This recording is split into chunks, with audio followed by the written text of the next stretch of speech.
So we're totally not late at all. No. No, your clocks are just all incorrect. Every single one of them. They're all wrong. The world's clock is 10 minutes slow. That's what happened. Yeah, I didn't do anything wrong. Josh didn't do anything wrong. We have done nothing wrong. It is all of y'all's clock's fault for being ahead of us by like 10 minutes. Not that I would know if we were, not running late. I would have no idea that your clocks are 10 minutes behind or anything. I'm just that. I mean, and a bunch of them did come over from a Doctor Who stream, right? So there could be a time travel issue. A Doctor Who stream. I have been basically off the internet for the most part, for like a little bit now.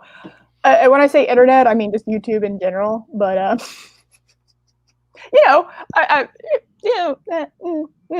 didn't know there was a Doctor Who stream. Whoops. How does that go? But I mean, of course I did. Of course I knew that. I know everything. But you think I took on the title goddess because I don't know everything? How dare you? Anyway, 2-week break and I come back and I embarrass myself. Classic. Anyway, hello everyone. Again. Oh my god. Anyway, yep. So, Comic Book Whisper Network Part 3. We have done something magical. We are going to EFAP something. Oh my goodness. We have figured out how to play a video and watch it together and make comments on it. No one else has ever figured this out. No. I mean, what is EFAP? No one's done this before. No, of course not. No. I didn't get this idea from other people, like multiple other channels. No. I wasn't inspired to do this by anybody. No one. And I'm sure you cannot find my source of inspiration in my list of featured channels. I had noticed. No, not at all. Not that anybody would click on that. Like, that's just, nope, there's no possible way. I've never talked about another channel that has ever used this thing called Watch Together. I just, this is pure, unique, original inspiration here. Right. Oh my god. Anyway, I hope, and I do like Rekieta Law, so I'm hoping that this doesn't give me a headache like those articles did. And make my eyeballs hurt because it's so word salady. I trust him to not do that. He's a lawyer, though. Yeah. So I have to take that into consideration. He's been pretty good. I kind of started watching Rekieta. I think most other people, kind of discovered him through EVS when the Kick Vic situation started happening. Pretty much. Yep, that's when I first heard of him. Yeah, I like the idea of a lawyer taking on pop culture, and I liked that because I don't know about you, but I really don't know anything about lawyer stuff. I can look it up and read up and whatever, but that's. I've watched episodes of Matlock. Does that count? I've watched law enforcement crime dramas and stuff. Yeah, so that means we're experts in law. Yeah. I've seen a single episode of Ace Attorney. I know what I'm talking about. I've seen movies. I saw Lincoln Lawyer. I saw Time to Kill. I know things because, I know what I'm talking. No, I don't. So anyway, I know he's obviously far more of an expert on this. And to kind of take what's happening and pull it from like a legal perspective, it's pretty fascinating. And he actually, I think, doesn't he cover? I'm pretty sure I saw it in here. He covers one of the articles that I think we covered, didn't he? Yes, he does. Yeah. So I know it's in this format. Generally, people pull up videos that they disagree with, but this is a whole nother take on it. And I do have his video and his channel in the description, in case y'all are interested in his stuff. because, I like to give him credit. But yeah, if you like him, go check him out. But I'm sure, I don't know. Yeah, but we're here to have the law explained to us. I know. Oh my God. We're going to get, yeah, I also love that's his Patreon name, Law Explaining. That's beautiful. I love that. I do. It's nice and simple. And it's actually pretty much exactly that. It's law explaining. Yep. Oh my gosh. Yeah, hold on a second. This is a hilarious comment. Yeah, that's how that works. Exactly. I've seen CSI, so I know how to work a crime scene. Obviously. Yeah, like I've seen. I really was fascinated with law enforcement. I don't have the personality to go into law enforcement. That and I don't know if it's a good sign when your inspiration to become something comes from a drama TV show, and that's like the only inspiration. Like I don't know, especially something as serious as law enforcement. Yes, it's law splaining, and it's from a man lawyer. Yeah, it's law mansplaining or man law splaining. It is a law. Oh my goodness, and he's white. Oh my goodness, it's a white man law splaining. I think he's straight too. Oh my God. And cis. Oh no, he hit the grand slam. The grand slam of privilege. Oh no. Oh my God. We laugh because if we don't laugh, the reality of our reality would just make us sad. I mean, we live in a world where Rick Moranis gets punched in the face. I don't want to live in this world anymore. I actually don't know much about this show, so like, I don't know anything about Beavis and Butthead. Is that a compliment? I was never into Beavis and Butthead, so I never watched it. I'm taking that as a compliment. Sure. So. Oh, absolutely. I know. I do. I know that. I understand that. That a bit. I also wasn't like, okay, I don't know how to put this. I just didn't. Anyway, I'll one day I will explain. There's a difference between getting inspired by a piece of fiction and then as compared to watching a piece of fiction and thinking that's how it works. Yeah, that's kind of what I came from. I'm an idiot. I started in middle school. I don't know how about the rest of y'all, but I would not trust my middle school self to make a life choice that was going to stick with me forever. So yes, I'm so glad I went through. I followed through on every decision I made when I was 13 because those were some really, really smart, informed decisions I made. Peak Eris was 13 years old. Peak Eris was a 13. All been downhill since. Yeah, like I can tell you right now that at no point would I have trusted her to make a single decision for the rest of my life. Are you people calling me out? Or is that what's happening? I'm getting called out in my chat. How dare you? Oh my goodness. I was making a joke. I'm fully aware that many, many people get inspired by fiction in order to do that. I literally do not have the personality to be a police officer. I do not. And I also just don't. I don't have it in me. I'm very happy with the career that I have right now.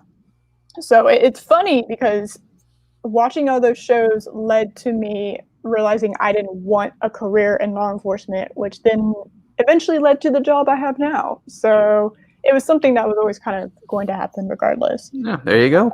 And so it's not. Oh no. Jeez. Poor Mark. Oh no. Rip Mark. Oh no. Oh no. Take that, My nemesis. Just dealt a low blow. Oh no. Jesus Christ. Oh, holy handbasket. All right. Okay, so hopefully this works. I think we have it at about the part he starts talking about it. Oh, I'm sorry, Colin. What do you call him? What? Oh my goodness, no.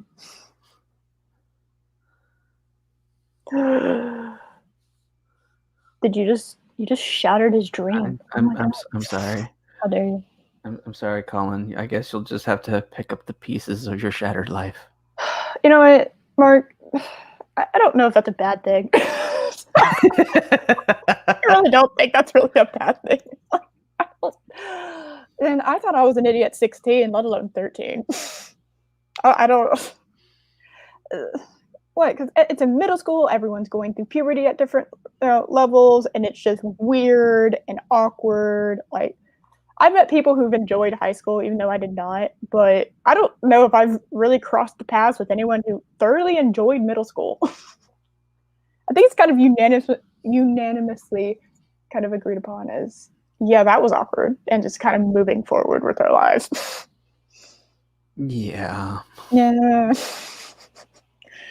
Anyway, so on topic as always. You know, we are becoming you know what? We're becoming proper streamers. We're taking forever to get to the topic that we have listed as what we're going to discuss. Achievement unlocked. Oh my goodness, we have what I say we got a bronze star from that in order to reach platinum, which would make us 4-star live streamers. We have to talk. Then there's silver, then gold, then platinum. Yeah, platinum. Yeah. Platinum is like 2 hours. You don't even get to the video. I have watched a stream where they had a guest, and they didn't even get to the video they had set up because they got distracted for 4 hours from their guest. Okay. That's peak tier. That is peak. Like that is top tier levels of live streaming.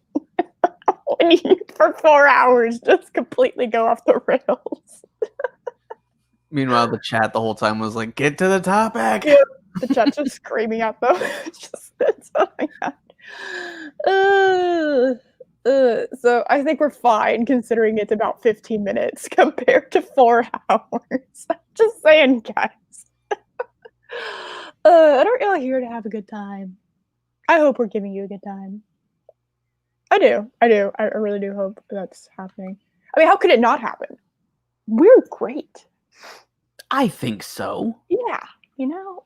And when in doubt, we'll whip Brie out. I didn't mean to rhyme there.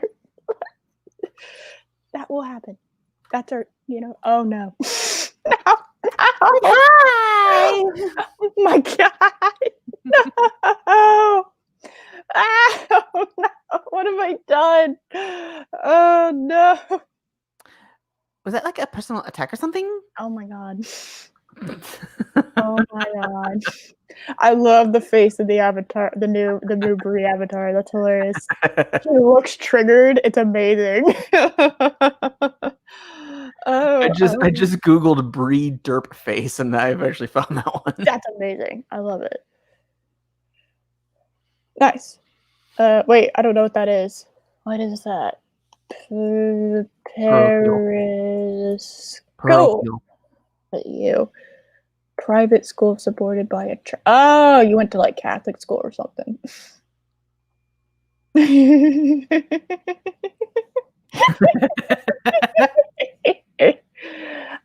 actually did explain it. It's not my fault you weren't listening, Colin. We did explain it.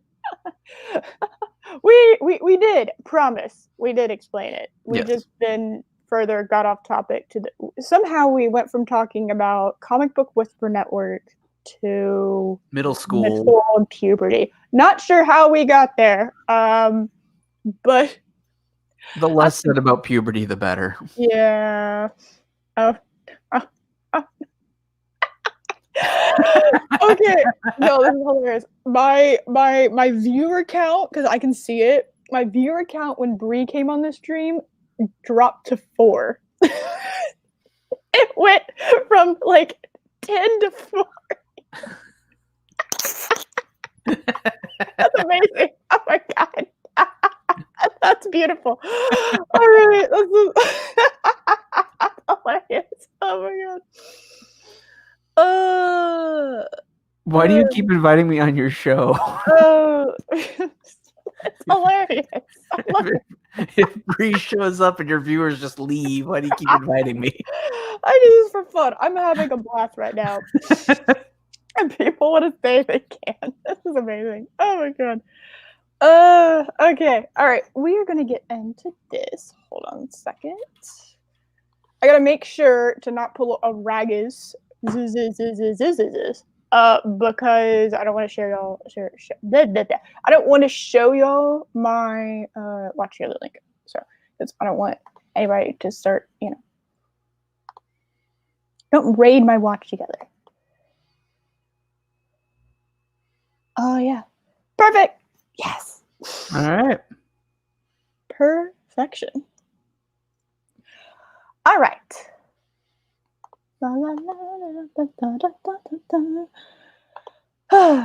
Okay. So we did have better Rekieta faces, which is really funny. But we decided to be nice, and we gave him a because if you pause on somebody's face pretty much at any time, it does kind of give you a dirt face. So usually we have been kind. Fortunately, I know that if somebody wants to dislike my video, that's fine. Okay. I don't really care. There we go. Did you really? No. Oh my god. I said if somebody wants to dislike my video, it's fine. It went from 8 likes to 6 likes and 2 dislikes. You people, I swear to God, you people are just, you defy me, don't you? You defy me. You're a proper YouTube chat. Congratulations, guys. You don't listen to me at all. Well done. Bravo. Chris. Yes, it was Bree that did it. Oh my god, that's amazing. Nick, that's his first name. I could not remember his first name to save my life. How on earth I managed to remember? Yeah, you know what? The only reason I remembered his last name is because it's on the channel. Anyway, so we're just gonna. What? Oh my god, it was Bree. Bree made Mark fling himself off the cliff. Oh no. Later, Mark. Bye, Mark. And bye, Derek. Toodaloo. I'm just messing with you. I know Saturdays are board game days. Let's see. Okay. I think we got everything. I think sound was working. No, it's not. Hold on. Un momento. I forgot to share audio. I almost forgot to share audio. Hold on. We are professionals here. We are? Okay. No. That's just something I tell myself. Oh, okay. That makes sense. Would you like the honor, or do you want me to? Yeah, this is your first stream. Oh my god. With this, so. Is this not for you? Yeah, but I'm the guest on your channel. Yeah. You should press it. I'm trying to be a good hostess. Ladies first. I can't argue with that. Next. Oh, okay. It's being glitchy. We got to see if the Justice Department gives them the old stink finger. You know what the stink finger is if you watched Ethan Ralph's video. All right, let's take a look at this. Do you know what it just did? What? It gave me white borders. My Stream Deck is annoying me. I thought the Stream Deck would preserve my profile. I worked so hard. I worked so hard to make sure there were no white borders so it looked professional, and StreamYard went and gave me white borders. Why? The world may never know. That's just rude. I'm not happy. Oh, we did it. Okay, sorry. OCD time. OCD time for Eris. What? It's meant to be a classic who watch period, but Oh.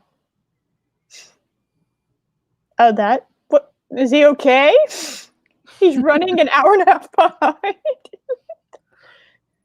Now that's getting to EFAP territory. Yes, obviously. Yes, exactly. Yes, of course. Yes, of course. Whee! Whee! All right, let's do this. Don't. Why? It just like threw it off the screen. Don't do that. So if you don't, okay. If you didn't see this before, this is about the Whisper Network. Oh, he doesn't have ad block on. What the hell this chair is thumb? Ludicrously also, hot. The Whisper Network in comics. Why is this quality at like -5? Oh, okay. I wanted it at like okay. Are you gonna give me higher quality? Involves a group of predominantly women. Who have in order to get higher quality, it makes me okay. So okay. So the video for some reason is at like 144p quality. But it's more like what he has to say about this. Like we've already covered this article, and you know what? I'll even throw it in my description after I finish up the stream, if y'all want to read it. But I don't know why StreamYards is going at 144p. That makes absolutely no sense to me. But you know, whatever. We'll roll with it. An absurd amount of power over the careers of men in the comics industry, and these women are not like women of import. They're not prominent, but they have a massive amount of power. True. Balanced only by their massive amount of personal weight. Oh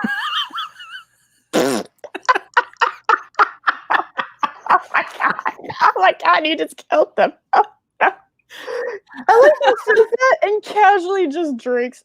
This stream is brought to you by Dr. Pepper Cream Soda. I knew there was a reason I like Nick. He likes Dr. Pepper, and that's what I'm drinking right now.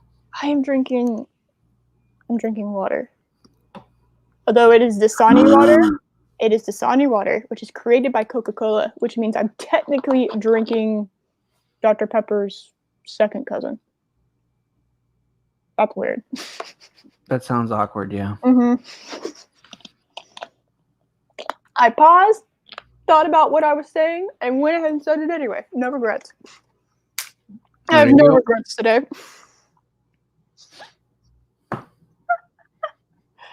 Oh, yeah. Okay. All right. We're in the professional stream. Yes.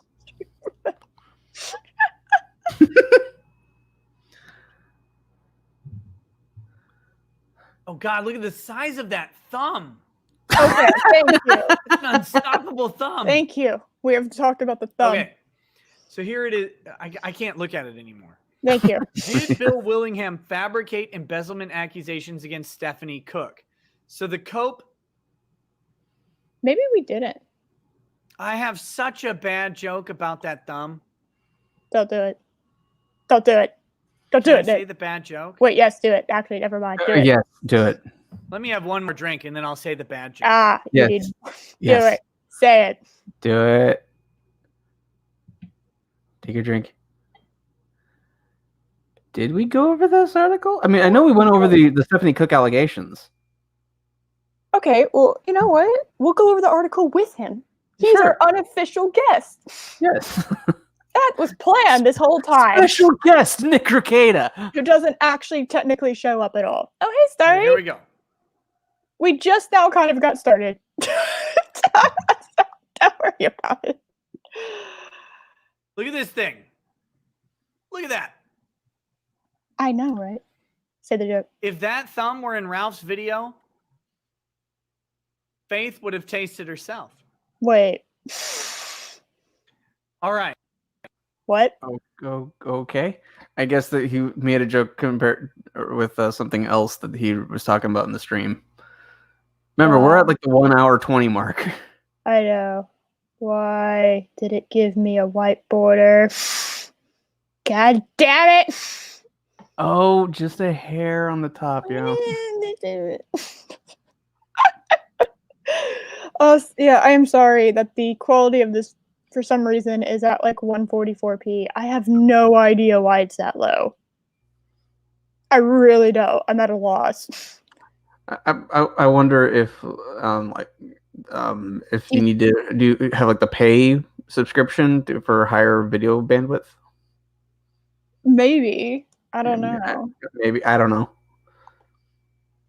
Wait, Starry's a vampire now? Okay, what? What? What? What? Yeah, okay. We've both pretty much been away from the internet for the most part. I haven't even really been able to get into Discord, like, at all, because I haven't had time. I don't. The most amount of time I was online this week was when I popped on Loki's show, and that was about it. Yeah, that's pretty much me too. If I get to watch it live, I'm lucky.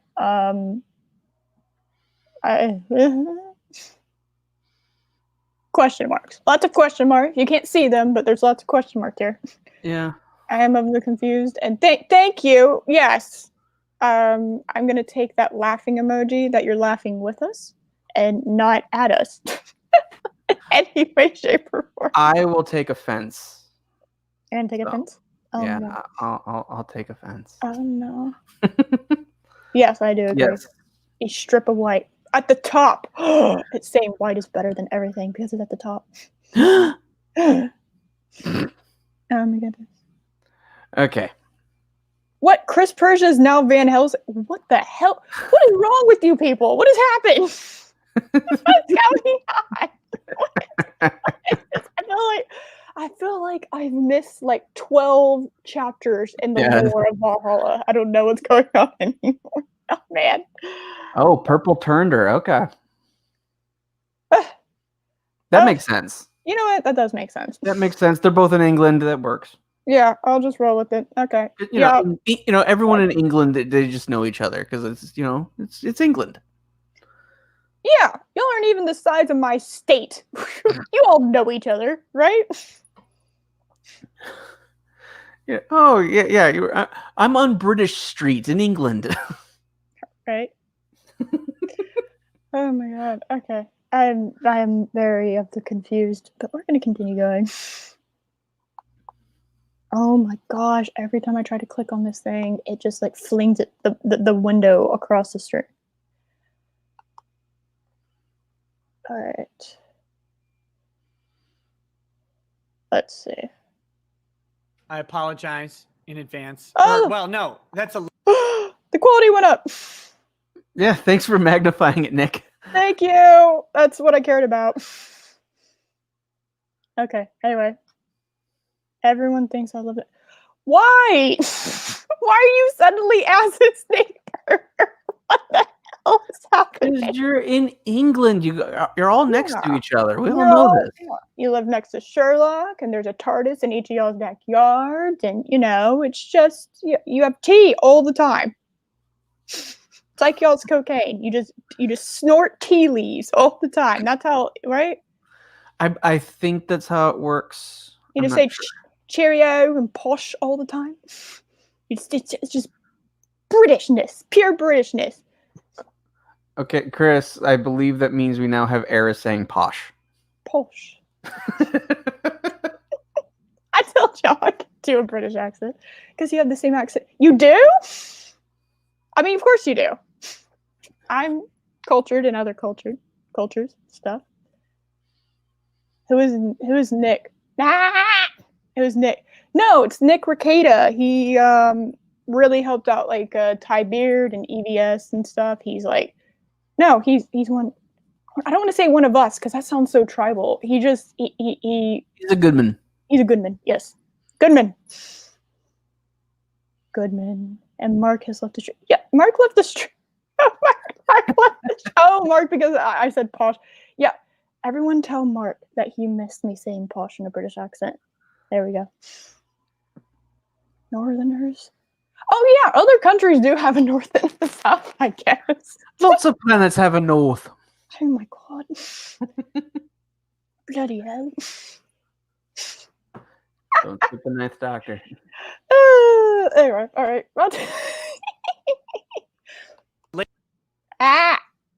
Patent apology, not a patent apology. I apologize for that. Okay, here we go. So, yeah, did Bill Willingham fabricate embezzlement accusations against Stephanie Cook? I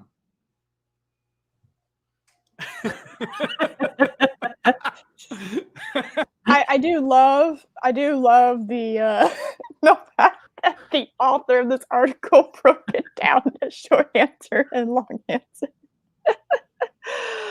What we're talking about. Hold on. Yeah, well, you explain that to Starry. I'm gonna try to find this article. Oh, you're good. I want to know who wrote this. Okay. So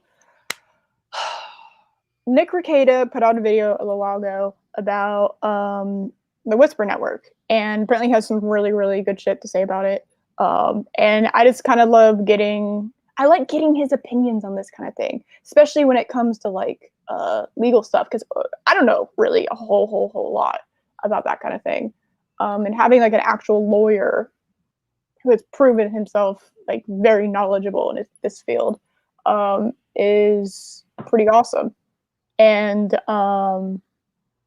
so that's kind of what we're going over. We're going over this portion of the video where he discusses this. And I thought we covered this article, but apparently we haven't. I thought we did. We're professionals. I think what happened was this article was referenced in another article that we read, and we clicked on it. And that was pretty much the end of that, because we kind of got the gist of it. But yeah. All right. Cool. Yeah. I'm going to hit play. So the Whisper Network is a group of women who are in comics who have undue influence in comics. Yep. Particularly over the careers of men. And many men recently saw the flex. They saw the flex of the Whisper Network as some of their careers, their projects got shot to shambles, despite them being very accomplished, over mere accusations about inappropriate behavior and conduct. However, in the Whisper Network expose, something was uncovered. A very prominent writer, Bill Willingham, had employed a young Stephanie Crook as a personal assistant, and he had alleged that Stephanie Crook had embezzled money from him over a period of years, some amount over that seems to have been north of $10,000. Yeah, we did. The exact amount isn't really ever specified or known. At the time, it was an amount with more to be discovered, et cetera, yada, yada, yada. All right. Now, immediately, let's jump down.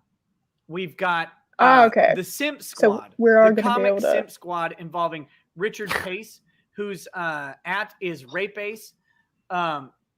Ladies, beware of Richard.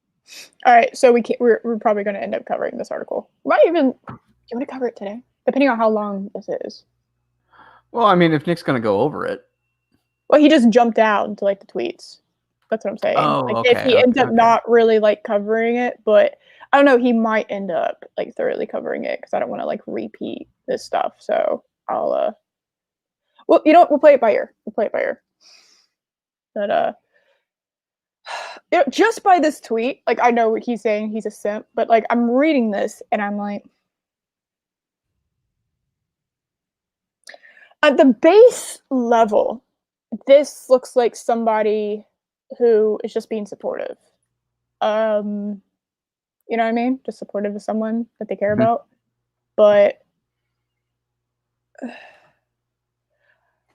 don't like the phrase deserves all of our support because I think everybody should make up their own opinion on that kind of stuff.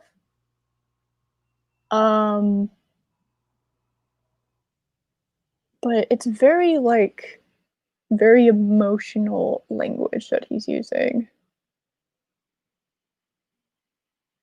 Yes.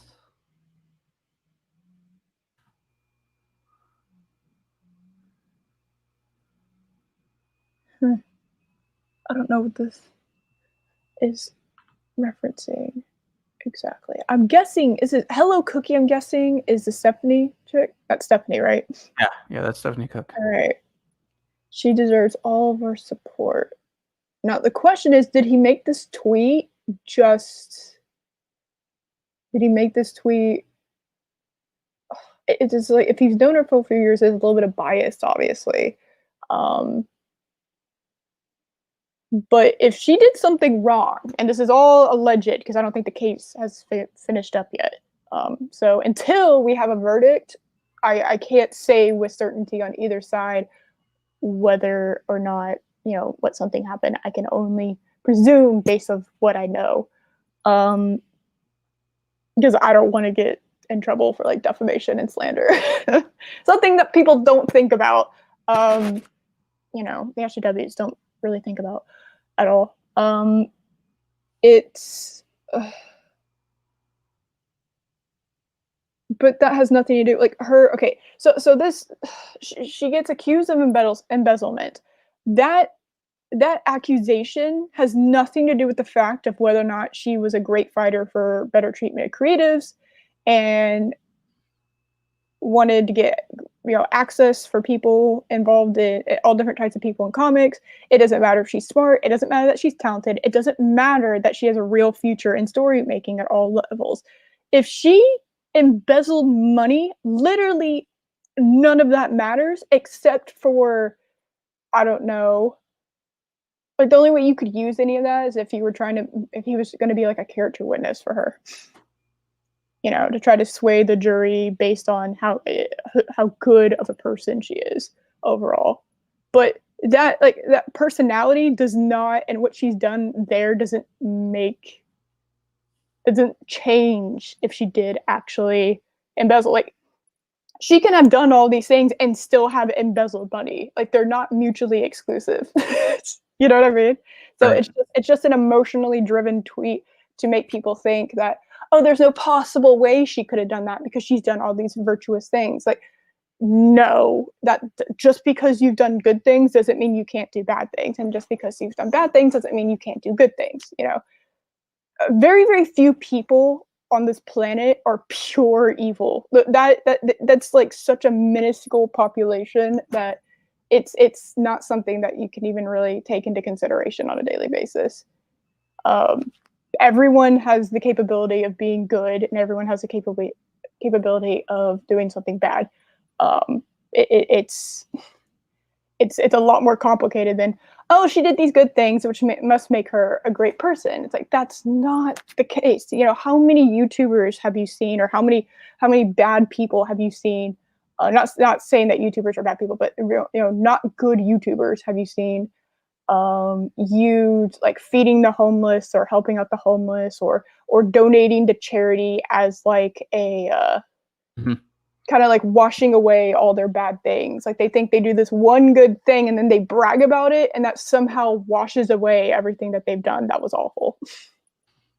Yeah, I mean, Hitler was not a good person because he liked his dog. Oh yeah, that is true. Nope. Yeah, he did all those bad things and still loved his dog, and was supposedly also a vegan. So cared about animals. Funnily enough,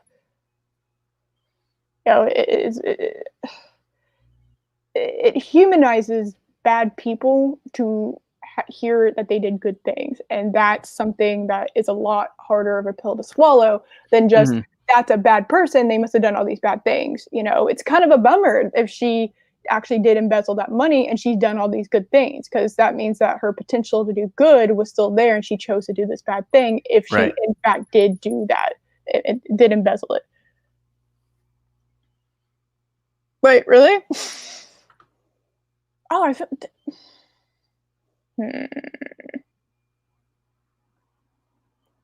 Well, Well, wait. She fled back to the U.S.? I thought she fled to Canada. I thought she left the U.S. I thought it was vice versa. I didn't think it was. I thought it was like flipped. Am I wrong? I know even less about Canadian law than I do American law.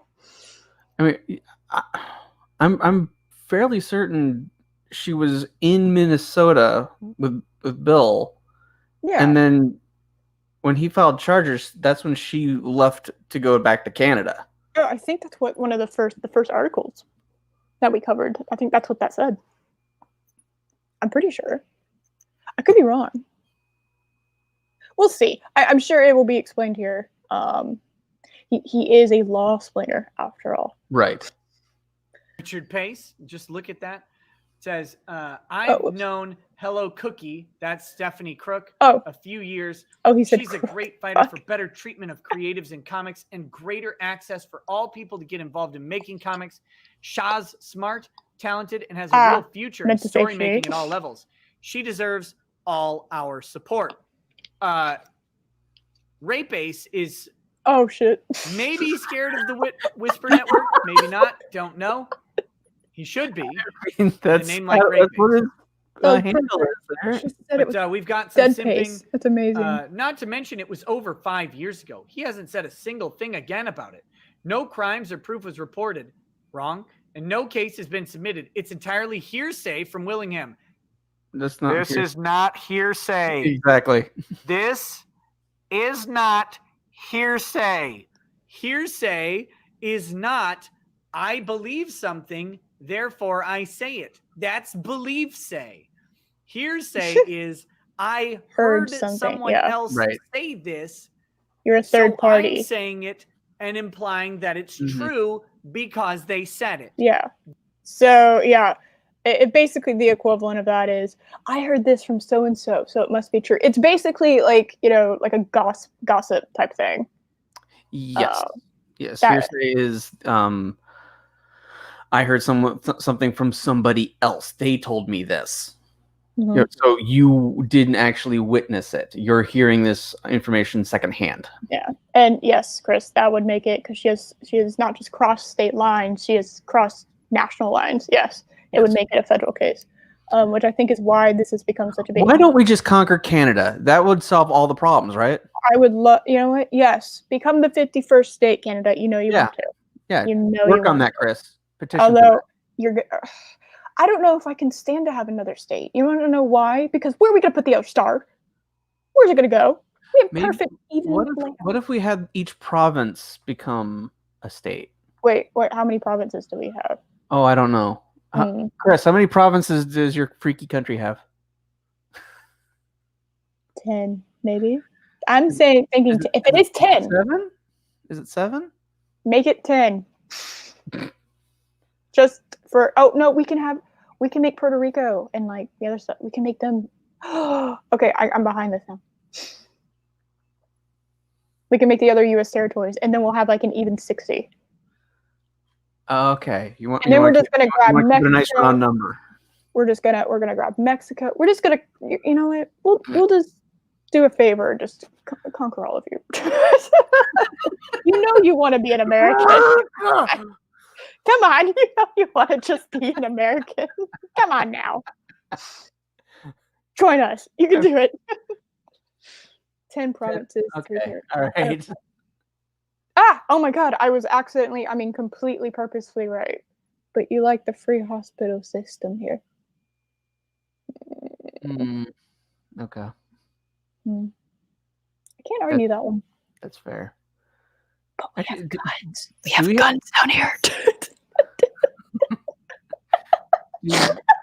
That's our argument. Most American argument ever. Join us. We have guns. Do non-Americans outnumber us in the chat, actually? Oh dear. Wait, hold on. Chris is Canadian. Colin is British. I think Crimsomus, is American. Starry's British. Uh-oh. This is not looking good. And Mark, he's American, but he left. Yes. Yeah. Derek left, but he's Brit. Irish. Gotta be there. Can't go call the Irish a Brit. It's like calling an Aussie a New Zealander. Yeah.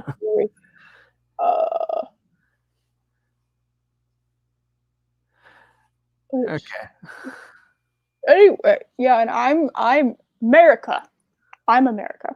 America. You're America. America. Anyway. So back to the anyway. Okay, actually, there is something I did want to say here. I love this statement. It was over 5 years ago. Yeah. So that means you are against people looking up information from a long time ago, right? Yeah. So you were against the tactic that you use when it suits you. Yes. Gotta love that. That's not a Derek's Northern Irish, so he is technically still Brit. Okay. No. Colin just said. Wait, no. England is the country. Great Britain is Northern. No, Great Britain is British, Scottish, and Irish, and then I think Northern Ireland is UK. I think British Isles is all of that, and then their little island people. Country things. I'm just going off of what Colin said. I actually didn't know there was a difference in all of those, so I looked it up, but I'm doing it off the fly, so I might have gotten some of it wrong. Because I was horrified that I'd been calling people incorrectly. I was like, oh, I thought they were all the same thing. They're not. I mean, can you blame them? What? It's United Kingdom agreeing, but okay, all right, I got it slightly wrong. So I just flipped the United Kingdom, and yeah, no, I did. United Kingdom is all of Great Britain. What's the countries considered Great Britain plus Northern Ireland. Yes, I did it! Yay! I have my British card. I still have my official British card. I can carry around. Anyway, we're just gonna. Also, the Channel Islands, and we're everywhere. Yeah, there's a saying that I learned in world history that the sun never sets on the British Empire. It's not entirely inaccurate. No. Especially at the height of the British Empire. It literally was all over the world. Oh, that actually totally makes sense now that I'm thinking about it. Huh. We've learned something today. Ah. Yeah. All right. Okay. Oh my goodness, we learned things. Guys, we have learned things today.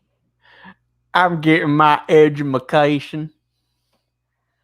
All right. Yeah. Okay. So they're accusing her of being a criminal who embezzled money from Bohemia based entirely on the word of Bohemia. I can't even remember how much was. Oh, so you should not trust just the word of one person. Yeah. So you shouldn't. Okay. So you shouldn't trust someone on accusations alone.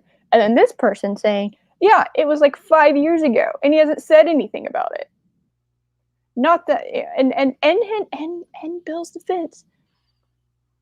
It might take a while to find stuff like that out. Mm-hmm. And you also have to build up. You have to build up something like that. That's not something that you just snap your fingers and it's overnight. It's like, no, if you're going to build a case like that, it's going to take a little bit of time because you're going to make it. Since she had access to his bank account, you need to go over everything and figure out what were authorized purchases and what weren't. Yeah, that's every single thing.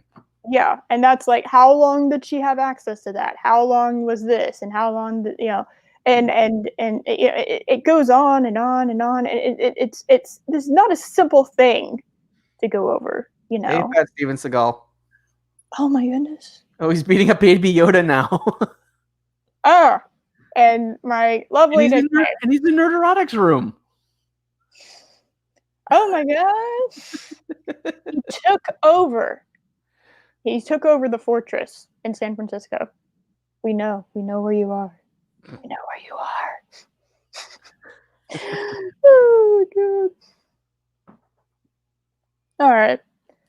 Back to the video. Shall we continue? We shall continue. That's hearsay. Everything else is not hearsay. There's two critical elements to hearsay. Hear and then say. I know it's I forgot how entertaining he was. Cryptic and embedded far in the etymology of the word, and you have to have a wordology PhD to figure out that hearsay involves hearing and then saying.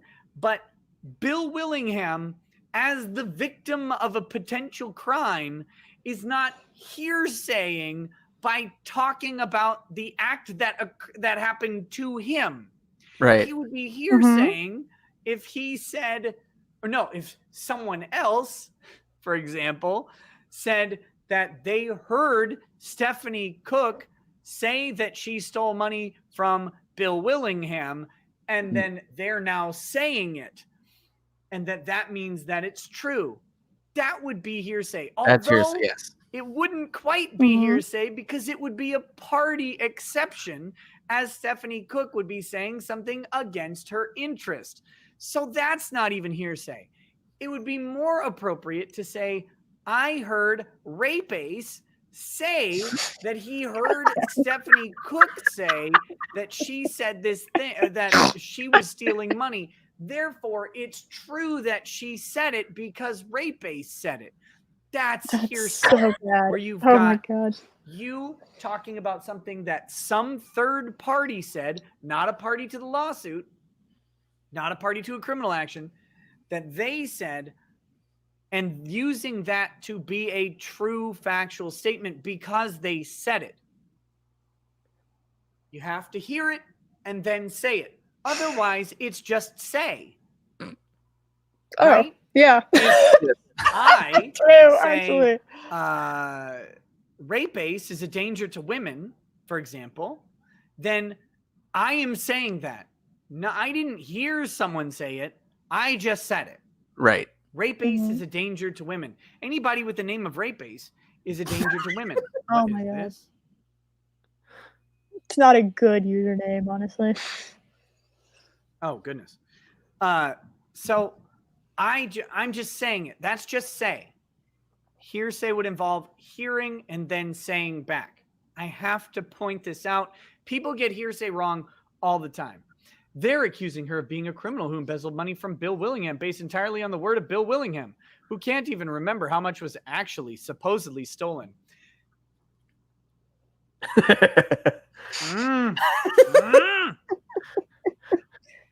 It's really hard to know in an embezzlement case how much was taken from you. Yes. Thank you. That's what I'm. Yep. When someone exactly has what we full said. access to your financial information, Oh my goodness.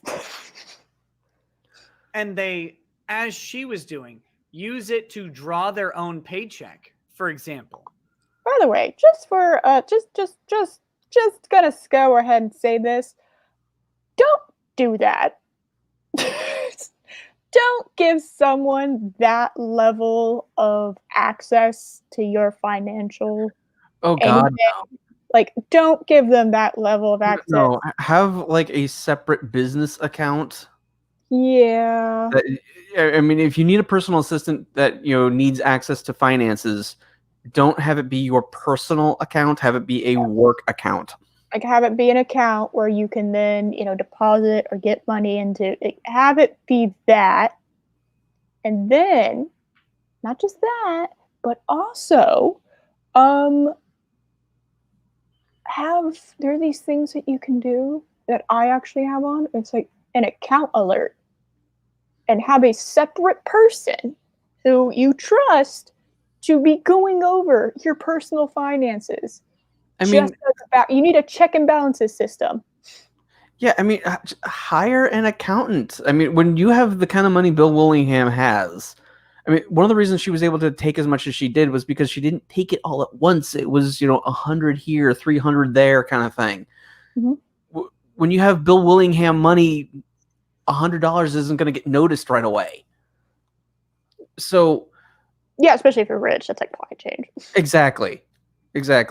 So you need to have like an actual on-hand accountant, someone that will keep an eye on your finances for you, and it will be their job to pick up, hey, there's a discrepancy here.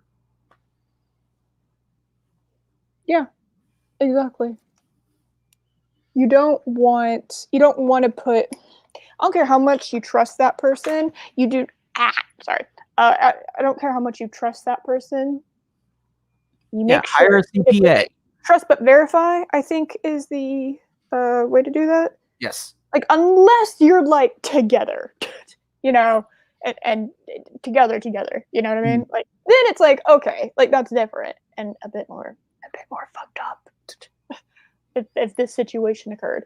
But it's like, I know that, you know, he clearly trusted and cared about her, or he wouldn't have allowed that. But Right. at the same time, to blindly trust someone like that, it's like sorry, dude. There you go. Yeah. Ta-da. Exactly. Like, at least weekly, maybe not daily, because I think that would be a bit much, but like weekly. Yeah. Because that way you would be able to, hey, this is a red flag, you know? That's a bit weird. That's a bit of a red flag, you know? You bring it up. Like, this easily could have been addressed, and assuming the embezzlement did happen, it easily could have been addressed a lot quicker. That's just, yeah, and if it did actually, like I said, happen, Bill's gonna be pissed that someone he trusted took advantage of him like that. And embarrassed. So that's a reason he didn't speak up for 5 years. Because it kind of is. It's a bit embarrassing. It's very infuriating to have someone do that to you. I would imagine. I've never had that because I don't have a business. But I would love to be in a position where people could take $10,000 from me, and I wouldn't notice. Yeah, and I wouldn't notice it. Yeah. Yeah, make that kind of money. $10,000 is chump change kind of money. Where I don't even like blink an eye that it goes missing. It's hard, and they make purchases based on business. It's hard to know the exact dollar amount that was taken because accounting all of that is difficult. You put a lot of trust in it. It's why embezzlement happens. It's easy to do, and it's hard to track, especially when you have big numbers and you steal small amounts over time. If someone can afford to pay a full-time personal assistant, Weird. and Bill was paid a month. It's not a huge salary, but most people can't afford to put someone on staff for 30 grand a year. Like, most people don't have $30,000 to just pay someone. That's above the average level of income in this country, to just have $30,000 a year to pay someone to answer your emails. Oh. Okay. Oh, Jesus! So, just to answer emails. Being said, if you have that much money and someone steals $200 from you now, email 30 grand, $500 from you the next month, maybe $1,000 parsed out over 10 transactions here. It's really easy to not see that. Yeah. It's really easy to not see that money. And if you think about yourself or the average American, and they go to like 5 different stores during a day. They go to a grocery store, they go to Target, they go to Walmart, they go to Best Buy. They buy something at every store. Ask them how much they spent. And unless they autistically tally up the total like I do, I'm like, okay, I shouldn't say autistic. I round it off, right? I'm like, oh, I spent like $50 there, $30 there, $20 there. And I keep a running total. I'm like, today was a $300 day. Oh my gosh, tomorrow I need to not spend so much because I have X amount of income and I need to feed kids. Unless they do that, then ask them how much they spent and they'll say, I maybe spent $150. I don't know. And then they go and look back at their bills and they find out it was double or triple what they spent. A lot of people do this. The power of microtransactions. Exactly. Well, how much did you spend on WWE Legends DSP? I don't know, like $100, 40,000. That's how it works. That's why it works. That's why microtransactions work. That's how things work. People they're not good at effectively keeping running tallies on what they're spending. So this is a dumb comment. This is a dumb comment as well. This is a dumb comment. All of these people are dumb. I agree. So let's go into this. So the question was, did he fabricate the embezzlement actions? Short answer, no, he didn't. Thank you. Longer answer. Oh, okay, he did go over the article. We have our answer. La, la, la, da, da. Says, on July 30th, our esteemed competition in reporting on comics and entertainment, Bleeding Fool, published a second part in their ongoing series of articles investigating the so-called Whisper Network. Woo! We need to have... We did it. I wish Bleeding Fool and Critical Blast, if you guys are watching this. Yeah, if you're watching us. Yeah.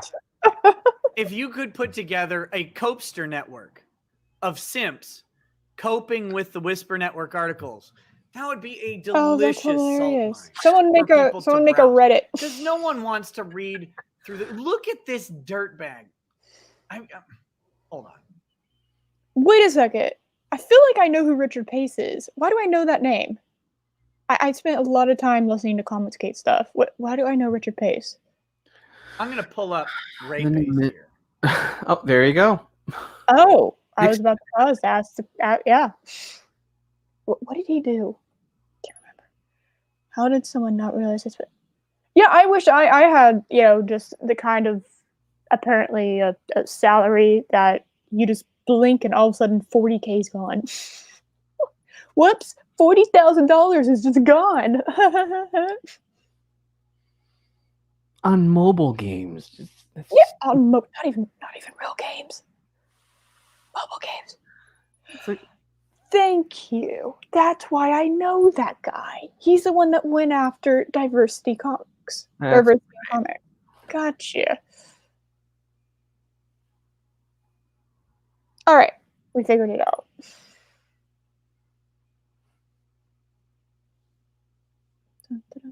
Oh, I forgot to. I did. Okay, I forgot to hit play. Forgive me. Let's see. Oops.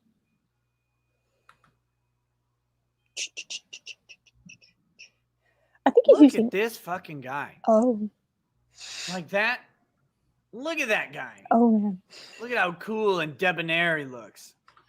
And by cool and debonair, I mean not either of those things. Is he cosplaying the A-Team?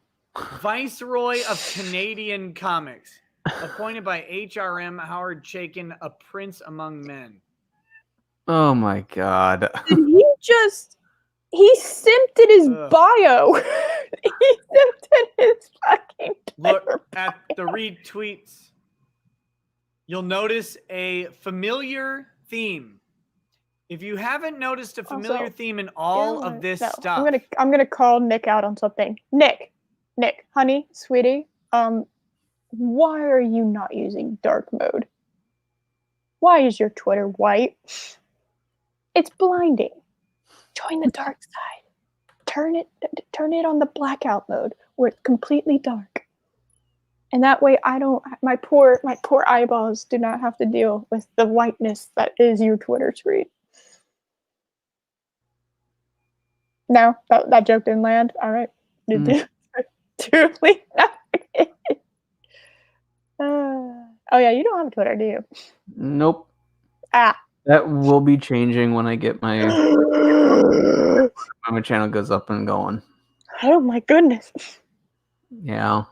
Yay! It's going to be just for contacting people and promotion of the videos. I'm not going to really use it.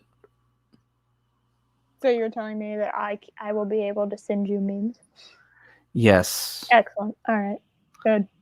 Only the most professional discussions happen. Okay. I found the article, by the way. Oh, nice. All right. Just sent it to you. Thank you. All of these people. BLM, Antifa, sympathizing, supporting, literally all anti-Trump, all of them. It is a uniform school of thought. Stop identifying as a blank Democrat and start thinking of yourself as a Star Trek communist. Changes the game. Wait. Oh, okay. Wait. I have a plan to save the post office. Don't. Hey, here's the plan for saving the post office. Don't. Oh wait, is this the guy who threatened to kill EVS or whatever, or fight him? Is that the same rape base? I don't think so. God. No, this is the one. Yeah, this is what Chris said. The all of the people. It's a uniform group. It's probably the name. I think the name's a bit off-putting. Honestly, Chris. It's a uniform group of uniform thought. Anyway. Let's get back to this. Sorry. Published the second part in their ongoing series of articles investigating the so-called Whisper Network. And while the bulk of that article continued to delve into the secret Facebook group, Women in Comics, it led with a blockbuster accusation that had been completely excluded. And in fact, in the case of one website, completely deleted from coverage. Looking at you, bleeding cool. That accusation came from comic book writer Bill Willingham, Fables and Elementals, when he claimed that Stephanie Crook, working at the time as his assistant, embezzled in excess of $10,000 from his account. Mm-hmm. His name isn't actually Rape Ace. I just call him that because of his Twitter @. His name is Richard Pace. Twitter responses ran from one extreme to the other with the revelation of this information from the flash in the pan satirical hashtag Stephanie Crook. Was it satirical though? Or was it just honest?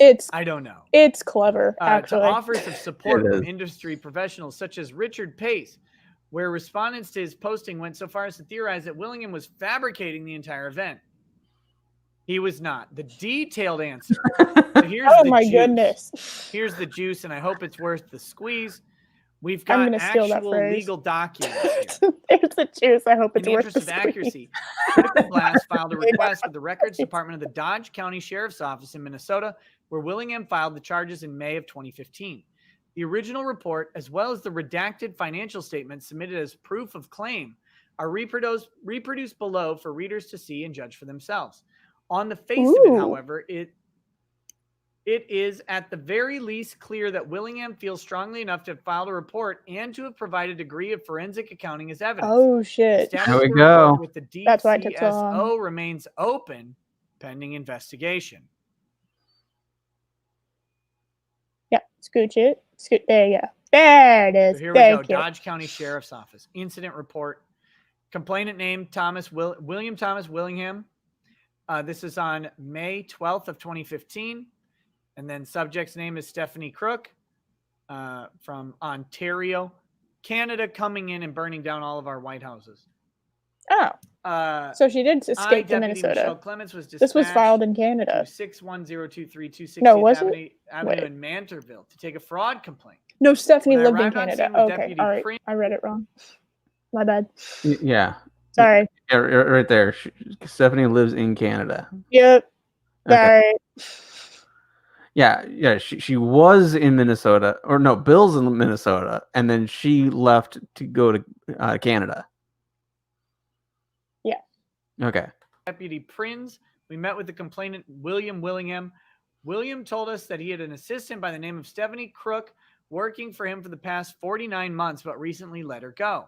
And as of April 30th, she was no longer 49 months? That's a lot of things to have to go over. William told us that after checking his bank accounts, which Stephanie had access to, he noticed several charges that were not authorized by him, such as meals and airfare for herself that were not related to employment purchases for William. William told us that Stephanie had her own debit card with access to his account to make purchases for him, such as airfare and reservation. Don't do that. Yeah. Something to learn. Don't do that. You gave. See, I'm over here thinking that she just had access to his bank account, which is bad enough. I didn't understand that she had her own credit card that she could use at will that was connected to his account. Mm-hmm. That is awful. You know what again, I mean, she is supposed to be using it for business only, but she's clearly not trustworthy, and that's the problem. Well, okay. When I go on business trips, how my company does it is we have to submit an expense report, and we have to provide a receipt, and then we basically get that money back because we did it on work for work, right? So we get like certain amount of money for meals and stuff, and then if like anything work related that we have to get, like if we have to fill up the tank in our car, if we have to get any maintenance while we're there, all that kind of stuff is covered because you're on a business trip for them, which is something out of the norm. That is a good system so that you don't take advantage of that. Right. If they just gave me a debit card, it was like anybody would be, they'd be tempted. Yeah, I mean, my place of work, not me, but like my supervisor and a couple of the other people, they do have a company credit card, but that's it. It's the expenses are very, very closely monitored, and anything they buy with those credit cards must be for work, and you have to report and you have to submit the receipts and explain why you purchased it. It is similar. So I don't have a corporate credit card, I just submit it. So it's basically one less step. I use my own credit card and then I submit the receipts and stuff. But it has to be closely monitored. That's the thing. Is that you can trust your employees, but you need to verify that. Right. Times I've had to buy things for work. I buy them, submit the receipts, I get compensated. Yeah. It's like I've known people who have not been able to get compensated for it because they've lost the receipts. Yep. And there's no budging on that. You cannot talk your way out of that because always keep receipts. Yeah. So then people would take advantage of that. Be like, oh, well, I need this money, but I don't have any proof of it. It's like, no, like they require evidence. They require proof. This was just, man, like this is how to not do business. Like, exactly. None of this is saying Bill Willingham is faultless here. He made it way too easy for her. Yeah, no, this was just like he gave her, and I understand corporate credit card, not that thing, but he didn't verify like hardly anything. He worked for him. I guess one of the reasons it took so long, otherwise, him being frustrated, him being embarrassed. Also, she worked for him for 49 months. That's like 4 years. Yep. That's 4 years that he has to go in and that's a lot. Scan over literally every single. Think about all the purchases y'all do in a year, in a month. Think about all the purchases y'all do in a month, and then magnify that times 12, and then magnify that times 4. That is a lot of things you're going to have to go over. And then you're going to have to verify every single one of them. And then you're going to have to pull up the receipt. And then you're going to have to figure out what that was for. There's a lot of stuff that you have to dive into. Yeah, Chris, that wouldn't work. What? Yeah, I know, right? Let me get this giant ass, The thing is, though, if you expense something like that, this is the catch, right? If you expense something like that, do you know what happens when you quit your job? You have to give it back. You have to give it back because the company paid for it. It's not yours. That's something people don't think about. Oh. And also to withdraw her monthly salary of $2,500 per month, an increase from $2,000 per month in October 2014. Stephanie also had Williams' debit card information as well as used his card to make unauthorized purchases. Stephanie had no reason to have her use Williams' debit card as she had her own card. As of April 30th, when her employment was terminated, Stephanie's debit card was destroyed by the bank. After that when she used William's debit card number for unauthorized purchases. Used his number. Whoa! Whoa! Okay, so you know how I said I've been trying to give her the benefit of the doubt? If that's true, this was malicious. Like, Yes. not just like, hey, I kind of did it every once in a while. That's still bad. Okay, I'm not saying that that's Yes. not bad. That's still bad. This was like, I'm still gonna get you to pay for shit. That's like, and pardon, somebody's I think moving, and so pardon all the noise that's happening if y'all can hear it. It's amazing that even then, did he not catch it? I guess he did. He caught her. You know what? Okay, so like imagine you have an employee and you terminate that employee. And so now you're just kind of under the impression that she doesn't have any access to that. I guess that would be kind of disconcerting to then have to realize later that, oh no, she had access to literally every number financially that she needed. I'm okay. And, So she was issued her own debit card for business-related purchases. Mm-hmm. Okay, that's bad, but it's at least understandable. Mm-hmm. Why the hell did he give her his debit card number When she had her own? Yes, know. I don't understand that one. Oh, but I want to continue. Actually, I just saw what the next part, and I just want him to. Her card was destroyed. Yeah. I asked William if Stephanie had This access to his part. personal information, such as social security number. He said yes. Advised him that he should put a fraud alert. Okay. All right. So, okay. We have certain rules here in America. I don't know how much other like non-Americans know what a social security number is. That's like the thing, literally the one thing you do not ever give out unless it is absolutely vital. Everything else can get changed. Everything else. You can change up your driver's license number. You can get new credit cards. You can get a different bank account number. You can get, generally speaking, new license plates. You can get, new, just generally speaking, you can get new numbers for everything. That does not change. Why the hell would you give a personal assistant your social security number? That is something assigned to you basically at birth. I know that sounds really weird and kind of like cool, but it is. And it is vital for you to be able to get Social Security in the future when you retire. Retirement. Yeah, that's another one, which it's kind of all fucked up as it is. But anyway, anyway, that's our own problems, I guess. The Social Security number is like so important. It's insane how important that is. And he apparently just gave it to her. Like, okay, so let me get this straight, my dude.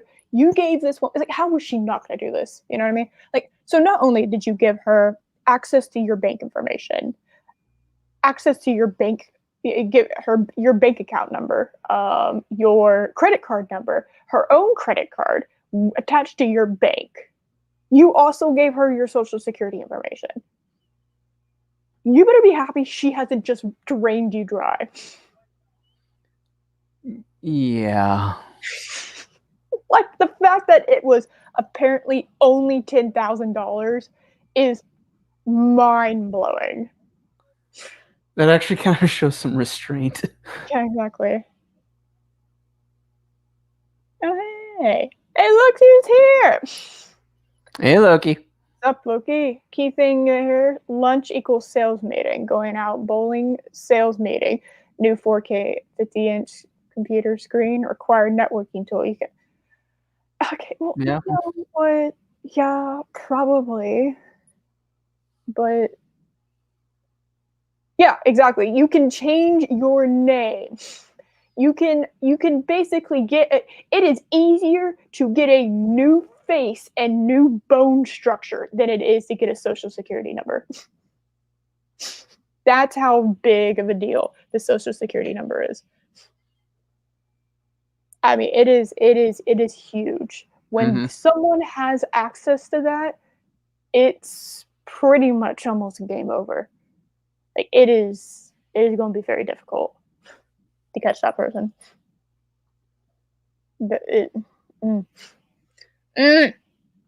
So frustrating.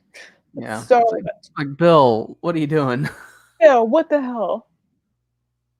Out on his credit as well. William said that he does not use credit cards and only uses debit cards at this time. That William. Yeah. Oh my God. Telling you a good advice. Just say okay. He did another bad William thing. said he would get copies of his bank statements with the unauthorized charges, so he could get a better idea of the total charges. At this time, he thought it was around $8,000, but he had only looked as far back as January of 2015. Bank accounts are with Affinity Plus Credit Union and Eastwoods Bank. Reports are being forwarded to Dodge County investigators. This is going to be such a big deal. So it's still open. Yep. In about a year, if this really did happen, this is going to be huge. Supporting evidence, they have his unauthorized banking charges, ATM withdrawals, and payments made by Stephanie Crook. During this time, she was my paid personal assistant. After she was let go, which is...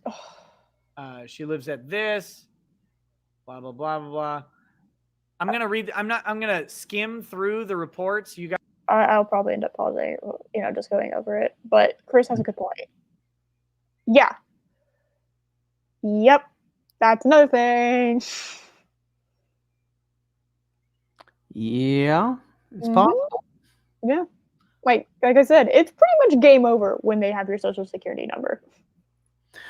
Well, I mean, probably not so much now, because I assume he has followed this advice and has put out a fraud alert. So anything that is taken out would then be contacted to verify immediately.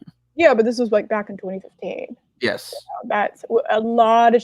Okay, think about how much has changed in like 20 years in technology. A lot has changed in 5 years because technology is developing exponentially. Like the more technological advances we make, the easier it is to further move up the next scale. But it's I hope he did. I hope he put something out because that's another thing. No, I don't want to watch later as Heirs of Chaos.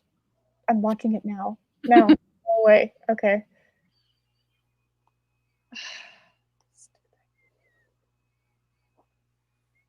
You guys should check it out on Critical Blast.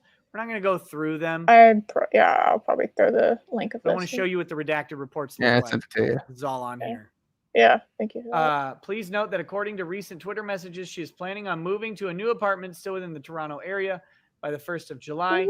Attached, please find a list of unauthorized payments from my account at Affinity Plus Federal Credit Union, ranging from the current day back to the month of May of last year. Highlighted key. Those items highlighted in yellow are charges she made which were not authorized. Okay. However, those yellow highlighted items with an orange mark indicate ATM withdrawals, some of which exceeded her allowed withdrawal amount. Oh my God. She lived in Toronto and had her own debit This card. Is amateur on the hour. account Bill, paid her come on, Bill. $2,500 a month salary by allowing her to directly withdraw it from the account. Therefore, $25. Don't do that. Set up a direct deposit. Yes. Don't do that. Don't do that. There's a reason why companies do the direct deposit route. They can control how much they're giving you. Yep. That's why, so that you don't have control over that. Bill. You better be happy. You better just be happy that it was this little, like you said. I think she was showing restraint, assuming this did happen. But I think in about a year, this is probably going to become a little bit more relevant. $500 worth of ATM withdrawals a month are authorized and shouldn't be counted against her. However, since she made many ATM withdrawals in excess of that amount per month, and since the ones specifically for her monthly pay were not separated out, we had to do it this way, highlighting all of her ATM withdrawals and deducting her allowed pay to arrive at the amount that was stolen for each month. The way we've been doing this is adding up all charges made by Stephanie, deducting any that were authorized business expenses, which aren't highlighted at all, and then deducting her monthly pay to arrive at the number that is unauthorized or stolen. Okay. Hey, what's up, Camelot 331? How you doing, buddy? Yeah, that person is not in our chat. We need to reconnect. Yeah. Yeah. People keep telling me I should talk to you. I know who that is. That's true. I should. It's been a bit. Been a hot minute. Hot minute. Toronto, the armpit of Canada. Oh, the blue highlighted line for April 28th, 2015 marks the morning she was dismissed from my employ, paid with $3,200 of severance. I see you too have a California. Chris. Paying cash and removed from my Affinity account. All charges since that blue line were made against my account using my own debit card number, which she never had the authority to use, were absolutely stolen money. Anything with a green highlight added over the yellow highlight indicates an item we have since discovered was an authorized payment after all. Hold the phone. Sorry, every time I click off of it, it flings the screen across my computer. This is why they always suggest having 2 screens. I do not have 2 screens, so bear with me, people. Yeah, I'm just on my laptop. Yep, same. Yes. Woo. All right. So key piece of information here. Okay. Right here. Using my own debit card number, which she never had the authority to use. Why did you give it to her if she didn't have the authority to use it? And that's assuming he gave it to her and she didn't just take it. You know? It's like, that's really concerning. Like, this is kind of implying that she went out of her way to find out. Like, she knew she was going to get caught and that she was going to have her credit card taken away. So this wasn't like a spontaneous thing that grew into something more. It was like, this was planned. This was premeditated. That's. And if she never had the authority to use it, did Bill give her the number anyway, or was it she acquired it? Oh, and by the way, I too, apparently along with most of the chat, also was worried that I had missed Loki's show and was late for work, even though it's Saturday. So I don't know what's wrong with us, but apparently we all thought that. I don't know. Yeah, come to think of it, I did that too. All right, so I was like, oh wait, I'm missing Loki's show. Oh wait. No, I woke up at 10, which meant I was very late to work. Like, incredibly late. Like, I started work yesterday at 6:30. Like, I was incredibly late at work if I woke up at 10. So I'm glad it was Saturday. Yeah, so either she like went out of her way to find it and get it, or he gave it to her but told her never to use it, which I'm like, why? Which doesn't make any sense, but in fairness, he's done stuff that doesn't make a lot of sense either. Yeah, like this is the guy who apparently gave her his social security number for some. Yeah. Okay, but either way, so the blue is all the purchases she made after she was no longer working there. Yellow is unauthorized transactions while she was working. Orange is every time she withdrew more than she was supposed to for her pay. Every time she went over her allotted amount. Blue is exactly that, and then we're about to get to green, but it looks like, hey, this is it's redacted. So we thought it was something that she did unauthorized, but actually did end up being all. This is why it's taking so long. You're looking at basically 4 years of things that you're going to have to go over and remember every single one of them to see if they're right. This is a case. Do you remember what you purchased on September 14th, 2015? No. 2015. What was I doing in 2015? I think I was a sophomore in college in 2015. No, I don't remember that. Oh, you made me feel old. I might have purchased some cardboard. I think maybe I purchased cardboard. Let's see, 2015. I was getting accustomed to being a newlywed. So there's that.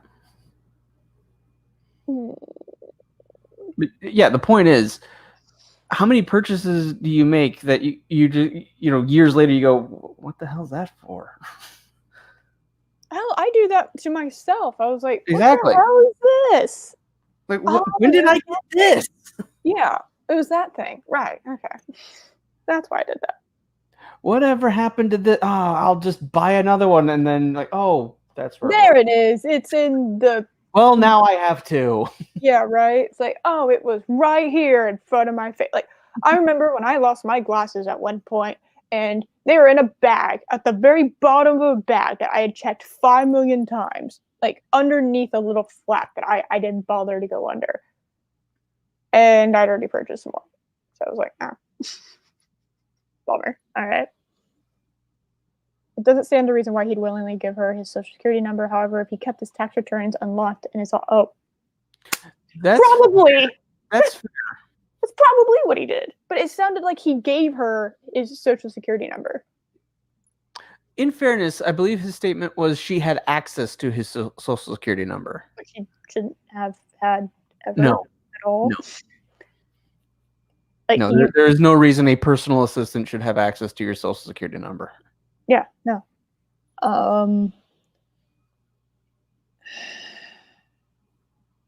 Why would you keep your tax returns unlocked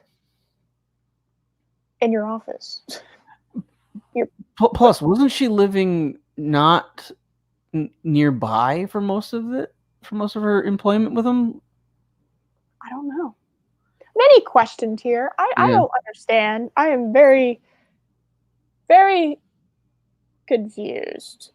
Honestly, I'm.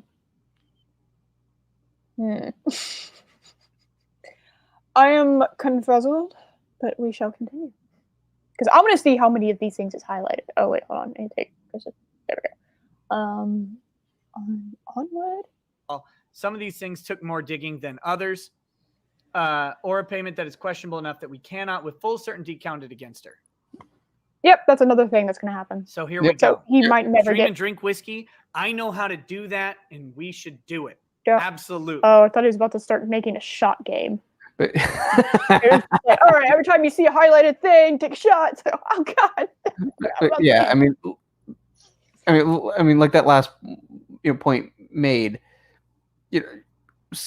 A large number of these purchases are going to have been authorized.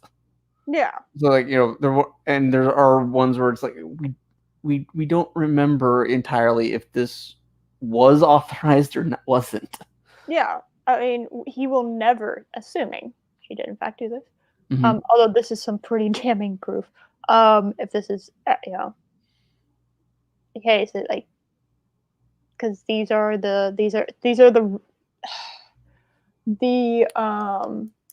what am I trying to say? The parameters for what was okay. If anything else, as far as things that were not authorized, her withdrawing more than what she was supposed to for her paycheck is like damning. Absolutely, 100% damning. Everything else can kind of enter a gray area and be fought about, but withdrawing from his account more than $2,500 is and then of course after she was let go, still using his account to pay for things, those two things are the most damning because none of those are authorized because she was fired, she was let go, or I guess I don't know. I guess being let go means that you were fired. And then anytime that she withdrew more than she was supposed to for her paycheck, that's pretty damn. Everything else is, especially when she was there, is kind of gray area. Right. Unless it's like went to the fucking spa. That's a business expense. You know, it's like. Colin P. Smith, yes, and an accountant would have access to your social security number. Yeah, she was a personal assistant, though. That's the thing. Like, if she was his accountant, maybe. If she was his bookkeeper, perhaps. But she was just his personal assistant. That's it. Yeah. That's not, and I'm going off of that. I don't know if that's in fact what her title was, like officially. Or not title, but like the description of her, because titles kind of vary within like company to company, and what those titles mean vary from company to company. So she might have in her job description also been his accountant, which he should have had another person, because you need checks and balances in that kind of situation. You need people to check your work, and you especially don't get someone who's really close with that other person either. You know, you gotta make sure that that at least one of them can keep a level of professionalism so they can keep the other one in check. So anyway. Absolutely. I'll hit you up, buddy. All right. I'll hit you up. So here's the transaction periods. He's got the statements. Now, most of these are redacted. Obviously, because he's got his personal stuff on here. That makes sense. But you notice here we have a cash withdrawal, $3,200. He mentioned that one, or severance. Oof. That's a bit more than 25. Also, this is all black and white, so apparently we're not going to get the highlighted anything, which I'm kind of bummed out about. Unless they do in there, but this looks like it's going to be black and white, because that looks highlighted, you know. So, all right. Well, Prince pay. Here we've got ATM withdrawal. ATM withdrawal. ATM withdrawal. These are not authorized for her pay, right? ATM withdrawal. And then here is this got a note over it, April ATM withdrawal 2325. I don't know why this giant note is over it. That's just fantastic. Good job. Good job on that. ATM withdrawal, ATM withdrawal. We've got these that are highlighted: Seattle, Washington, Hillsborough, Seattle, Washington. ATM withdrawal. Jesus. ATM. It looks like a lot of her stuff was by ATM withdrawal. Mm-hmm. Killing him on fees here. Damn. ATM. Just imagine having the amount of money. Now, the numbers are weird on the ATM withdrawal because it's going to be converted, right? It's going to be converted. Oh, that's why the numbers are weird. I was about to say, I was like, you cannot withdraw like 13 cents from an ATM. You can't do it. That's not how that works. And in fact, you can't even do like a weird number like that, which is like 8113, right? Like, you can only do it in basically like segments of 5, 10, sometimes only 20s. You can only do it in like $20 bills. So it's like having 8113, withdrawing that makes absolutely no sense. If you're doing it from an ATM, and now if you're withdrawing it in no, that would be a deposit in her account. If she did it online, it would be different. I thought he said that this was ATM withdrawals. Yes, there were ATM withdrawals, which I see. She's killing him on fees as well. It's like, can't you use the same bank? Yeah, exactly. That's something else. That's just rude. But if it's from a different country too, it's like that's also probably going to cost you a little bit more. I don't know. I don't do that. I mean, I do keep some cash on me just in case something happens to my card. But I don't know why someone would just regularly go to the bank and withdraw lots of cash. Mm-hmm. That's weird. And again, a lot of the purchases she made were completely authorized. Setting up hotels for his convention appearances and stuff like that. But yeah, these are a lot in a short period of time. And okay, I understand that. What I'm saying is anyone who has access to that there should be like, okay, my place at work, all right, they had access to that because I had to give that to them in order to get paid and for taxes to happen, right? So, that's something that you have to do, but there is a balance to that, right? There is a way that can be them having that information. There's checks and balances in place to make sure they're not taking advantage of that. Well, yeah, I mean, Chris Prsa actually brought that up. Tax accountants have certain guidelines that they have to follow, or they lose being accredited. Yes, and that too. And that would destroy their career, plus all the legal ramifications. Yes, exactly. And yeah, that's what my kind of thing was. And he said it's converted. So I think it was probably a $10 withdrawal, and then it was that with fees. Yeah, the fees are bullshit. Like, we had one of those. We had like an ATM. Like movie theaters have ATMs, right? But if it's not your bank, it costs us like $1.50 if we wanted to pay cash. That's why I ended up going with a more national branch. Yeah, one of the bigger ones just to avoid that. Yep. So no matter where I go, I have access to my bank. Exactly. I don't do locals anymore because the fees kill you. ATM fees are absolute just nonsense.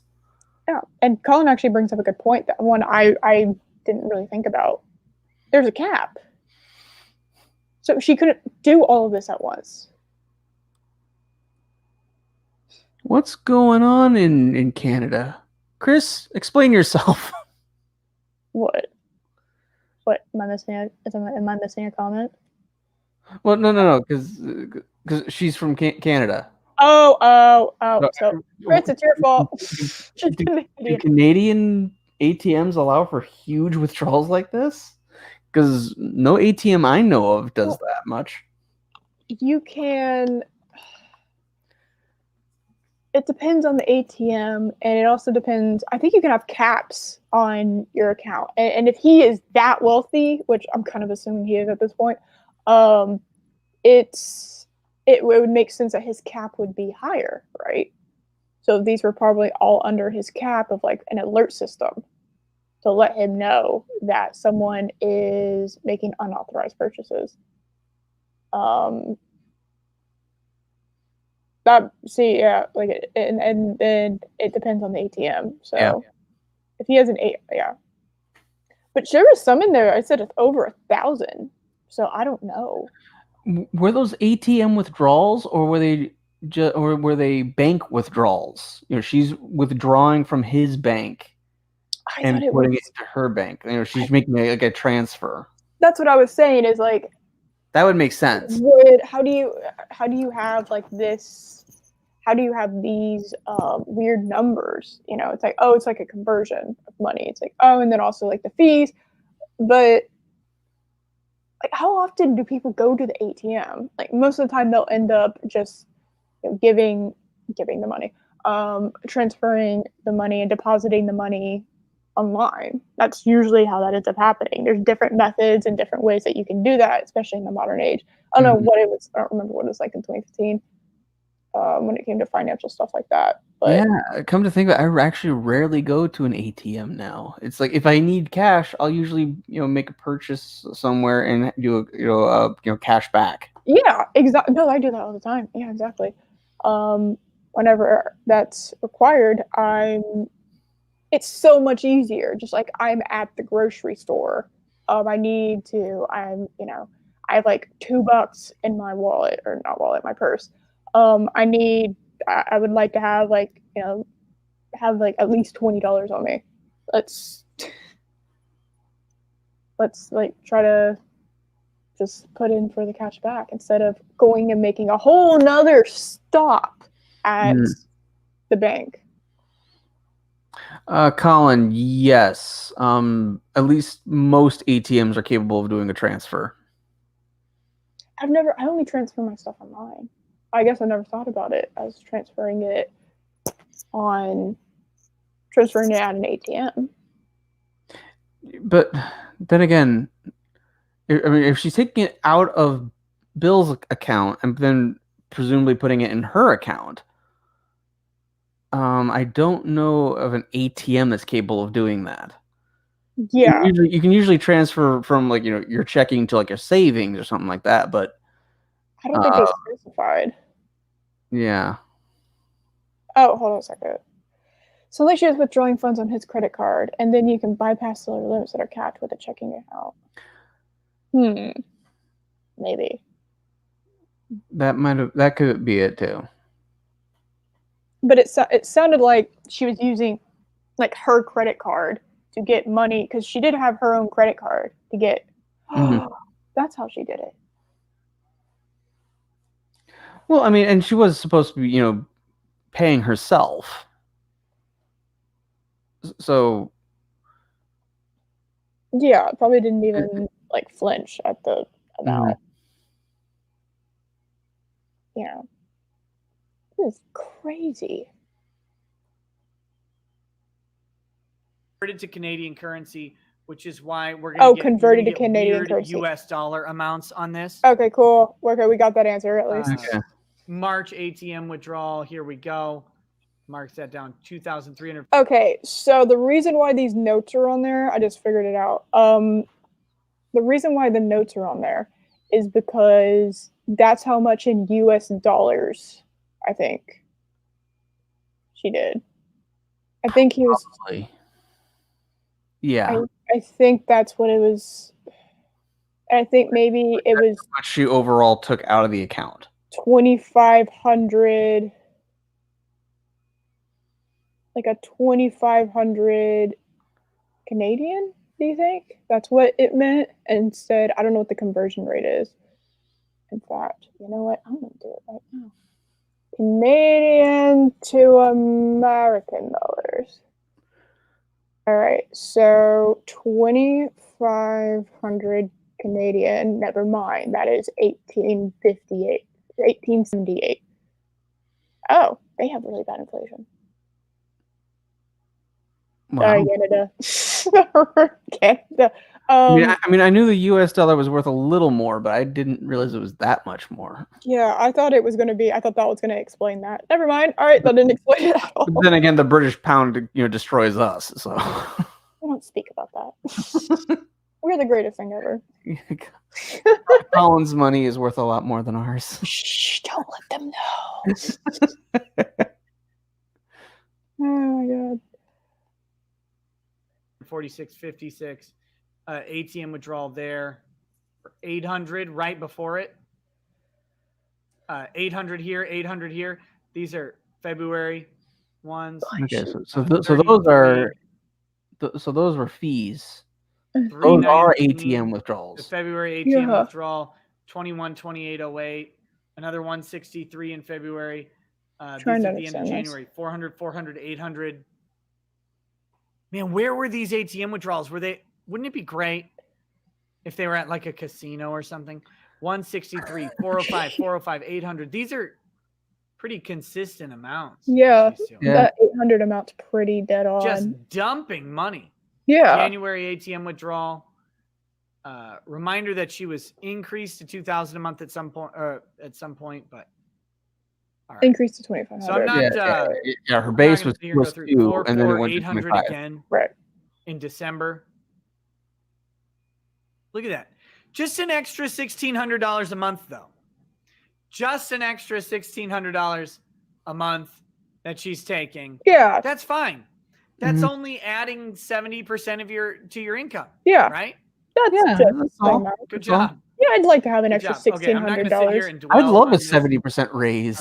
Right? But that's the proof that they have, the supporting evidence. So, long story short, the Sim Squad came out, and we'll see this in the. I'll briefly pull up the Bleeding Fool article. Nice.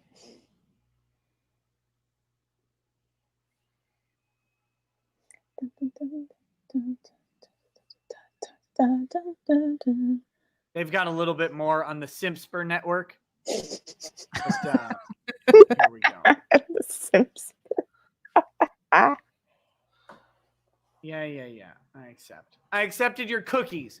I expect cookies now. Bleeding Fool. Whisper Network evidence. I would also like cookies. I could really go for a cookie. Shrink this down just a hair. August 13th. Did we go over this? No, it's one of the ones I sent you. Their thing, and they've got this Bleeding Fool, enemy of real journalism. Enemy of real journalism. Perfect place to pause. I thought. I'm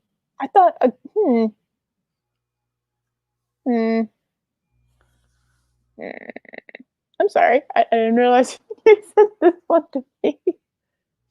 Or is this? Oh God, is this that one chick? The format looks different. I can't figure out if I've read this article or not, but I guess I guess I'm about to figure that out. I don't think we went over this one. That's all right. He's going over it, which means we're technically going over it. Yeah. Yeah. Go team. I love this Bleeding Fool enemy or realtor. Because they're actually reporting on news. I know, right? Is baselessly repeating Bill Willingham's unproven and based entirely on his unreliable word that Stephanie Cook stole money from him, the amount of which he can't actually remember, but thinks is close to. Okay, hold on. Yeah, I know, right? You beat me to it. Okay.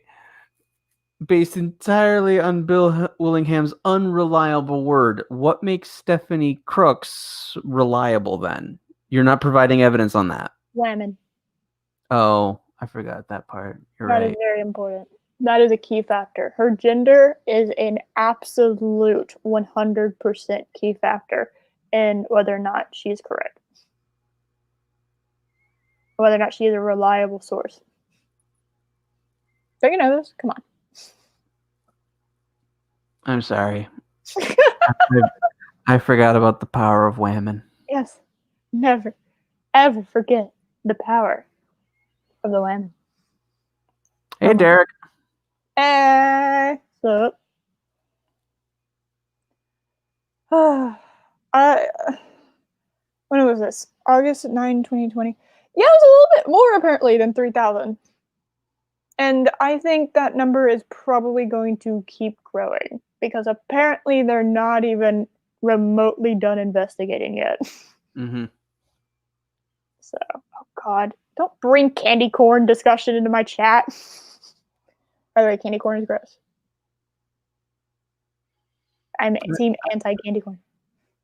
Oh, then I guess we can't be friends anymore. I don't understand the reference, but I do agree that female equals perfect.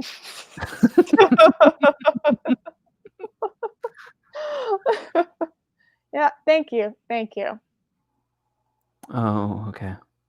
No, that's been the case. That has been the case forever. You must believe all the women. Wait, 2005? I thought it was 2015. No, it's always. I told you always. You could put any year up there and he would be correct. Oh, that's true. 1300 BC. You're believing all the women. Oh, wow. Okay. Or is it BC? I don't know my stuff anymore. I was taught BC. Damn it. It's close to $3,000. No, he said it was in excess of 10. Yep. Great.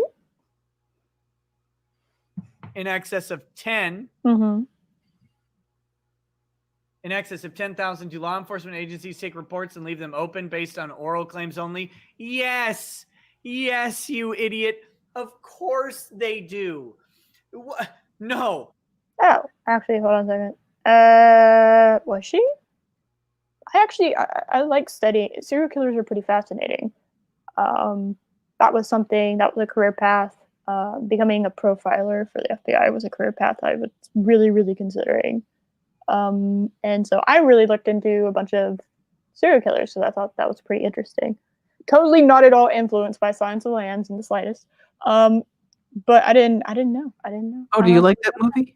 I didn't. Yeah, I do occasionally watch it. It's all right. Okay.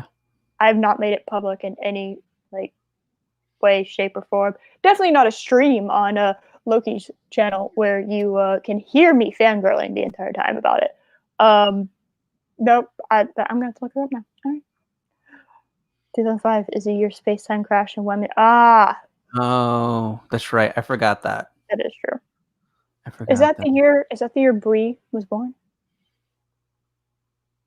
I know. It was her birthday this week. Mm-hmm. Oh my goodness. Yeah, yes, I'm fully aware 2005. There's no possible way that 2005, but oh no. I said the word. It's like Beetlejuice. You say it too many times. She pops up. Oh no. Oh my goodness. Leave on women. Leave on women.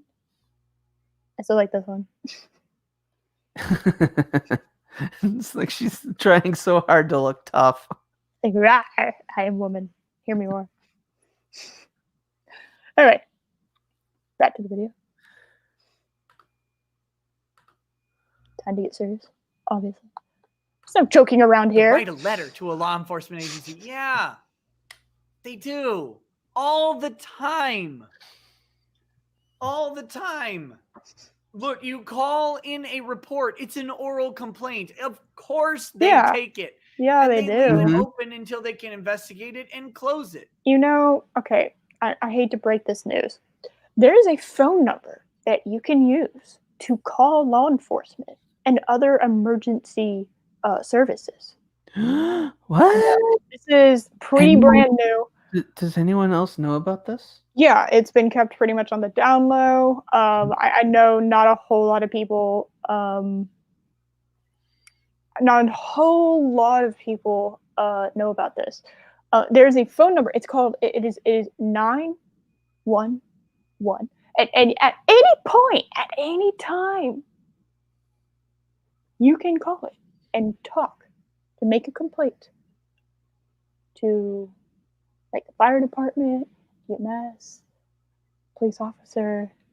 At any point, you can call this magical number and they will do something about it. And they will create a case about it, even if it's a noise complaint. Well, not a case, like, about the noise complaint, but you know what I mean. Mm-hmm. And they don't go, it's a noise complaint. You might get a tally mark. I don't think they'd go as far as, like, I know police officers have to do a absolute insane amount of paperwork for any case that occurs, but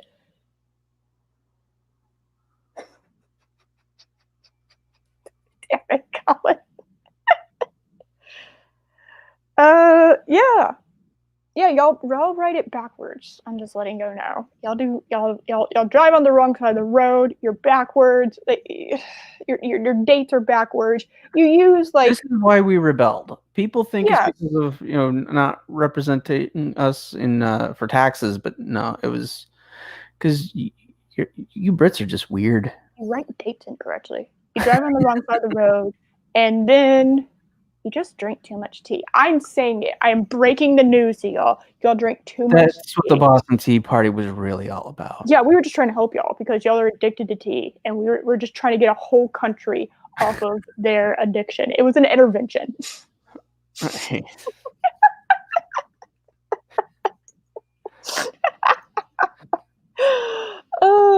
Real history with Eris and Josh. Yeah, exactly. Yes, actually, I do agree. That makes total sense. It does. Yes. That's right. It would make total sense that Bree's mind wasn't active for most of her life. Oh damn! And then she reached full enlightenment during Captain Marvel filming, and that's when that's when half the population became women. So women were brought into existence when she reached, full enlightenment. She achieved nirvana. Yes. No. It is month. It is day. It is year. That is the appropriate way. And you can take your metric system and shove it. We will not convert, damn it. All right. Anyway, I've been trash talking like half of my chat this whole stream.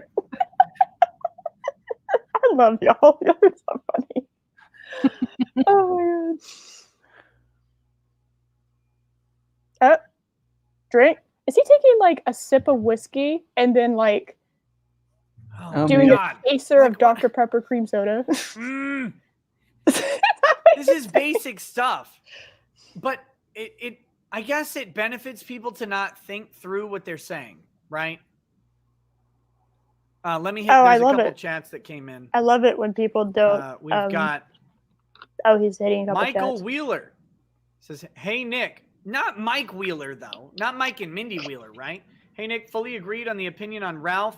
It's time the adults start to be adults and cannot like things people do, but still treat others well. Later, Crimson Mist. Seeing the stupid and darker sides of them. It's good. It's look, all right. I have members who I would have to disavow forever if every time they did something stupid while drunk, I disavowed them.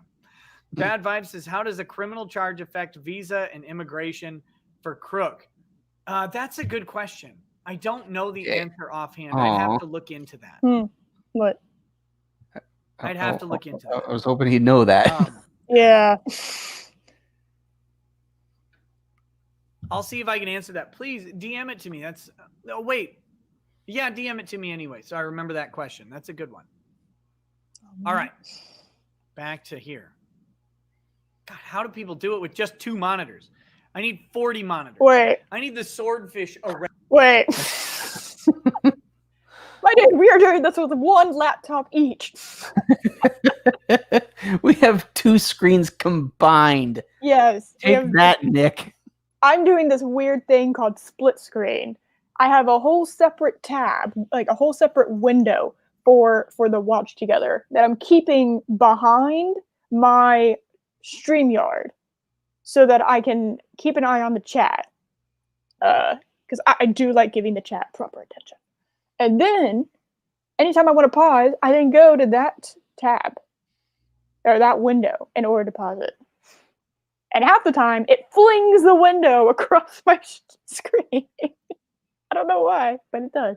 Oh, you're doing this more complicated than I am. I just have a couple tabs open and just go back and forth. Well, it's easier because I'm the one that's sharing my screen. It's easier to manage the screen sharing thing. That's true. It for whatever reason, I guess because it's not like my laptop is like this like insane level, right? It's like the other tabs get a little wonky when I put whatever tab I'm screen sharing. My God, in with them. So I like to keep it separate. Let's see. Yeah, I felt a little bit called out. So maybe array of monitors. Have you guys seen the Microsoft Duo? No. What? You guys seen the Microsoft Duo? I now need to see the Microsoft Duo. Beautiful. Hold on. I now need to see this magical micro. Yes, I know. Off topic. Microsoft Duo. Where are you? It's like, okay, so it's like 2 smartphones put together. And you can open and close it like a flip phone. Oh, yes. I just pulled it up. Oh, I feel like I would break that. I know I would. Like whenever you're ending a conversation with flip phones, which is like awesome and something they need to bring back, but you would just flip it down and end the phone call, and it gave like a very nice sense of drama. Something I do appreciate. And it just kind of did a little like the noise it made when it closed completely. It was like you're in the middle of a movie. It was amazing. I feel like if you have 2 screens though and you do that, you're gonna hear it and it's gonna be glass shattering. I mean, and the thing I miss about flip phones was, I'm a lifelong Trek fan, so it felt like I was closing the communicator. See, I got into Star Trek after flip phones had pretty much become irrelevant. So I know. it was heartbreaking because then it made me want a flip phone. I was like, no. Oh, hey, Kronos. There we go. Clamshell phones? I have never heard them described like that. That is fascinating. I mean, I suppose that could be an app description. It is. It technically is. Except you don't eat the inside of a phone. Got a little bit. I agree, Colin. I totally agree. Yeah. No, we should just have Star Trek communicators. Actually. Yes. Just if someone could, and don't make them too expensive because don't be that person. Someone actually go out and create them and then mass produce them and have it so that it functions as a phone and just like requires like a SIM card or something, but that's all it does is I would totally get one. Just a phone. So you can just kind of upload you can just pick it up kind of like almost like a burner phone almost, but it's not. Yeah, I would do that. I would get a whole nother cell phone plan just to I would that. totally get that. Mm-hmm. Totally. Honey, why are we paying for more phones than we actually use? Because it looks like a Star Trek communicator, honey. I'm a nerd, damn it. Let me be a nerd. Hell, you know what? If it was just, it would be cool if it was kind of like a tin can like string thing where it was like a walkie-talkie. Yeah. Something as simple as that, where it was just like a walkie-talkie, I would be okay with. Because I think the whole other cell phone plan might get a little expensive. But, it would be cool if you had different levels. So, like, you could have one that was just Bluetooth, and then you have one that's like walkie-talkie, and then you have one that's like, you could have like an Alexa-based one. You can have it. Okay, never mind. Someone take my ideas and put them into a business, and then give me the royalties. There you go.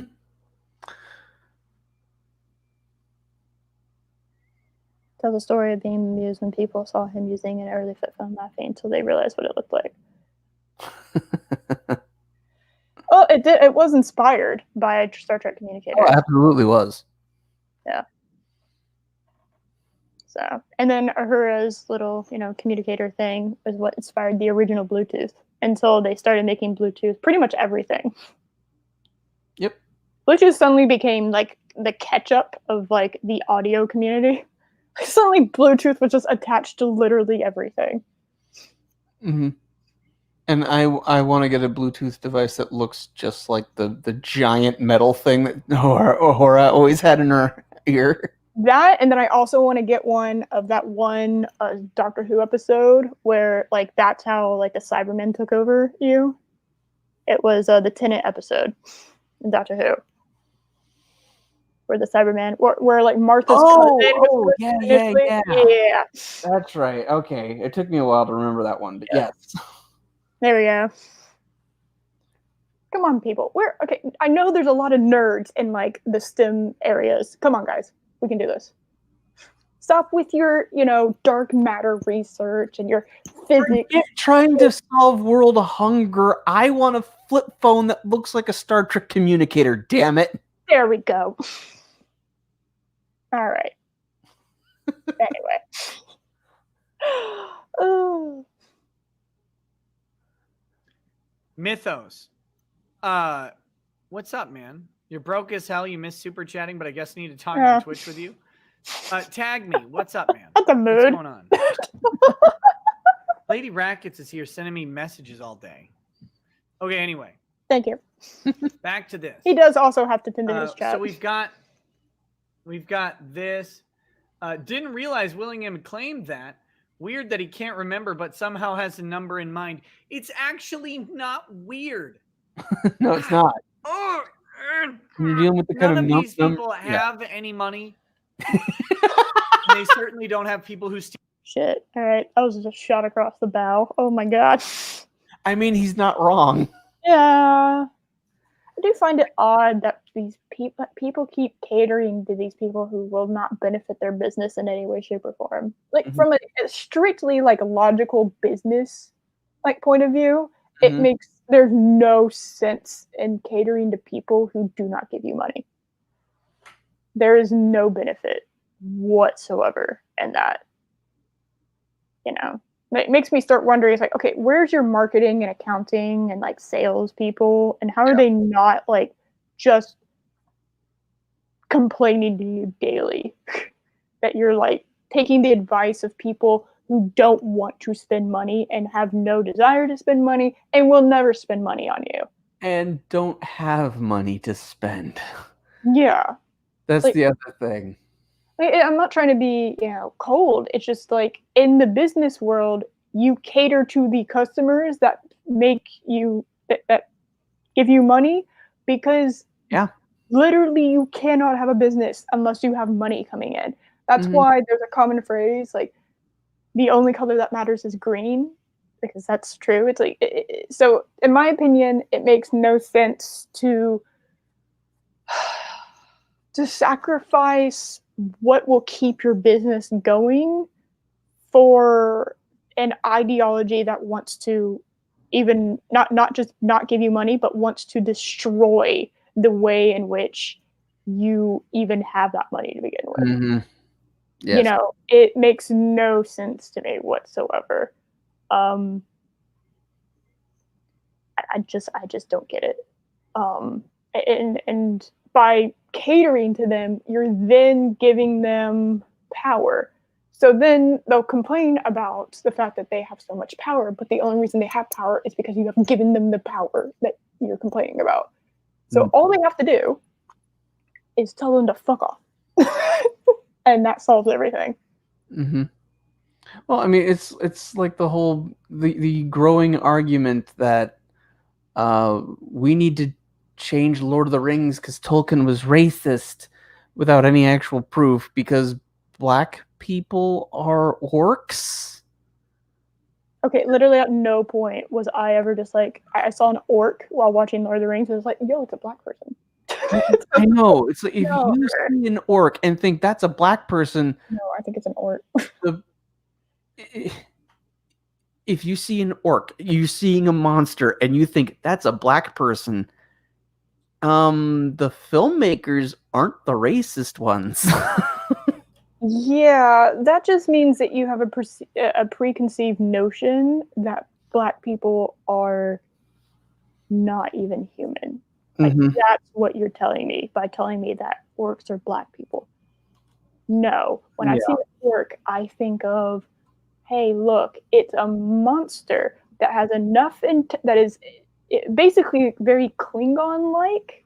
It's intelligent, but has kept that that ferocious animal primal instinct, which makes them very fearsome in battle. They're very strong. They're led by a very intelligent person, but their underlings, on the other hand, have a tendency to be very like not that intelligent, and so it's kind of a trade-off, right? Well, and also, I mean, it's in the books and it's mentioned in the movie. Orcs were elves, and they were corrupted. Really? I must have missed that. I also haven't read the books, but that's interesting. Do you know how the orcs first came into being? They were elves once. That makes and mutilated. That actually makes total sense because the elves are very, very intelligent. So, like, the orcs are very fearsome because of that. And so, no, at no point did I ever think. And at no point was I watching The Lord of the Rings and was like, there needs to be other people. Because if you do any amount of research, same thing for Game of Thrones, these things are based off of, I know we're totally getting off subject, but these things are based off of a like European mythical history. Tolkien-based Lord of the Rings off of Nordic and Celtic mythology. Yeah, that too. And so it's like it's based off of that. I was thinking more Game of Thrones when I was saying that, but it's like so. In theory, if you weren't a bunch of assholes, you could have a spin-off series if George R. R. Martin wrote anymore ever. You could have a spin-off series where it focused on the other areas, not just the ones that are inspired by European history, but the ones that are inspired by African history, because there are areas in Game of Thrones that are inspired by that. Yep. So you could do that, but you also have an author who hasn't written a book in like 10 years. So, well, I mean, he has written books. He just hasn't written any in the main series. Well, he hasn't written books. He's abandoning his he abandoned he's abandoned his baby. Yes, he abandoned his main creative baby for a bunch of side projects because he's refusing to admit that he burned out and he lost his passion for it, and he just has absolutely no desire to go back to it, which I can't blame him after what happened to Game of Thrones. But yeah, no, last time I was in D&D, I was a drow. So yeah, at no point when I saw that, I thought of the Dark Elves from Thor: Dark World. I didn't think of black people. That's not what I thought of in this fantasy-based game. But it's very frustrating. Anyway, totally and absolutely got off subject, but that's all right. I'm blaming Nick. You also want to blame Nick? All right. Yeah. Screw you, Nick. Yeah. Steal money from them. Embezzlement. I ranted about this just a minute ago. Embezzlement is you're embezzling something generally from someone who has a lot, because it's hard to detect when you take $400 from a millionaire because they're not monitoring their bank accounts because they don't have to. That's a weird aspect of wealth, right? Is like, okay, spent $500 today, don't care. Someone who makes $2,500 a month, or someone who makes even 40 grand a year, like if $500 goes out of your account that day, you're like, oh my God, how am I gonna, I gotta make rent. I've got to pay my utilities. I got to pay my cell phone bill. I got to buy food. $500 leaving your account is a huge deal. So you're monitoring it.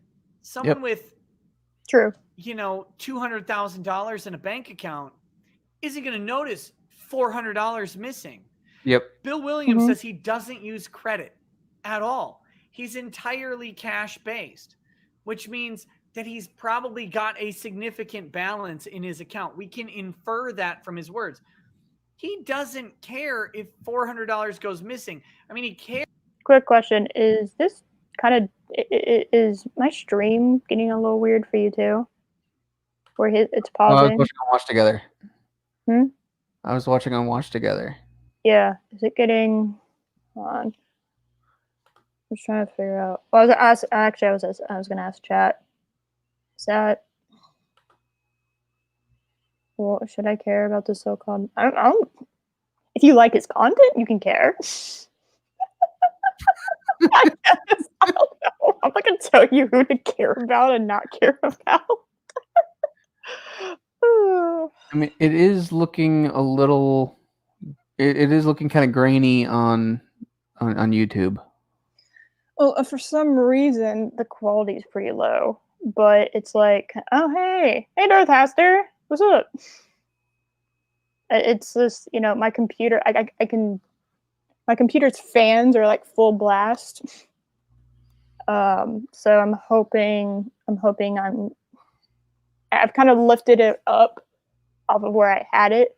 So it's not, so like the fans aren't, it's not overheating, but it's pretty warm. I don't know. I'm hoping it's not like lagging a bit on on the stream. Okay, you're having problems with streaming. Okay. Maybe it's just stream. You know what? I'm going to blame stream. It's his $400, but he's not going to notice. He's not going to day-to-day notice. No, he's not. It takes a while to notice it. That's how embezzling actually functions. Yeah. That's why it functions. So I have to point this out. And this guy says, CGers love to pretend that they care about evidence, but I assume Willingham hasn't bothered to show any receipts. Well, he didn't, but did file a police report. My guess is that he misplaced the money by accident and decided to blame his assistant rather than own up to his mistake. Oh, I just accidentally withdrew money from an ATM in a country where I'm not. Remember, if we go back to this, I have to point this out.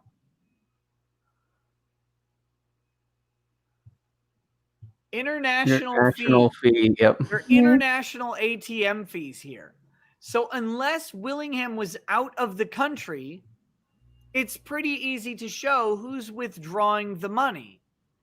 Because as Willingham lives in Minnesota. Un momento. I'm going to turn the fan on in my room. I'm going to see if that works. So just give me a second. Okay.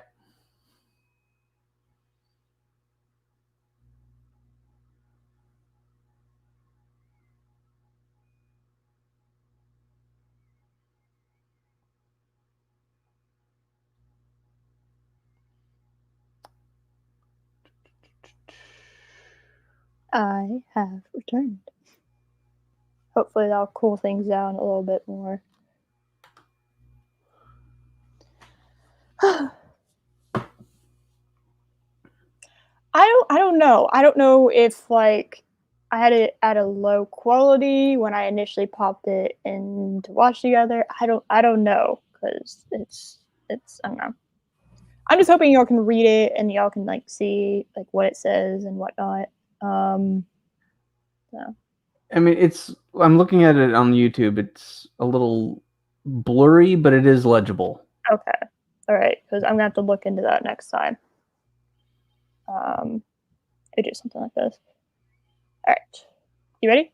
Yep. He's not withdrawing internationally unless he's actually out of the state. But every time Stephanie Crook withdraws, there would be an international fee accounted for. It made it pretty easy to actually find the unauthorized ATM withdrawals. Because it just says normally you'd be like, ATM withdrawal, how would you even know? Luckily, international fee. Pretty simple. I bet once they figured this out, they just searched for international ATM fees. Easiest way for them to find this stuff. Yeah. Mm-hmm. That's multiple times in a day, too. Did you notice that? Yep, I did. He misplaced the money by accident at an ATM in Canada. All the time. Normal. Don't all those ATMs have cameras? Yes. I do all that. And that would be something separate that you would have to subpoena the banks for.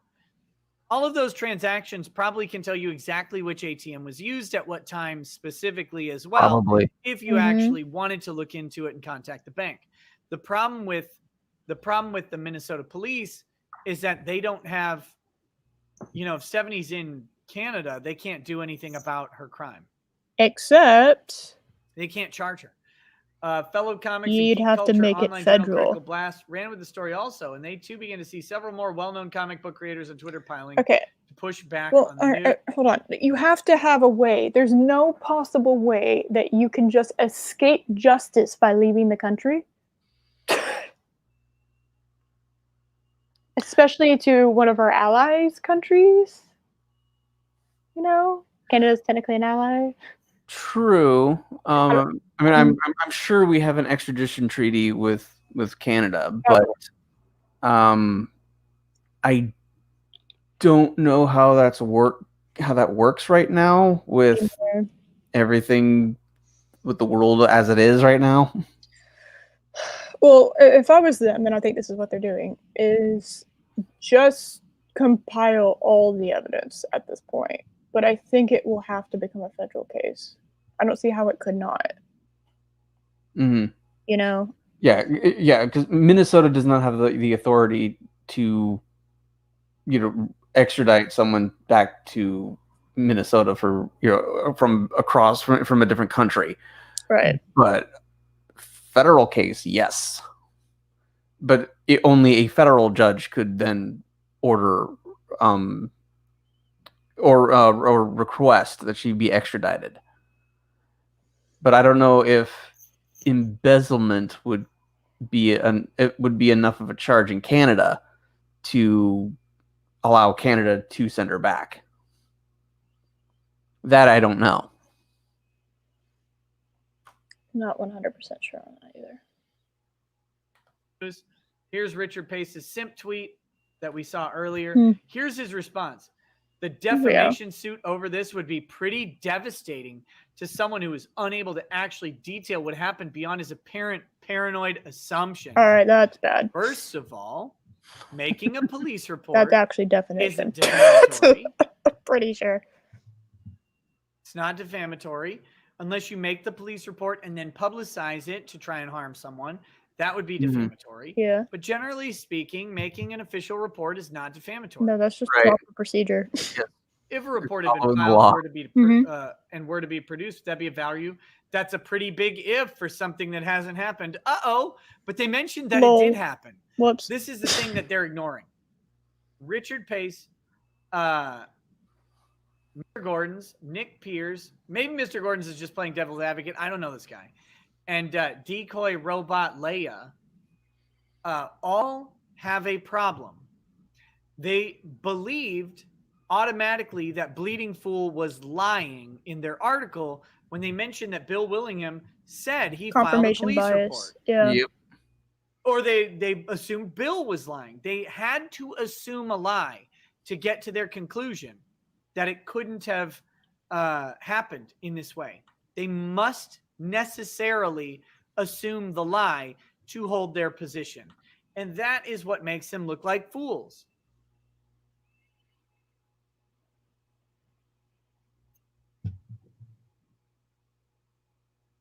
Critical Blast looked for the receipts. Twitter responses ran from one extreme to another. That's a pretty big if for something that hasn't happened. Richard Pace, Decoy Robert Leia says Black Lives Matter. They liked this reply. He was not. To your tweet. Wait. That's weird. Wait. I don't know what's going on there. How did they get his thing in the likes? Oh, liked a reply to your tweet. Oh, is Mr. Gordon's the undercover? Oh, shit. Oh, shit. That would be the only way, right? Yeah. Oh, Nick, you just doxed Mr. Gordon. I think you outed him. Oh, no. Well, no, that could be a source. It doesn't mean. That doesn't mean anything. That's literally just a screenshot from something. That doesn't mean that that's the person who wrote this article. And we're also assuming the person who wrote this article used their real name and not, a pen name. So I'm guessing it's not. And if it is, then the person who wrote this article didn't use their real name either. So. And it could have just been like they saw this Twitter thread and although can't you see what they liked? Can you just go into their likes and see that?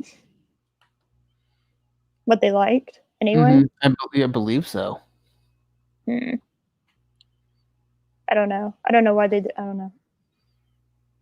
No, that's just the name. That's the name of the person. That one of the person's name has that in there. That's it. That's the only reason why he said that. Yeah, it was just his screen name. Yeah. All right. Hold on a second. Not sure of the geography. I'm not either. I'm going to be completely honest with you. Yes, Minnesota does border Canada. Yeah, you know what? I do know my country. I in fact do agree with Josh. Well, I also grew up in the Midwest, so I grew up in Wisconsin, so Minnesota was right next. Was one of our neighbors.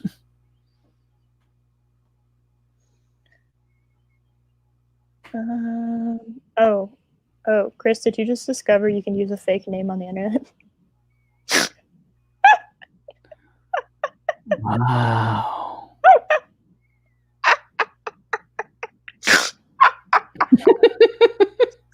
Damn it, that's amazing. Right next to Ontario. Okay. Even if the state court bumped it up to federal, the issue of a bench right would be the summon proxy 10K, which she was mediate. Okay.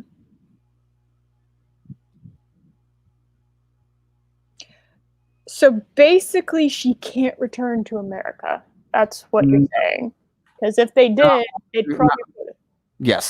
probably put a warrant out for her. Yes. And because she'd be in a different state, it would then become a federal crime, and yeah. I don't know how they're going to solve that problem, but... Okay. Mr. Gordon's must have been the one report. Sorry to out you. Sorry to out you, Mr. Gordon's. But this must be the person who sent the screenshots to Bleeding Fool or Critical Blast. That makes sense. So here we go. Here's the report. They have it as well, and the supporting evidence. Same as Critical Blast. Long story short, that's really, really damning for Stephanie Cook. That doesn't mean she's guilty. Yeah, that's true. That's true. The full benefit of doubt that everybody gets who's under U.S. jurisdiction. And that is that she's innocent until proven guilty.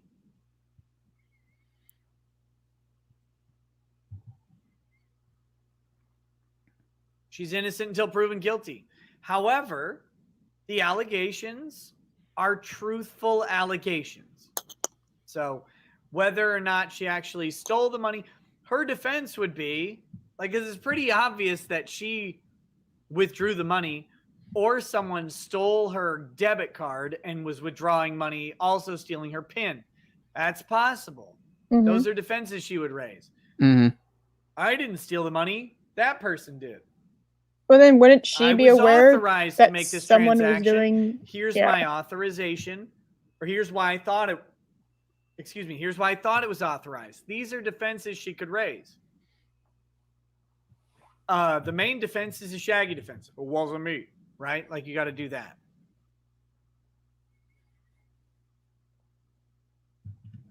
But here's the thing.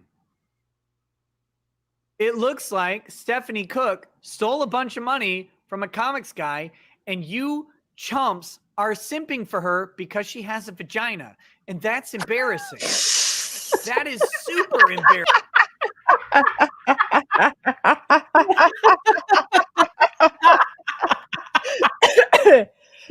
Oh, God. Holy hell to him. I mean, he's not wrong. It's very correct. That is, yeah, it's pretty damning, actually. Yeah.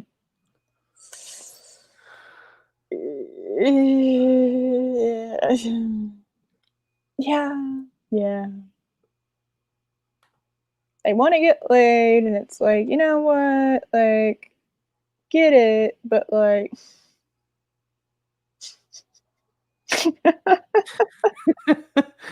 You're kind of like selling your soul to like just a little bit. That was amazing, Nick. Thank you. That was beautiful. Holy hell in a handbasket. Embarrassing. Rape Ace. That's actually sad. You won't ever get in it. She's not going to open her magical lotus garden for you. She has no, like, just because, I went on Twitter and simp for her. Here I come. Nope. You're not making a Ralph sex tape anytime soon with Stephanie Crook because she's in, he's in Canada too. Oh, that's right. Oh my Maybe goodness. he is. Oh my goodness. Stop Stop it. simping Stop it. for these thoughts. Thank you. Praise If Jesus. they're using sex to advance their careers, the men who do it are dirtbags. They're also thoughts. Yes. Mm-hmm. Male This thoughts. is important. Stop using If sex a to woman advance is your opening shit. her legs Stop to it. advance her career, by the way, power to you. Use your V card all day. I don't care. She is equally bad to the guy who is trying to get in them, trying to penetrate. That's the same act. It's just as bad for both people. But here's the worst thing. Mm-hmm. The woman who's pretending to not use the V card to advance her career While and also then using pretends it. to be offended when a man advances on Mhm. her. Mm-hmm. Oh, I never. Oh my I goodness. went to his hotel room alone at 3:00 in the morning to discuss comic books. Yeah. Why he gave you his room Get key. Get out. Be gone. Thought be gone. Spray all up in the face. Do it. I Get love out. it. This is great. Get out. These people are terrible. All of them. Yes. They're all terrible. Oh my god. Mm-hmm. Cancel everybody. That right. Wait. Catherine Rule. No, don't Google simping. Don't do it. No. Oh, No. you got a Oh, simple God, hour. no, Let don't me do help it. you. Don't do it. Let me help you. No. Oh my goodness. I will define it for you. Yes, please do that. Simping. Save her. Simping is, When you put your balls in a woman's purse. how do I word this appropriately? And you pay her to do it. Simping is running apologetics for a vagina you will never have access to. Nailed it. That's it. That's what it is. Do I agree with that definition? That is a definition of it. Simping is I okay. think it's a little too specific. I think simping can be a little more broad. Yes. Than that. So, all right. Oh, Eris, I think you're just so wonderful. I love all the times I get to be on your stream. You're welcome. I mean, in all seriousness, I like being able to hang out with you. Yeah. But it doesn't control my life. Yeah, no, that's what simping is. Okay, so the people, especially it's mostly guys. Mm-hmm. There are obviously women who will simp for guys, but simping is pretty much associated with guys, and guys doing it for women, even though I guess they could do it for other guys. But the most well-known, most just documented section of simping is men doing it for women, and it's when a woman is kind of sexualizing herself in some manner, some way, shape, or form, or not even. Sometimes it doesn't even have to be that. I'll even take it a broader step. It doesn't even have to do that. But essentially, it's another term for white knighting. Yeah. Yes. It's kind of that unjustly white knighting. Yes. So at least in white knighting, there's kind of it's like a defense force for a woman. Like she does something possibly bad, and like a bunch of $1,000. Yeah, and a bunch of guys or just a guy will come out of like the woodwork. And she's a holy, prosperous, wonderful person. She could not possibly have taken the money. Yeah, it's like and they defend the woman. Without looking at any facts. Yes. Or anything.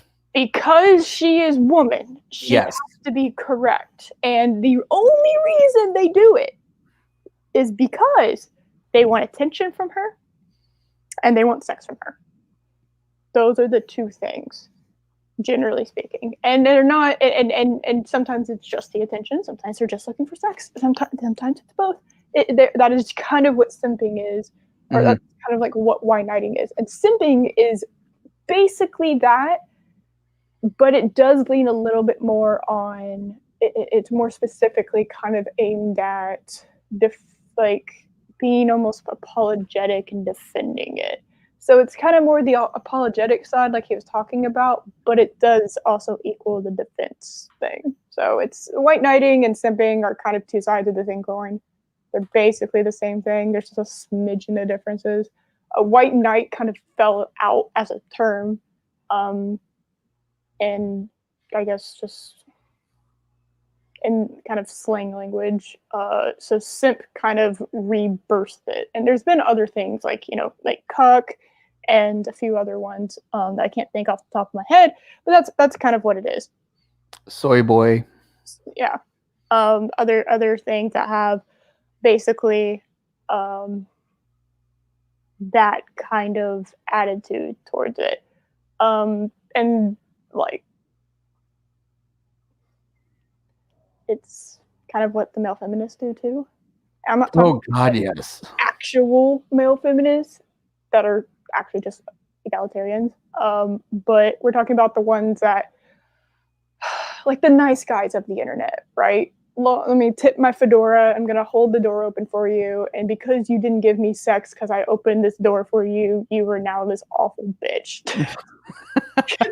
Basically, they can turn on you at any time. They're very volatile. And they have a chip on their shoulder because of all of the rejections they've gotten because they claim they're such a nice guy when in reality they are absolutely not that. Yes, right. I have had a few instances of dealing with quote unquote nice guys. They turn on a dime. It's absolutely insane. But simps, yeah, it's like I don't know if y'all know anything about Pokemon. She has like this legion. She has an army of simps that will come out of that will literally rather miss. Oh, the Twitch streamer. Yes, they would rather miss. Pronounce Pokemon. I'm like, wait, who's she talking about? Pokemon. Okay. How you pronounce her name? I don't really know that much about her. I just kind of follow. I do listen to commentary, the YouTube commentary channels a lot.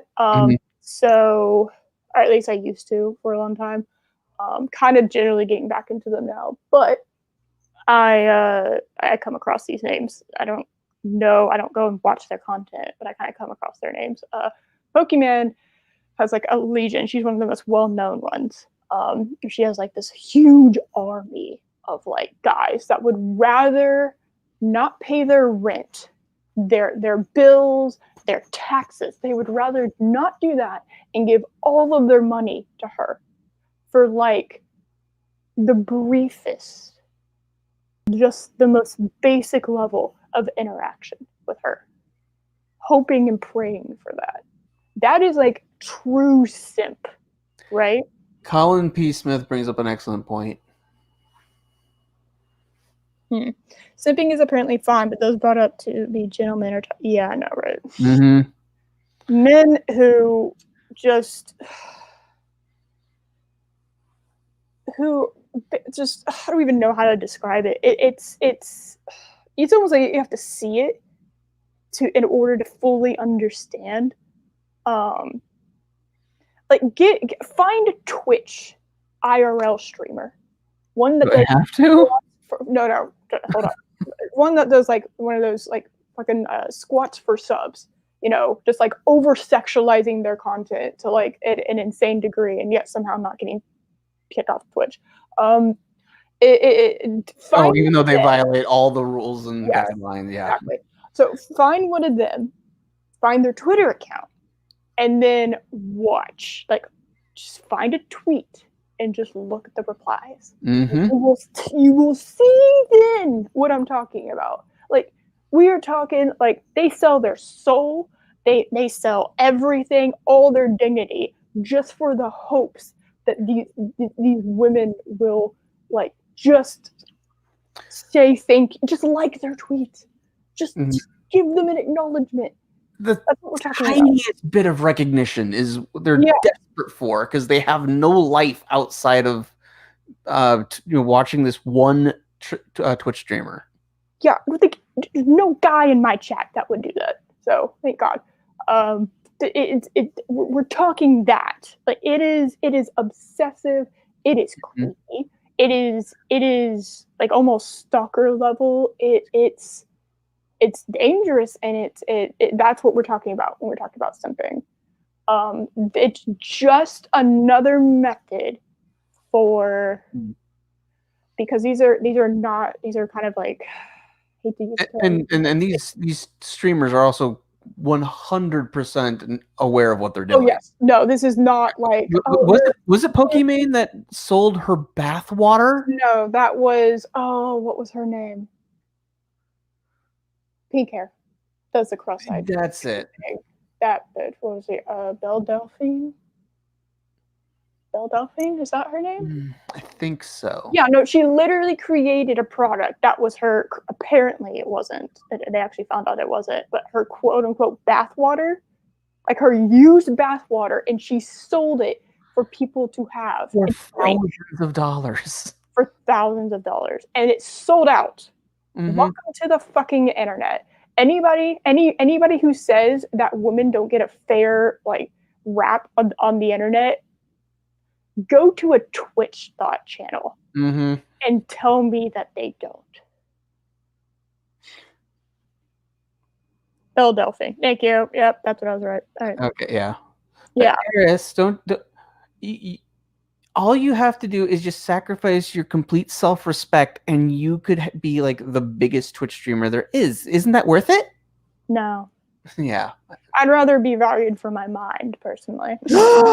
I know, and my personality, and like oh my god, and like everything, like who I am as like a human being, I would rather be valued as like that than if you presented yourself as just a mindless sex kitten, then I could simp for you all the time. Wouldn't that be great? Great, wonderful. Yeah, that was the goal. Oh my god, hashtag goals. Oh my god, career goals. Oh my goodness.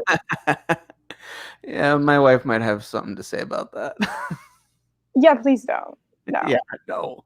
No, don't do that. I consider you a friend, but no. Yeah, and that would make me very uncomfortable. In fact, if anyone starts doing that to me, that would make me very uncomfortable. Do not do that. Wasn't there one complaint? Yes, exactly. Yeah.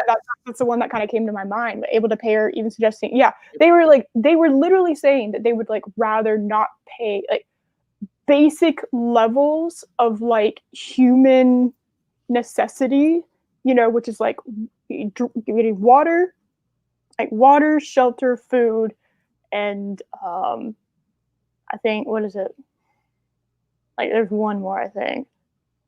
Like some kind of like, at least like one person I guess to talk to, so you're not completely isolated.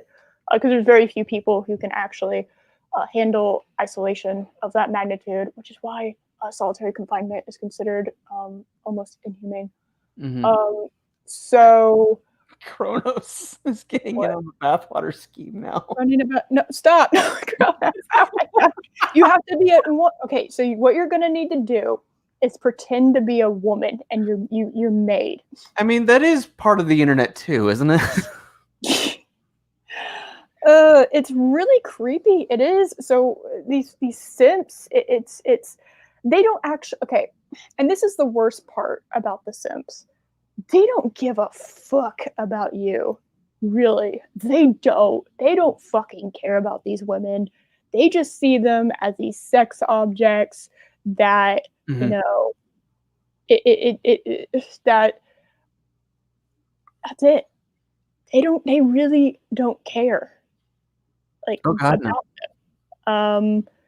It's you know what, for the most part, I'll amend that.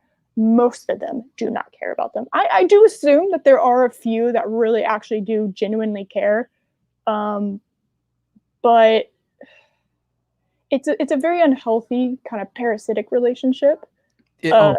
To have with the people who watch you. And that's my problem. I don't really mind women being, obviously I don't mind women being sexy. That would be kind of bizarre. But it would, I'm not asking people, is it all right, you gotta fucking dress up like a bunch of nuns.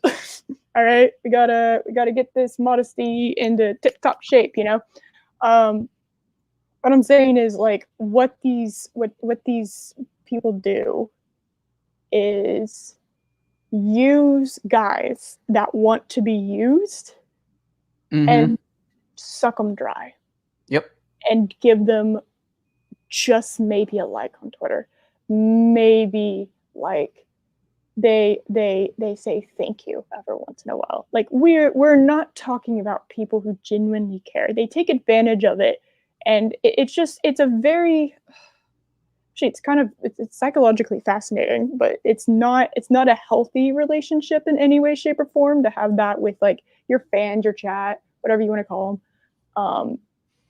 And it's kind of disturbing to have like people who, even if you were in the wrong, would come out in defense of you. So like you could do nothing wrong. That's very damaging psychologically to that person. Like they could do nothing wrong. It's one thing to, stand up for your friend publicly, but then in private, like, what the hell were you thinking? That'd be different, but that's not what happens in these cases. Oh, well, I'm glad that's what it took. Oh, God. You know what? The worst part of that. What is wrong with some of these people? Well, you know what the worst part of that is that it would, like, several things had to happen to get to that point. You don't just leap to extremism, all right? That's not something you just, like, dive immediately into, because that's a very extreme thing to do. Lots of things that had to be okayed had to happen before that. Well, and I think the only reason it got taken down was because that's selling off bodily fluids, and that is considered hazardous waste. And that therefore that's against the law. You can't send hazardous waste to people. Okay, there's difference between using sex appeal and then treating the fans. Yeah, there's a difference. I don't agree with the idea of, like, you should be able to choose if you want to portray yourself in a certain way, that's fine. The people who do that, right? The women who do that because, they don't do that to then, like, I'm sure when Pokemon first started out, she had no intention, right? I'm saying once it gets to the point that it is now, that's when things need to be like, if you're basically nude on Twitch, all right, that's not Twitch content anymore. Right. There are terms and agreements. Yeah, people are not watching the gameplay. They're watching her. Yeah, so basically what they've become is they're basically cam girls, and that's a whole different thing. And it needs to be in the appropriate location on the internet, rather than in this. Any child can just turn on Pokemon, and that's a problem. Now, there is another further level of that, which means the parents should be not completely all the time 24/7 monitoring what their children are doing, because but you need to also pay attention. Yes, you need to know generally what the YouTubers and Twitch are, just kind of in general, because you want to make sure your children have good influence. So there is a time and place. Like, I don't know if you remember this, but I remember when Carl's Jr., I think, had those sexy girl card commercials. Oh, yeah, I do remember that. Yeah. That's the first time I've thought about Carl's Jr. in a long time. Yeah, I know, right? But it's like one of those where it's like, that's not what I'm talking about. What I'm talking about, because I don't have a problem with that. What I'm talking about is when it gets to the point that where it's basically porn. It's basically porn, and on top of that, the base that you have created is pretty much cult-like. Yes. That's not healthy. That's bad. And it's only going to get worse at that point. But isn't asking, are people who support this thing the same ones who have yes, that's the thing, right? Okay. Yes. Yes. But I'm saying, like, if you were to do quote unquote squats for subs, right? if you want to like super sexualize yourself like that, there are places on the internet to do that. And I don't know why you would choose such a broad platform like Twitch in order to do that, because there are other locations of that. Exactly. Like there are websites that are more appropriate for that content. Yeah, and if that's where you want to, it's like, if that's what you want to do, then go do it, but don't do it on like a platform like that. That's what I'm saying is like, and then you have, especially when it's in the terms of service of Twitch and YouTube that some content you can't do, but then certain people can do it. Yeah, that's another problem. But if the quartering tried doing some of those, he'd get banned immediately. Yes, and then there's also the uneven, the disproportional, like discipline system and the consequences that arise from that. Yeah, like Dr. Disrespect still doesn't know why he was banned. Yeah, and there are other ways to do it. And by the way, you don't have to be nude in order to be sexy. That's also a misconception. Very true. So it's kind of just this, but that's like a whole different other discussion. But the idea that the simps are, I know it's a meme kind of, where it's like any guy that defends a woman in any scenario whatsoever gets called a simp. But no, what a true simp is like exactly what we're describing. Like they would pretty much even like almost to the point of giving their life for this girl. All right. Pretty much, yeah. So, and I'm sure that there's probably some psychological reasons why that's happening. And I'm sure you could trace back to, I'm sure they're not, I'm sure they're getting just as much enjoyment out of it. I'll put it that way. It's not, but if they're going to do that, there are platforms for that. They just don't go to those platforms, which is what's frustrating. And because they don't go to those platforms, the identity of certain areas on Twitch have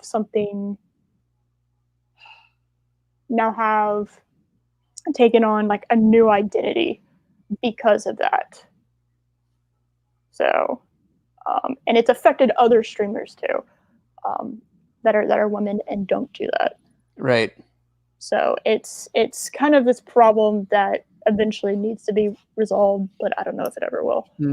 Yeah, I think a good example is Anna, that Star Wars girl. It's like, I think she's pretty, but she doesn't use that. She, streams her games, and she's. I don't think she's on camera for those, is she? I actually don't know. I don't know. I don't really. It's been a while since I've watched some game streams. I guess would be the latest one. I guess would be Loki. Loki, don't become a cam girl.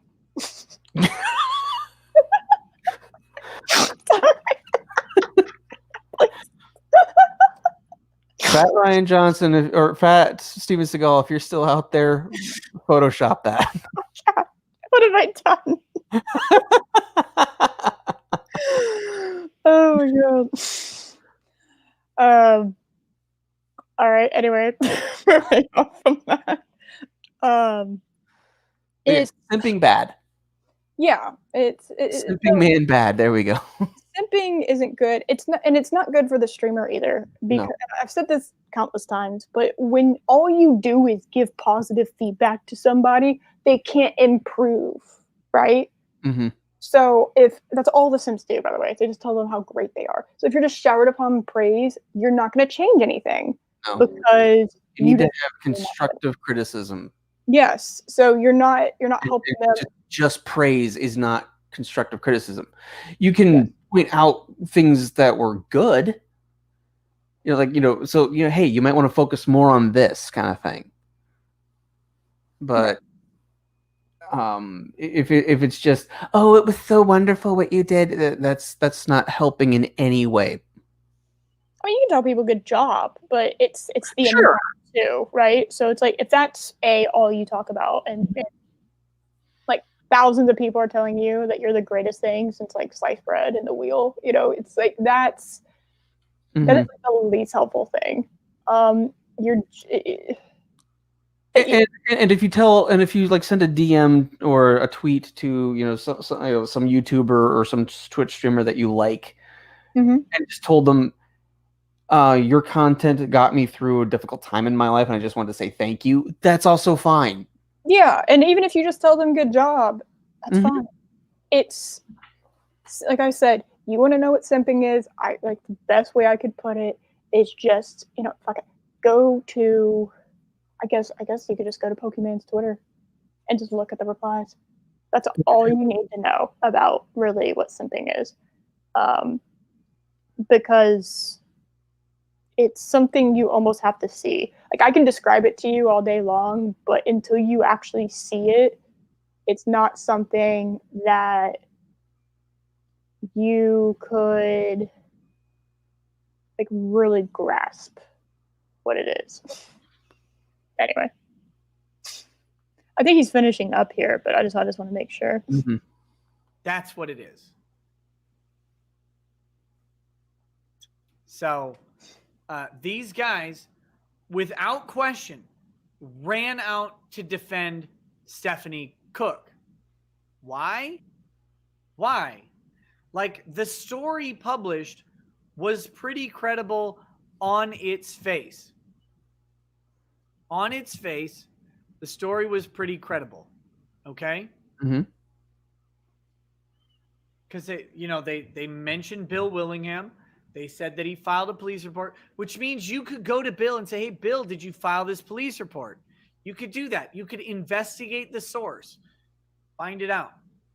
They chose not to do that. Instead, they said either Bleeding Fool is lying or Bill is lying. We don't even care to figure out which one. One of them is lying. They also listed the specific county in which the case was allegedly filed, Dodge County, Minnesota. They could have contacted Dodge County and simply asked, was there a case filed against this person by this person? And Dodge County would either tell them yes or no, or they would say, you need to file a request with this department as Critical Blast did. They didn't do any of that. Ben Frail, isn't simping giving them money? This is white knighting? I don't know. Maybe. Yeah, see? It's kind Maybe. of, yeah, simping and white knighting are pretty much the same. I say apologetics for Stephanie Cook is money. It is. That's a good way to put that. Doing, That's interesting. If they apologize and endorse her, it's more likely that she gets work tomorrow. Normally, if these people had if they had integrity and consistency, if they had a whiff of bad behavior, they would run a Twitter campaign to get them deplatformed like they do to everybody else. They don't. Because there is no integrity. Right. Like, for example, imagine if it came out that Ethan Van Sciver was embezzling money from someone else. Oh, they'd be all over it. Lots of people have levied that accusation against Ethan because he has big crowdfunding and all of that. Just make him a woman and make him switch political parties, and they'd be doing the exact opposite. That Ethan had embezzled money from DC. What would they do? They would try and spread it far and wide. They wouldn't need evidence. They wouldn't need a police report. They'd just believe it and run with it. Don't apply the same standard to Stephanie Cook because that's why. Yep. Women. So anyway, EVS is embezzling pies. God. Oh, I wish that were me. That's true. That's actually factual. I could go for a pie right now. I think I have cheesecake in my freezer. I would simp for cheesecake. Right. Yes. You know what? Hold on a second.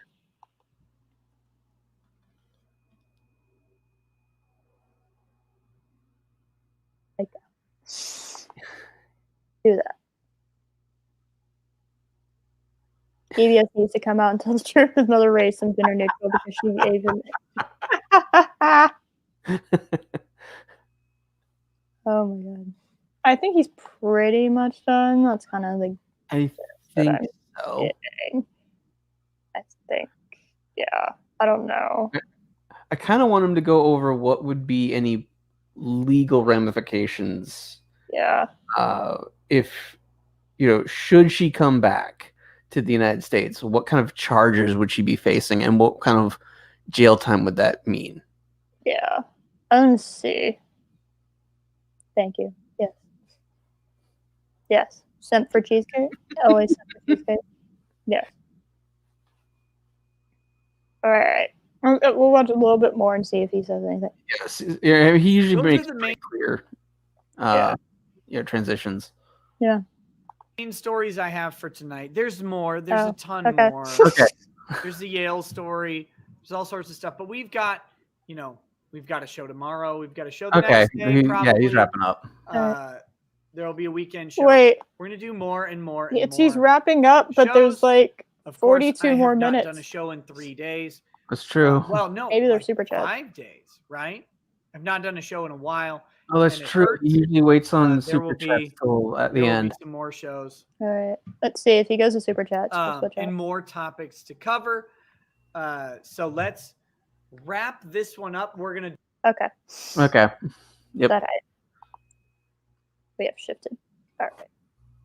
Ta-da! Oh, actually, great question. Statute. I'm gonna look that up. Statute of limitations on embed. That is a good question.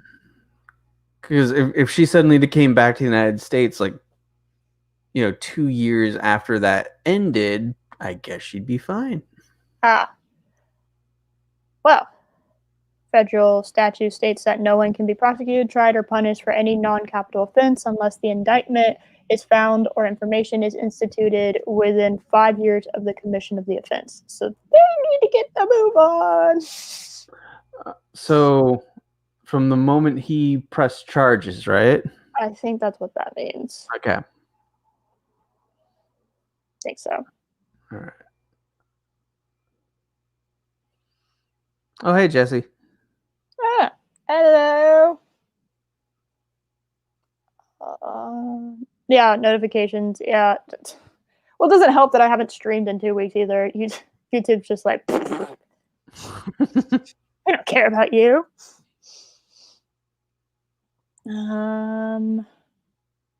Yeah, but that's federal. That's also what I'm reading, that's the federal statute. So, which this would be, since she did technically cross state lines, right? What? I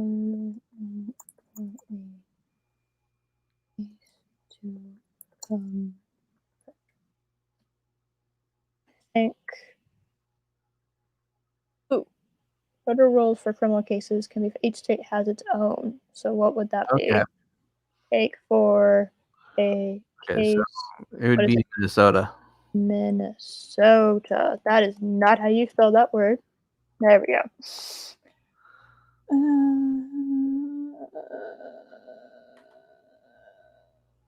Okay.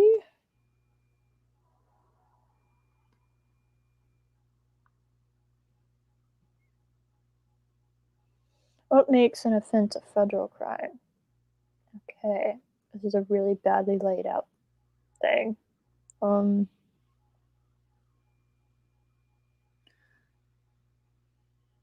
Stealing and using credit card information, the crime crosses state lines. So stealing and using credit card information from people in multiple states. I don't know. Crime involves a federal institution. I don't think that would have to do. Federal government wants to take it on.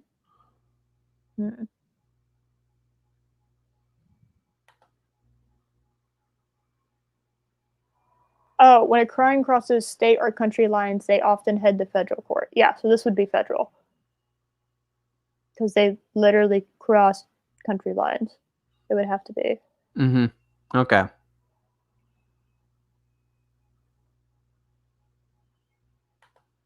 Well, I don't know why she left. And it could be art, because then you're trying to, basically mind read people. Right. Why she left.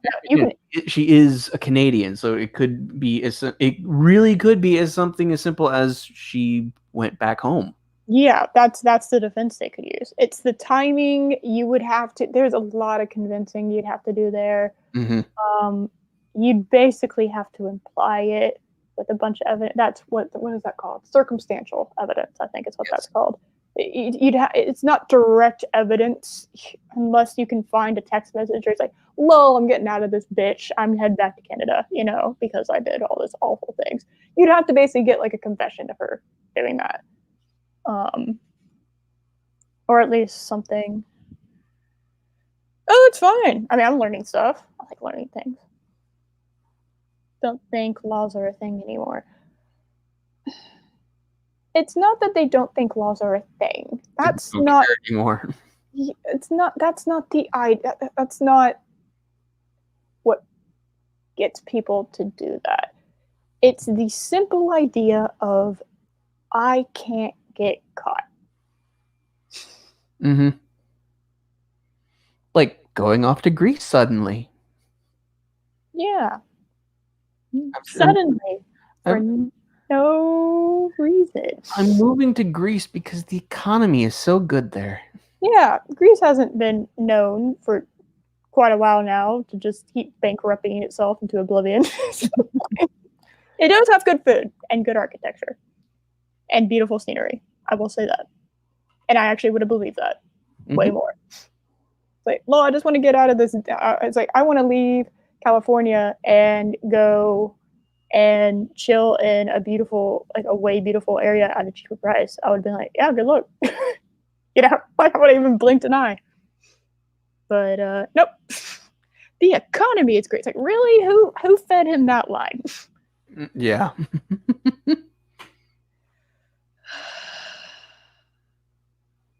Yeah, the extradition laws. It's very complicated. I wish he would have gone into that. That's kind of a bummer. Maybe he does, but he says this wasn't the end of it. But I don't know. That'd be kind of something interesting. See if he does actually, and if anyone in the chat knows if he does, that would be great too. Because I don't know if he goes into specifics. If it is 5 years.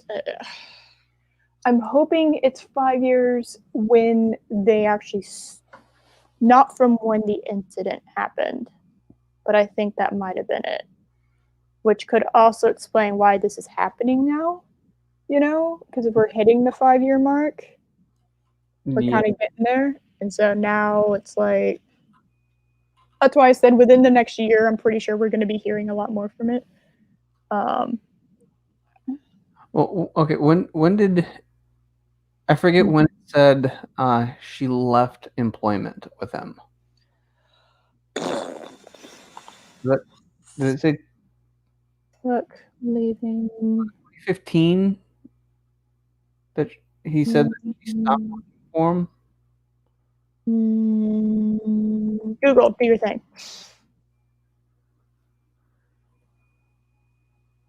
And I'm gonna look at. I'm actually looking at the Bleeding For article at the moment. I'm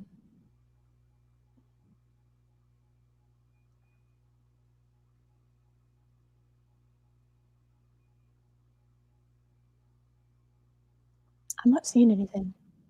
Okay. Seeing it. Let's see. And while you do that, I am gonna go to the bathroom. Oh my goodness. Oh. It's like I'm a real person and not just an apple on the screen. What? That's also what I get for like draining like 3 bottles of water. I streamed. Anyway, I shall return. Okay. Pulling it up here.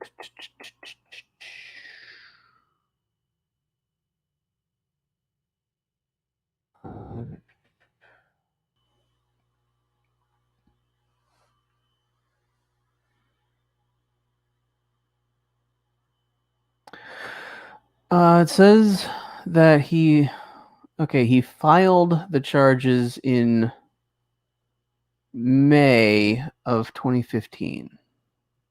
Okay.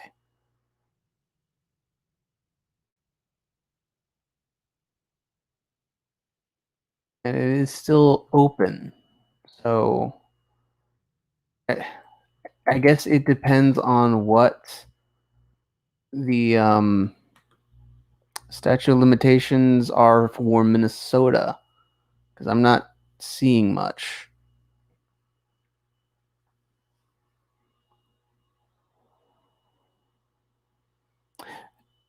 Yeah, Colin, that might make sense that she was that she only drank apple juice. That would make sense.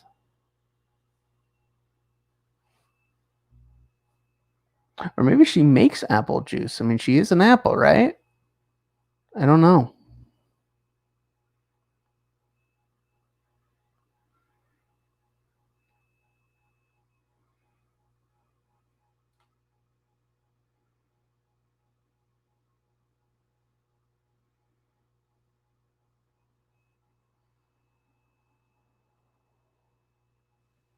I returned. Hello? Hello. Colin thought you drank apple juice. I'm about to blow y'all's mind. I don't like apple juice. What? Except when it's hot and it's basically apple cider. It's like the perfect thing for my what did you say? What did you say? You'll just have to re-listen to the stream. I'm going to rewind the stream right now.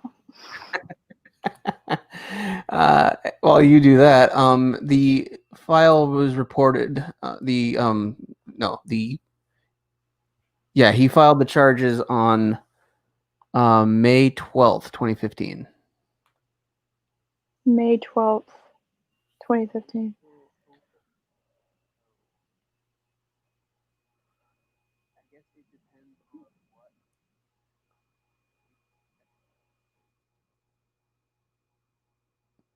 Yes, Darth Aster, cider does rule.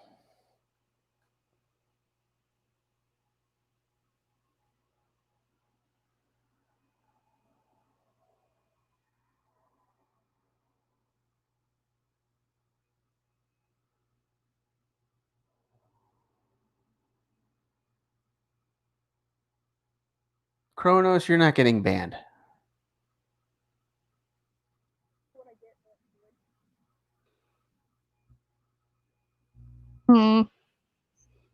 I keep getting confused on current Jaws versus past Jaws. So I'm just gonna have to do it later, damn it. You have defeated me. It was an apple juice joke, that's all. Okay. By the way, yes. I do agree with that. Yes, OJ is. It is. And Kronos is not getting banned. No. Not gonna happen. Wait, doing it. Mostly just out of spite because that's what you want.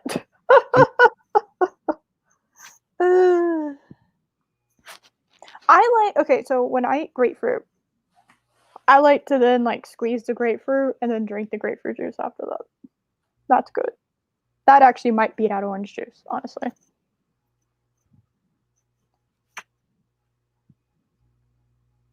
I actually really do like Welch's grape juice. Oh, there's nothing redeeming about grape juice. Oh man. It's alright. You like candy corn? You also like grapefruit. I'm starting to notice a pattern.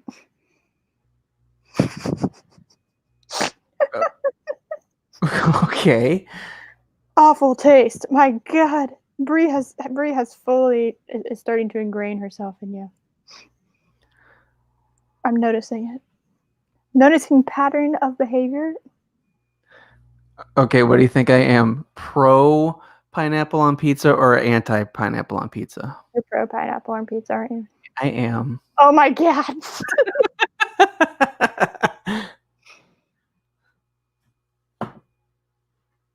Oh my God. It's like you don't know me anymore. No, it's like, what is this? It's like the feeling of that someone discovering that their friend is like a Soviet spy. It's like, oh my God, it's treason. Oh my God. Wait, is there different? Wait a second. Apparently, I don't know my fruits. Is there a different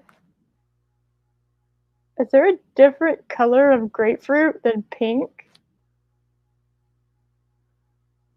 Oh my god, my whole chat is pro pineapple on pizza. What is this?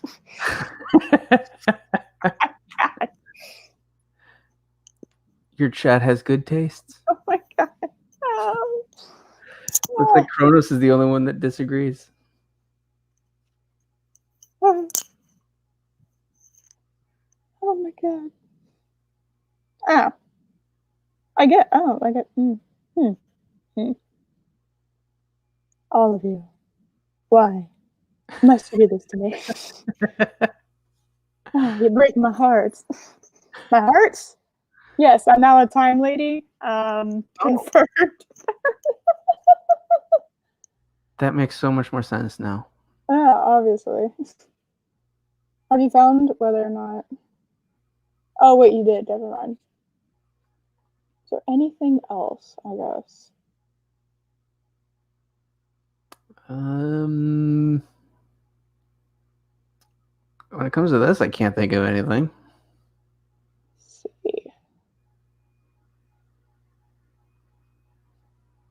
I just want to make sure that we haven't missed anything.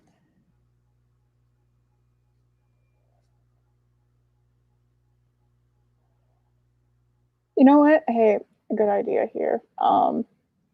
Obviously a good idea because I'm doing it.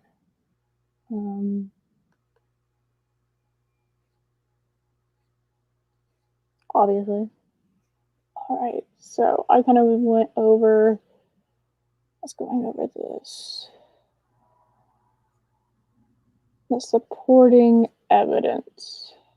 And I was going to do this and a little bit of that. Let's see. Because I wanted to see if there was like a pattern also with it, of the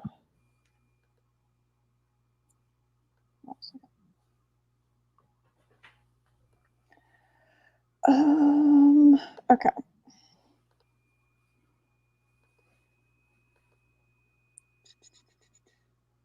So, yeah, we have all these that are redacted.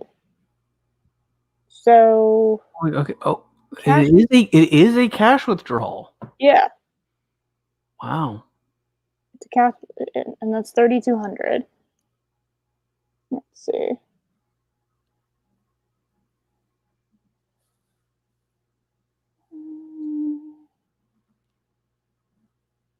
All right, so this is ATM, ATM, ATM withdrawal. All within a 2-day span. Yeah.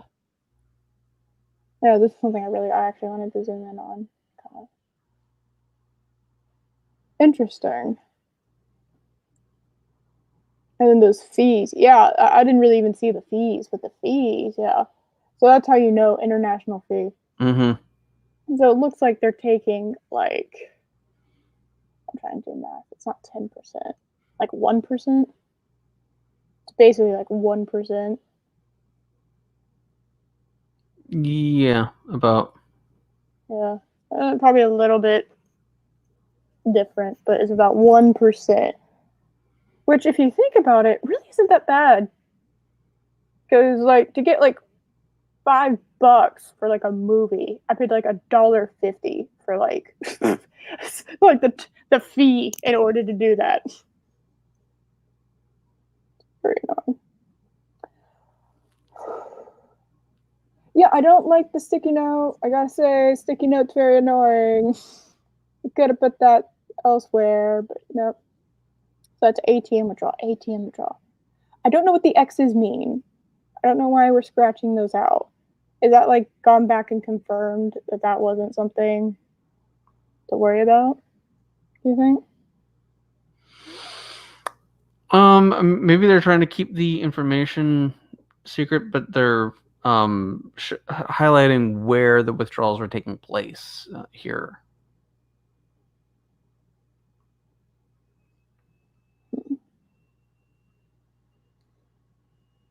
Also, since we were on a grapefruit detour, actually, the ones I've had are red. So, have like a red interior. Maybe that's I don't know. Anyway. Just a normal thing to talk about. Finances, grapefruit. All right, ATM withdrawal. Yeah, it's looking, it's 1%. So just poof, just like $800. It'd be nice to have that kind of money. $1,000 just gone. And that is within 2 days, by the way. Is within 2 days, like $1,800 it's gone out of your account and you don't even notice. Yeah, I think these are like, this is what they thought, and then they took it back. I bet you anything that's what that was.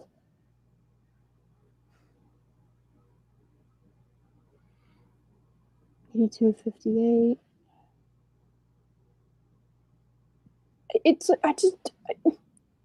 Okay, Chris, gotta ask. Is it that common for people to just go to the ATM all the time in Canada? Is that normal? Because I would think that not only do they have a cap on the daily, but they would have a cap on like weekly too, so you couldn't pull a stunt like this. This way to rig the system. Depending on where you withdraw cash over here, you usually don't have to pay to withdraw cash with the machines in smaller shops. Like a $2 pound fee. That's annoying. Yeah, and it says here her employment was terminated on April 30th. Of what year? 15. 15, okay.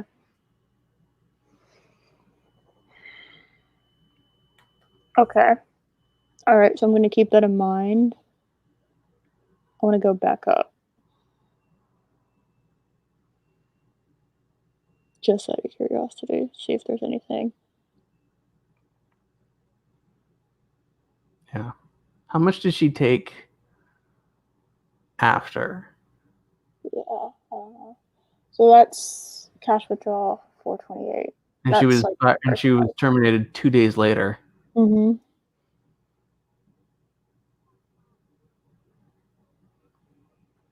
Oh. This is the first one.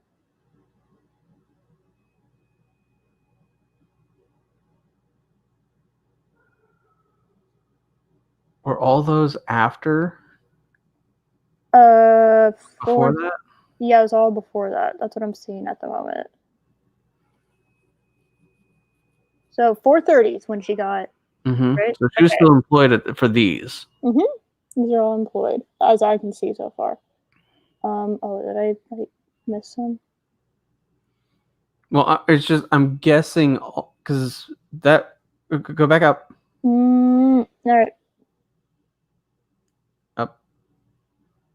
Okay, yeah. That one was probably the one she took for her pay, right? Probably that's at the end of the month. Yeah. Oh wait, and also her stipend, which was mentioned. Okay. Fair enough. If you go up, are all of those charges after? Are all these after? I mean, the date's blocked out. But are all of these after she was done? I don't know.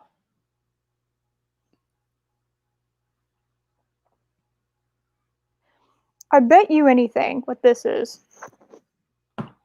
Is this so if you notice here, so this is obviously this is transactions from the past 12 months. So this is when I'm thinking around this time is when they did this, is when they pulled this information, because credit, that's what they have on their credit, I think, and then what they have on their debit, right? Right. The last that they did on that. I'm guessing, that's what I'm assuming. I'm guessing what all of these are is his own things. Or at least things that if she did have anything to do with it, it's it hasn't been discovered yet. But this is basically, I think, till here.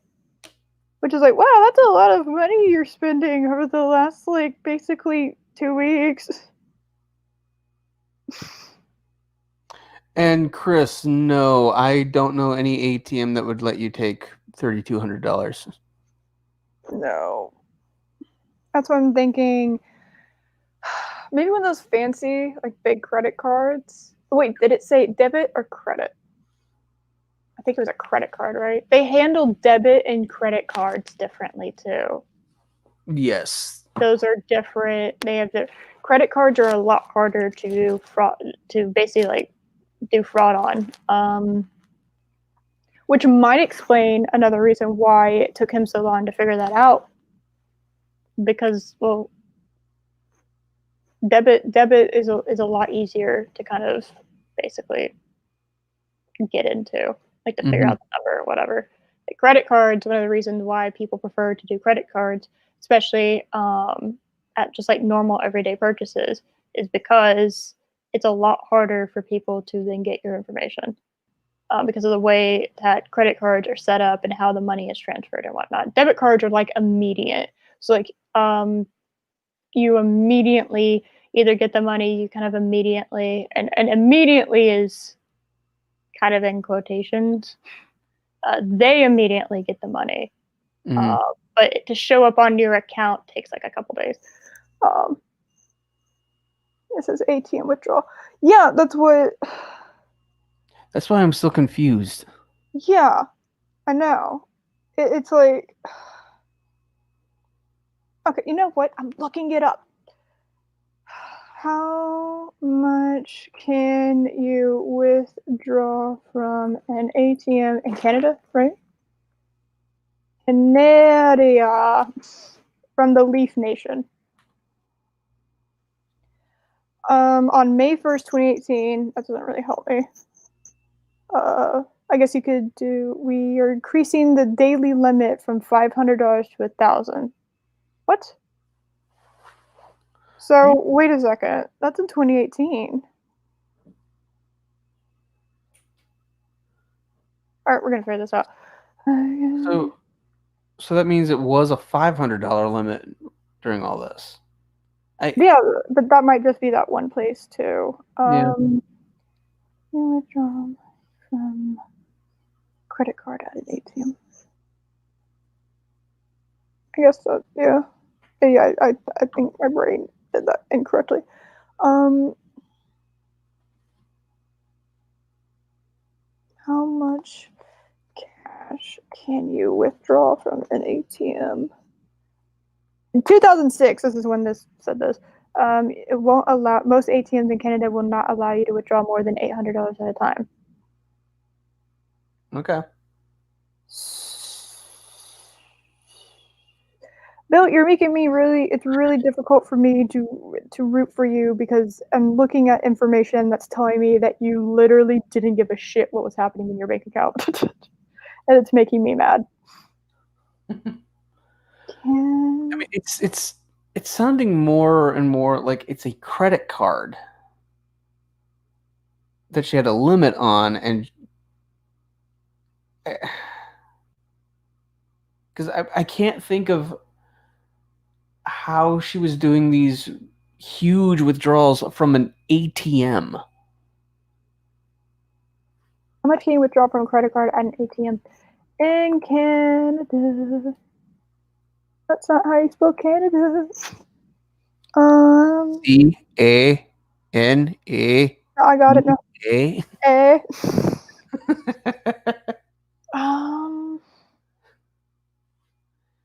It is not giving me the information I require. Your Google foo has failed. It's annoying. The fact that I'm going to TripAdvisor to get this information is pretty sad, people. Let's see. Information got $400.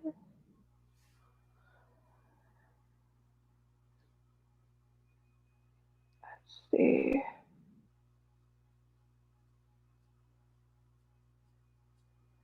My bank. Okay, so I was paying $500 a day.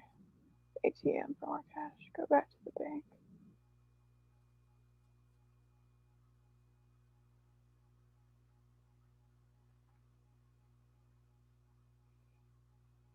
Make the arrangement for your daily maximum ATM withdrawal amount with your bank. Maybe you can set it. I'm going to ask that question. Can you set how much money you can withdraw? Because this is a huge problem that I'm having with, like, how she was able, assuming she did it, how it was able to happen and him able to happen actually at all. Because that's kind of a big deal. Like, if it can't happen, then it makes, I don't know how you could even have a case at that point. And you said how much money you can withdraw from an ATM.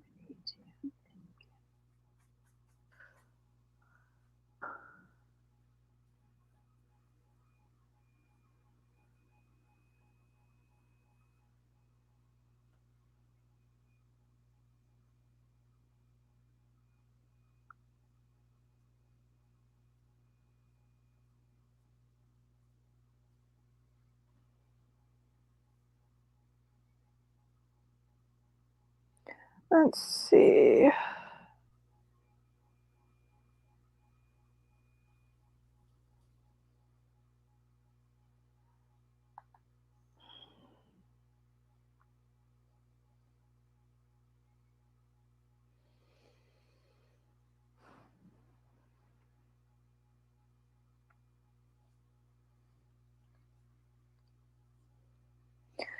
The default on bank card here is typically $500 a day, but you can up it. You can call your bank to set higher limits. If he's a millionaire, he definitely doesn't have a $500 limit. I would highly doubt that. Yeah, that wouldn't make a whole lot of sense either. But yeah, I did see, I think Colin commented earlier, the reason why there is a set limit is because they don't want to run out of cash in there. Right, for the machine. Yes, exactly. But it's saying ATM withdrawal. So I'm confused by that. Because the cash withdrawal is a separate thing, because we saw that on there. So the cash withdrawal is a separate thing. I'm very confused. Oh my god. So what's the difference between just the regular ATM withdrawal and the cash withdrawal? Is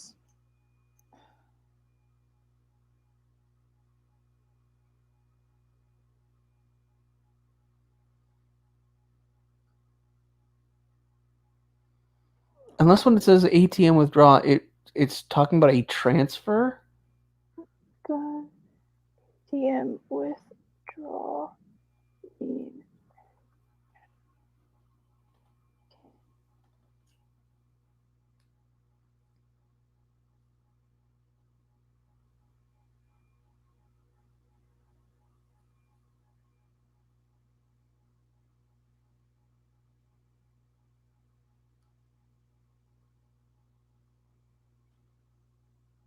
It's like, I feel like it's right there in front of my face, but like, I know. It's like, it shouldn't be this complicated to figure out. because okay, maybe it's Yes, just because, Kronos. I don't speak Bankinese either. yeah. Mm-hmm. Well, maybe that's it. Maybe that they're just, The cash withdrawal is at the teller. Okay, that might work. but anytime I'm going to an ATM, I'm getting cash. Like, I don't just, you know what I mean? Like, there's at no point am I going to an ATM to transfer money into a different account, because I can do that online. So the ATM withdrawal is bothering me because apparently it's different than the cash withdrawal. So if I'm going to the ATM to get cash, but it only allows, let's say, $500 a day, Mm-hmm. he would have to up it. And we're also assuming he's using a normal card like the rest of us plebeians. Mr. Millionaire, you know? I know, this must be the most exciting thing y'all are listening to. We're literally talking about ATMs and money, but it's huge. Looking at a bunch of redacted information. Yeah.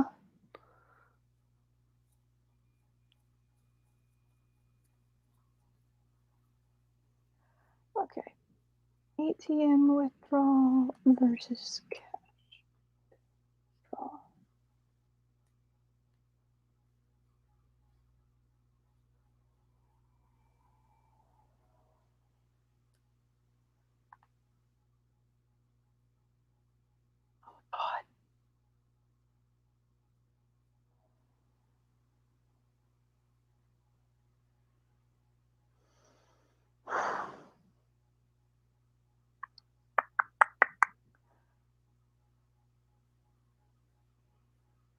I think it did say credit card.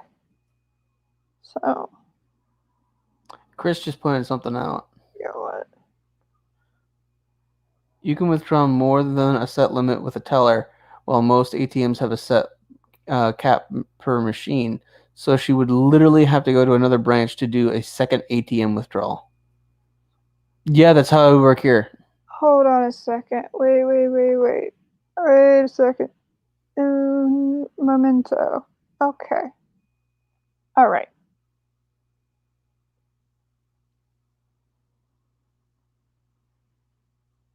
Cash withdrawal. Different than what we're talking about. Yes. So the cash withdrawal is going to the teller. Yes. These are. Those are ATMs. Let's say it's $1,000.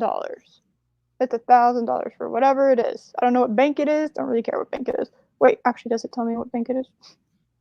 Affinity Plus Credit Union, right? Is that the bank? I'm assuming. I guess. All right.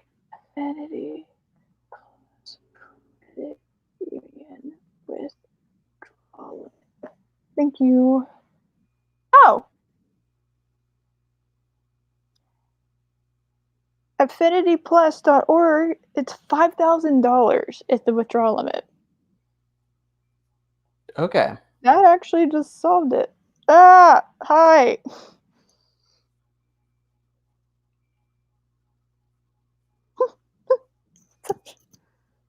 I don't think I have $100K to withdraw from a teller. The idea of me, what am I gonna? You know what? The only reason I would do something like that, and no, I don't have that kind of money, but the only reason I'd do something like that is to get one of those comically like big like bags of money that has a dollar sign on it. That's the only reason I would do something like that. All right, yeah. So apparently this one. All right, I just bought a house and we didn't spend that much, Loki. ATM use is subject to transaction withdrawal limits of $5,000 or 15 withdrawals per 24-hour period.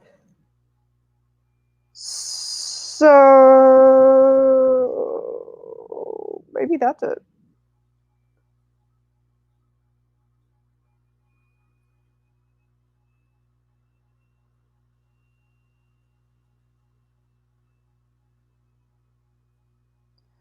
All right, ATMs from this one. You can make an unlimited number of withdrawals from ATMs with our surcharge fee network without any surcharge from the owner of the ATM.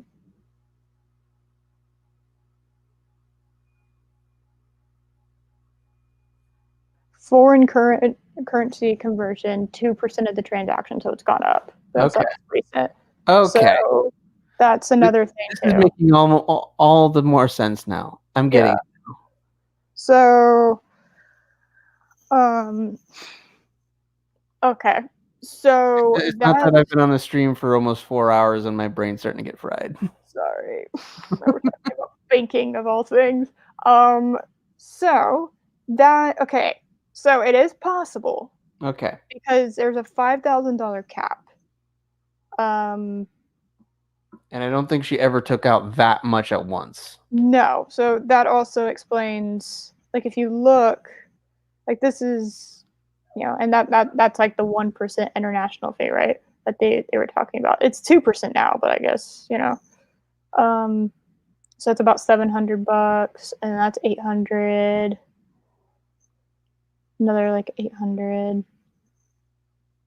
And that's, I think, in a month. That's how much that was. Mm-hmm. So for again, all these have the international fee, so you know she's doing it from her home in Canada. This doesn't though. Oh, you're right. This doesn't have that. That's interesting. That's all marked out, so I'm not going to pay attention to it. Withdraw that.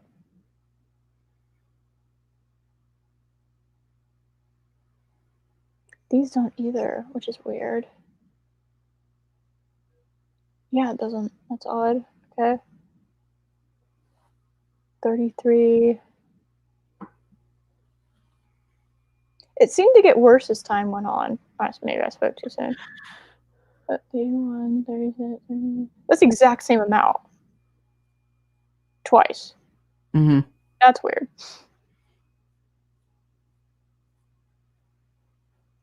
Draws from March. Okay. 103. That's 808, 803. Yeah, these are similar. He did mention that. Those are similar. 33. I see 319. But yeah, I think you're right. These numbers were lower. Oh wait, there's an 800. Never mind. There's 800, but then there's two 400s in one day. That's 800. That's the same amount. That's about the same amount as this. That's 810, basically. 811. That's 807. All in a 2-day period. Mm-hmm. She does that several times where it's in a 2-day period. She gets like $1,600. Yeah. 163. Look, she does it again. It's the same pattern. Mm-hmm. 2-day period, $1,600.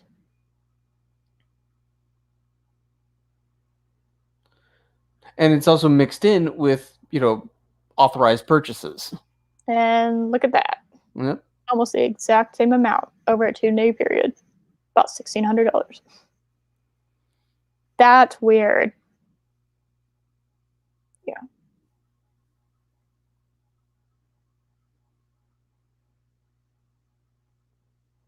$863, $866. A little further apart. A little further apart.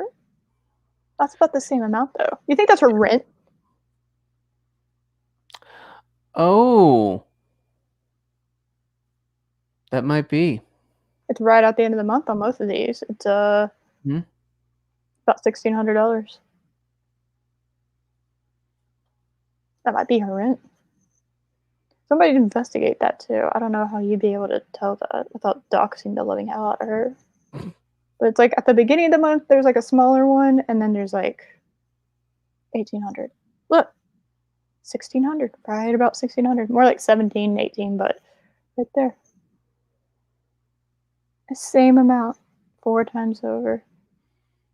And look at this. This is the weirdest part. The same day. Yep. All the same. Different, the exact same.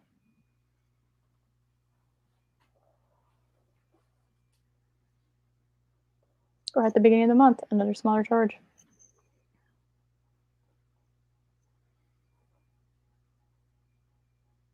Yep. Mm-hmm. And then a big, one kind of end of the month. Right at the end of the month. Yeah, that might be her rent. Right at the end of the month. And then 350 of this was unauthorized. At a Walmart in Minnesota. The hell are you buying $350 at Walmart for? Yep. Look, she gets bolder with time. Assuming again. Yeah, because like you go further back, it seems like there's less of them. Mm-hmm. 1,600 should be about right for a 1-room flat in Toronto. Thank you, Chris. All right. Dun, da, da, da, dun, da, da, da, da, da. 450.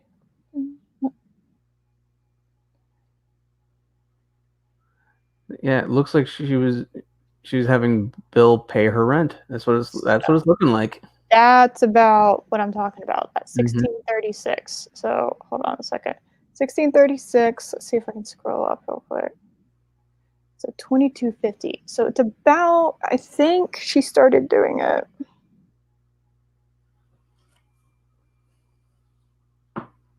$23. So 16, 22, 23. 35. Old. Oh, Christmas presents, right. Oh, yep. 1600 went back down. 21 went back up. So there's a pattern there. Mm-hmm. 23. That's very similar in amounts. It's like too similar to be a coincidence. This is, again, all under set at 23, all under the assumption.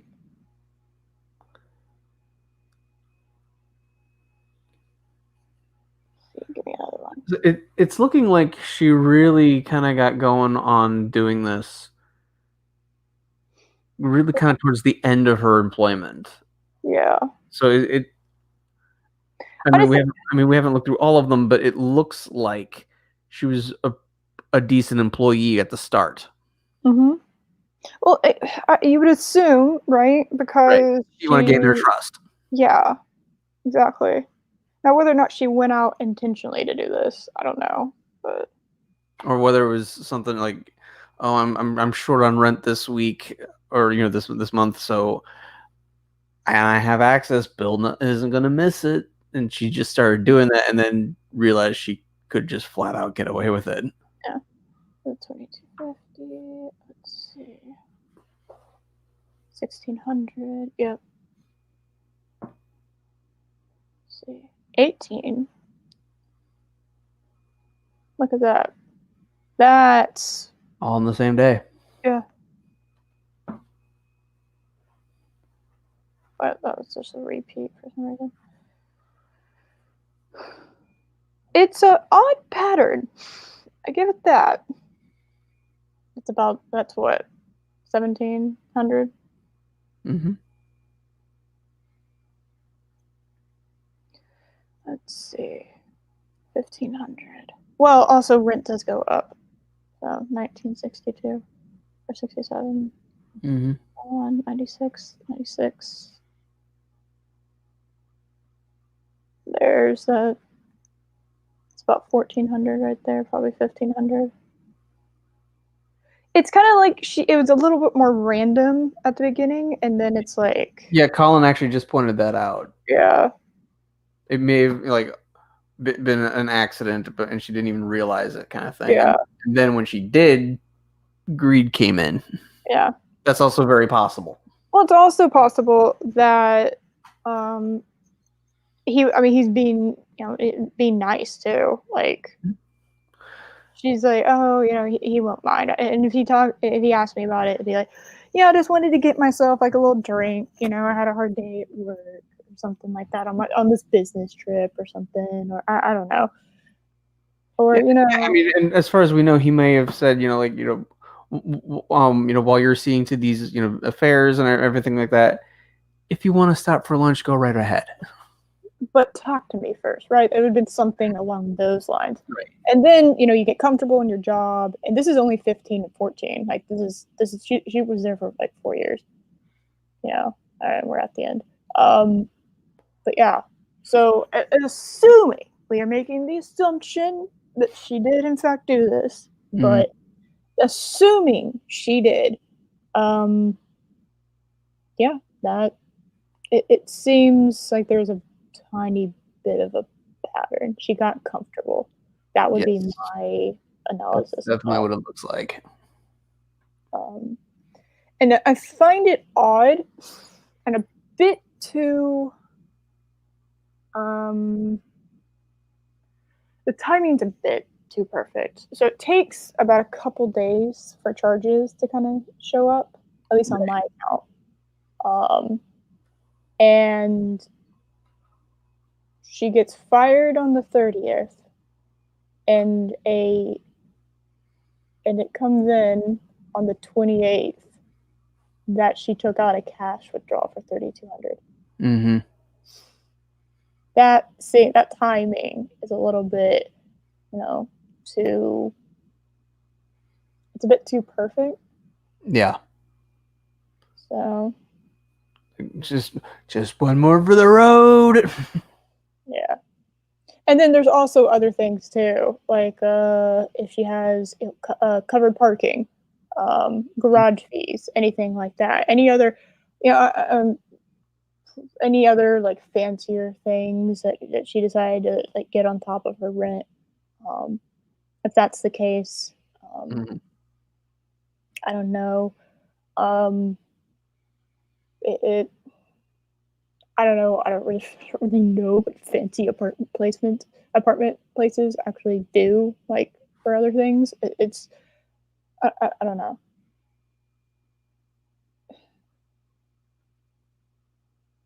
But this is not the end that we've seen of this. This is not going to be like a quick thing that's going to be over in the blink of an eye. You know, it's going to take some time. Yes. So. But again, I'm not clear on the whole statute of limitation issue of it. Yeah. I'm gonna look it up like again just to double check. Statute limitations on embezzlement. I'm just gonna. All right. Federal states no one can be prosecuted, tried, or punished for any non-capital offense unless the indictment is found or information is instituted within 5 years of the commission of the offense.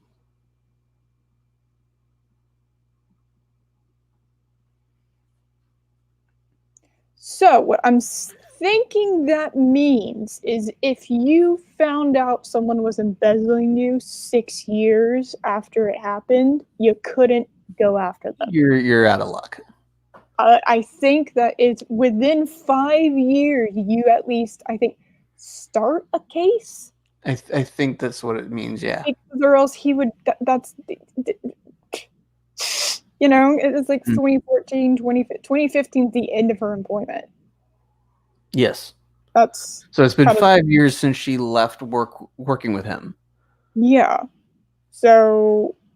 But he's filed charges, and they've been unable to continue the investigation because she left the country. Yeah. Does that mean? I mean, does that have any effect on the statute of limitations since the files have been charged, or the report has been made, and the investigation is ongoing? Yes, of the commission of the offense, I think. Yeah. I think that's what it's saying. Mm-hmm. Yeah, actually, I just double checked this. So would that go for one ongoing offense or a series of smaller ones? I don't know. It's kind of like this is more of a.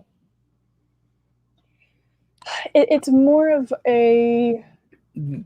Well, I mean, like $100 here and $100 here. That's small claims court. That's not gonna. That's not anything huge. $10,000 is a big deal. Yes, that would be a big deal, and just because it's made up of smaller stuff, the smaller does make the bigger one. And like Nick said, that's what embezzlement is. It's a bunch of small things that a millionaire isn't going to notice right away. Yeah, exactly. And that is something you have to keep in mind. Not that I don't think anyone. I'm certainly not a millionaire, but I would imagine if I was, seeing like $800. Like if you think, like what percentage of that $800 like constitutes like how much you usually have?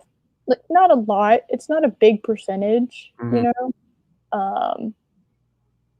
It's just like they're gonna make more expensive and more frequently expensive withdrawals and their good purchases. That's just because they're millionaires. Generally speaking, when you start hitting that millionaire category, you're how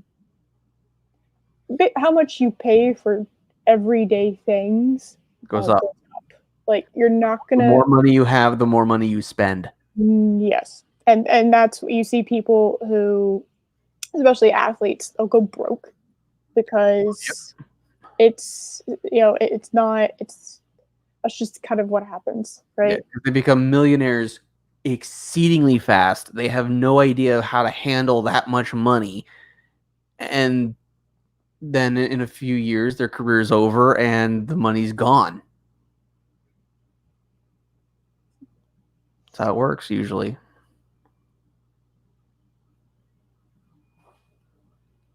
Really? Hold on a second. Really? Because what I have pulled up now, literally all I did was search Google, so keep that in mind. It's telling me that it's 5 years.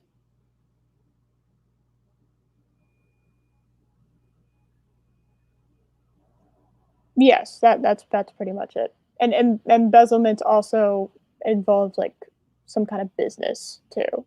Usually, yeah. Like, you can't embezzle from somebody's house if like you rob them multiple times. Like embezzlement is pretty much exclusively something that happens in the business world. And by business world, I mean literally anything to do with business, not just like corporations, but I'm talking like even in retail. It's like technically speaking, like skimming off $20 every once in a while from like the cashier register. The cash register is technically in like the most loosest of terms embezzlement. Technically, yes. Whereas like just doing it like one time would be more like of theft. So it's even in like the smaller areas. They won't call it embezzlement because embezzlement seems to be something that's more used by like corporations. Yeah, like big business type things. But I mean, technically speaking, that is embezzlement. Let's see. Checked federalcharges.com. Oh, that's what I checked. Huh. Welcome to U.S. law. It's really confusing. Yay! This is why we have Nick. Yeah, this is interesting. So interesting.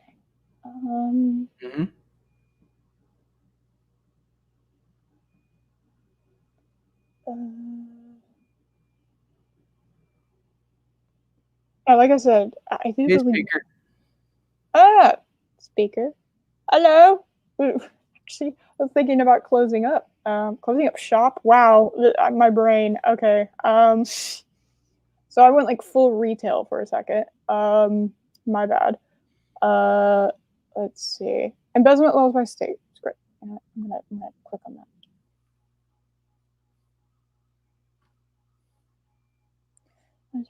Penalties 500.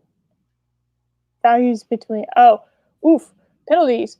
Fine up to a value between 5,000 like 1,005. No, fine up to. This is interesting. So in Minnesota, they don't have something for $10,000. They only have value between 1,000 and 5,000. Fine up to $10,000 and or up to 5 years in prison. Oh. They don't even have one for $10,000.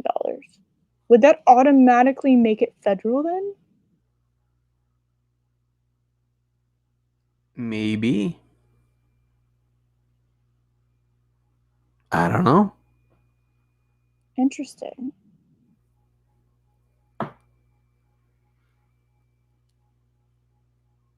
Oh.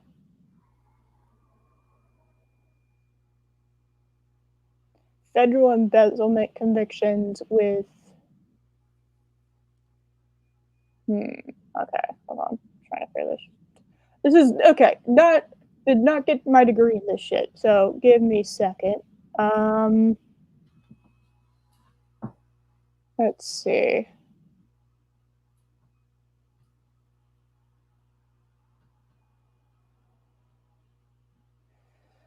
The U.S. government uses a point-based system to determine the sentence for the crime of embezzlement.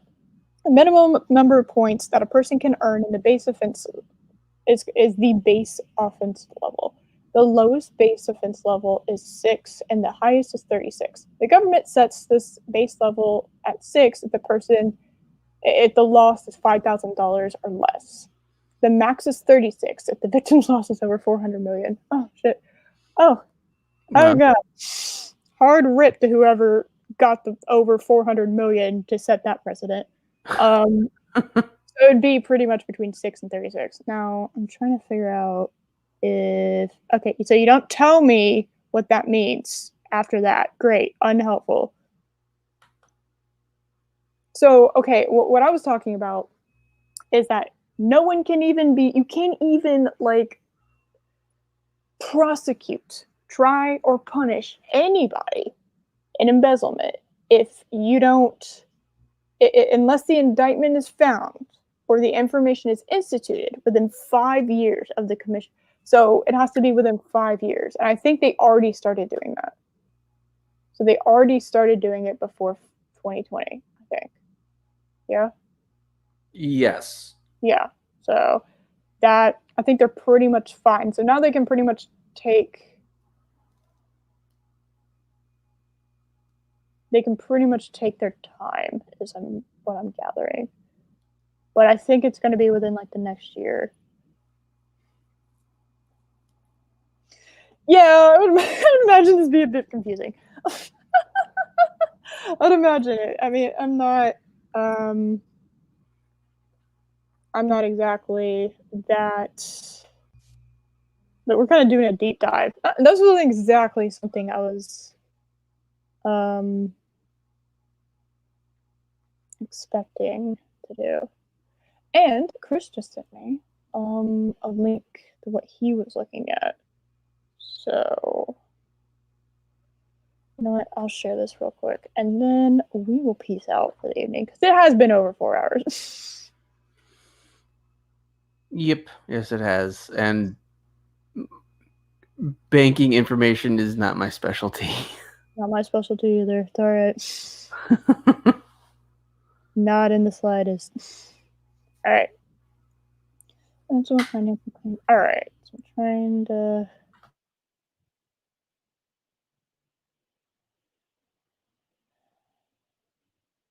Finding you, entrust you to handle their property, money, or something else of value.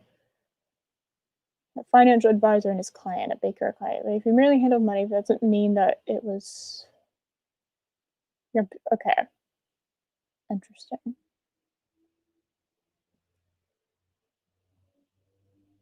These are the three elements. So this did happen, supposedly, allegedly. Yes. This, I don't. Good luck proving it. It would have, you'd have to prove that it was on purpose. But I think the way to, the easiest way to do that is just repeated times doing it. You must obtain it or take in a level of property related to your party. You just have had access to the funds. That could be part of your job, but you must also have used the access to those funds and trust, for your own use. Okay, so this actually, it does hit all three of them. Mm-hmm. So that does hit all three if what she's doing actually did happen. Okay. If the value of the funds is more than $2,500, you may be punished up to 10 years in prison or fined. Oof. Oh, here we go. 5 years in prison, $5,000 to $10,000 if the property is worth between $1,000 and $35,000. There we go. Okay. That's what I wanted. Okay.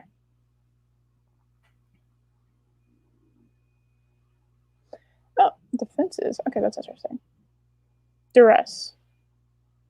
I don't know how you're going to be able to argue that one. That'd be a little difficult. Lack of evidence. Yeah, he was paying her pretty well. I can't imagine the rest. Entrapment and compels you to commit a crime that they would not commit. Insanity. An overused defense, in my opinion, and very hard to be convincing about. Mm-hmm. As he shows you suffered mental incapacitation, you committed. Okay. So. Colin's comment's still up. Oh, my bad.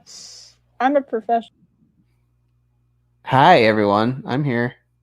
Eris has just stepped out for a minute. So, and I'm such a professional. There we go.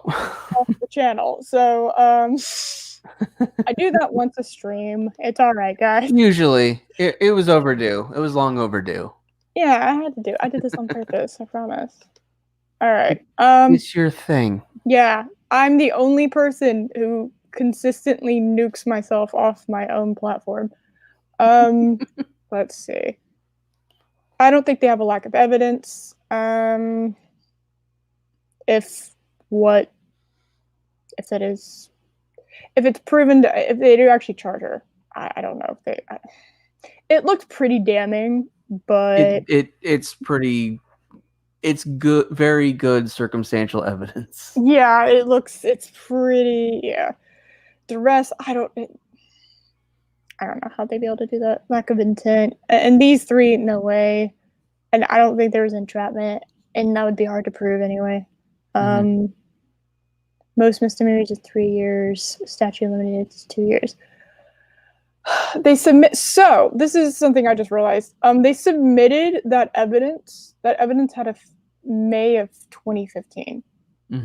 So they might have started that case back then, and they kept quiet about it, which is actually pretty smart. Point is there was a 2-year statute of limitations, which means they wouldn't have started this case if they didn't think they had a shot in actually doing it. That's just a waste of everyone's time. So that would mean that they started this before then, and they just kept quiet about it.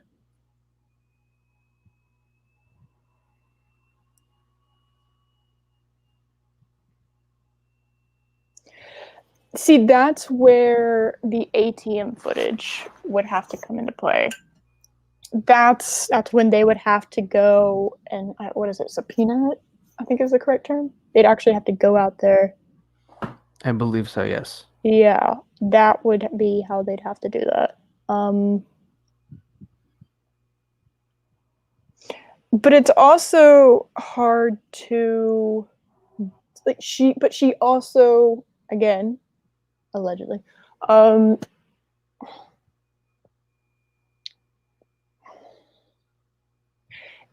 they'd have to know, it would have to be a case of identity theft. And then they'd have to prove that there was identity theft. Because they used her card to access the ATM to do all of this. So they'd have to get footage of it being her, the day and time that that it happened, right?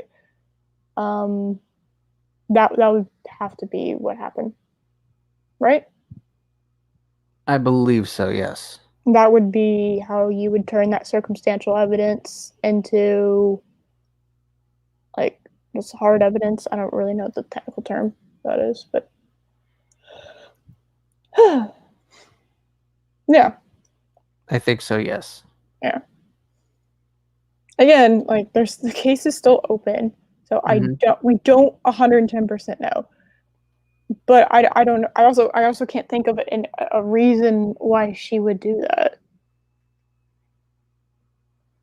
And it could be that those were all okayed.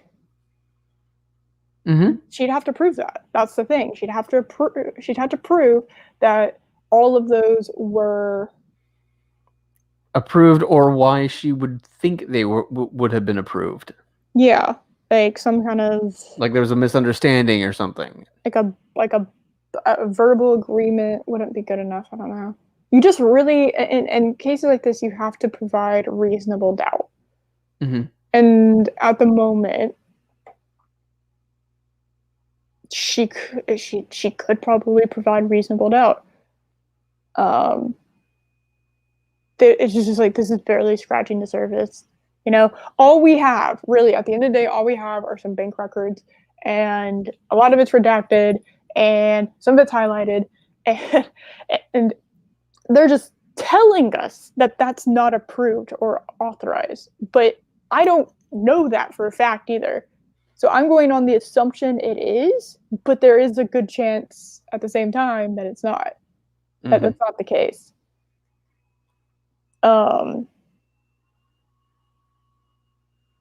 So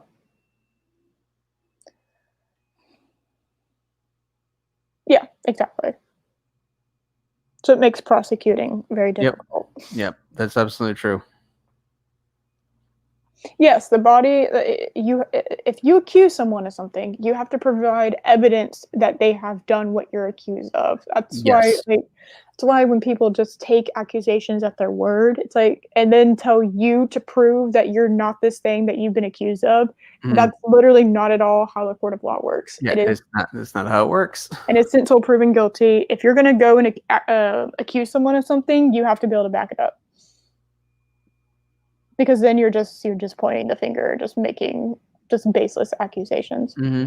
So yeah, it's the age old, you can't prove a negative. Like, you'll prove you didn't do this. Okay, it's not how it works. You got to prove I did do this. Yeah, exactly.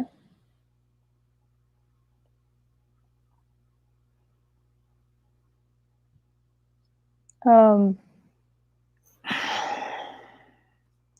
do think this is kind of interesting. I hope it doesn't just get like buried into, absolute nothingness. I kind of want to hear about it. An Order Comics division.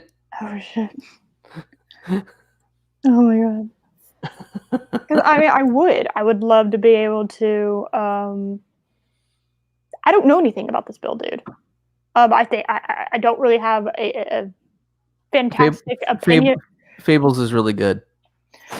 Well, honestly, my opinion at the moment consists of me knowing that he gave out his social security number to somebody, pretty much. Or at least gave someone that shouldn't have had it access to it, which is like, dude, come on. And so I don't really know anything about these people either. That's another thing. Yes. That's something that's kind of like, I would have to know more about them, but I think at the same time, me not knowing very much about them actually helps me remain kind of impartial on this.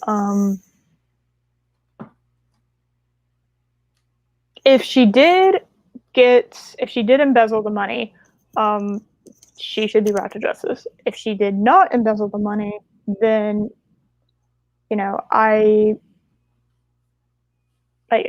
then that's really messed up to do that.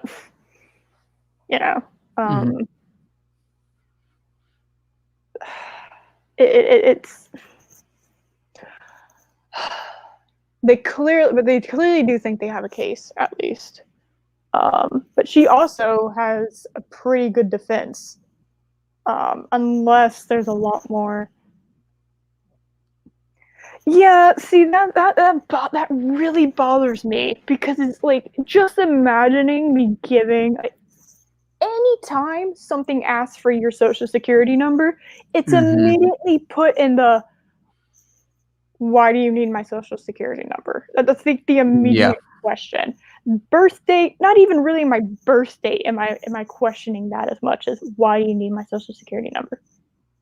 Because like the second that's asked, it's like, okay, so what is so vital that you need that? Like, what on earth could you need with that information? Yeah. It's, and it might be she was just in a position to get it, as opposed to him giving it to her, but at the same time, he trusted her quite a bit, apparently. He clearly trusted her. Because and you should never ever trust a personal assistant to this level. Yeah, but unless there would have to be more than just, they're my personal assistant. That's pretty much what I'm going for at this point, as far as my theory. I don't know how you become a millionaire and just blindly trust people like this. It's like, you have to earn that level of trust. And I'm not saying like someone doesn't truly trust you till you know their social security number. That's not what I'm talking about. What I'm talking about is like, he let her have access to so much personal information that I can't imagine. Like, I don't even know how many people ever in my life I would allow have access to that kind of personal information. Because that it's like, just a coworker, I don't think quite describes that relationship. Yeah. That's just me personally, though, because just a coworker. I don't want to insult the guy's intelligence. I don't want to call him like naive. I just don't. I don't know why you would let a personal assistant, a bookkeeper, I could get almost a little bit. Right, because I mean, if you're or a personal or an accountant, because they need that information. But I don't know why an assistant would. Yeah, I don't know. So she might be innocent, which is why it's like I am inclined because I'm inclined because she is part of the Whisper Network. That really annoys me. But just because you're on, what did I say before? Just because you do a bunch of bad things doesn't mean that like everything you do is inherently bad all the time. Mm-hmm. If you can't disagree with someone that you don't like, or if you can't agree at some point, how do I want to put this? If someone you don't like is saying something that you agree with but you disagree with, you're not any better than them. Really? You're letting your personal bias get in the way of what is correct. So I'm not just going to go out and just blindly believe this Bill guy because Stephanie Cook is involved in the Whisper Network. That's why I keep saying allegedly and supposedly and all that other kind of stuff. It's like a reason would be open up a new account, but if that was the case, she went in to embezzle such small amounts when she could have multiple platinum cards. Interesting. I don't know why. Maybe it's if it was rent, then wouldn't it be kind of consistent? But I would also understand it slowly increasing, but it doesn't always increase. It goes back down. I don't know. Mm-hmm. Plus, he also gave her a raise like halfway through her employment. Yeah. I don't know. Yeah.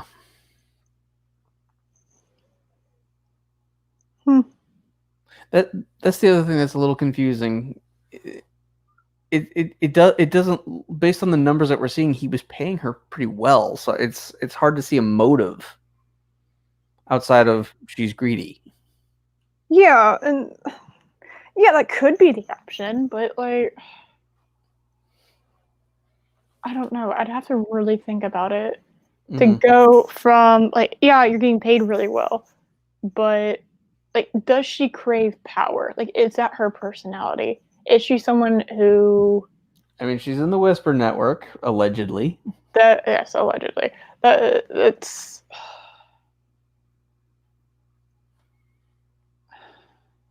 I'd have to really think about that. Mm-hmm. And there's also the fact that this story has been buried by pretty much every other comic news site, which is just bizarre. Billy Willingham is a big name. Why isn't this story bigger news? Yeah, that's a bit weird.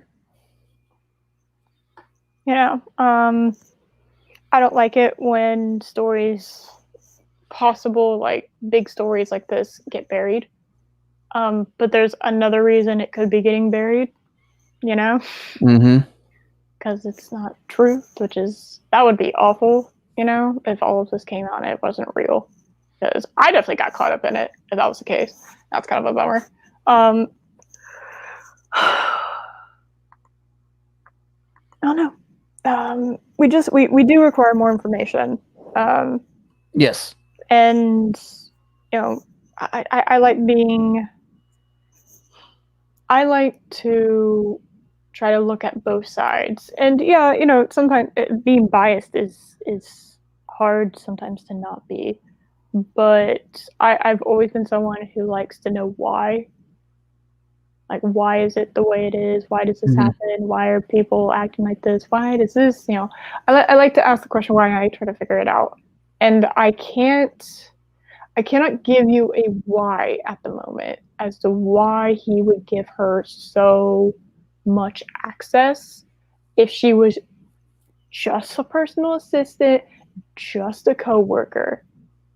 And like I said, those two are very key. Like, just that is all she was. There was no history between them. That is all. Like, from day one of her job, it's like, simply just if they were friends before, if they had been friends before all of this, that would actually make a lot more sense. And I don't know why she, who was getting paid pretty good and even got a raise, like a 25% raise, I don't know why she would then in turn steal so much from him. Like, consistently. I don't know why on earth she would do that. That doesn't make a whole lot of sense to me. So these are very, very key factors because they're like crucial for the case either one of them would build. And we just don't have that information at the moment. Hold on, I have to ask the question. Is she working? What does FT mean? I was trying to figure that out. I'm not sure. Working for the Bill Willingham. Okay, I got it. All right, that's what I immediately thought it was. Oh, full time. Oh, duh.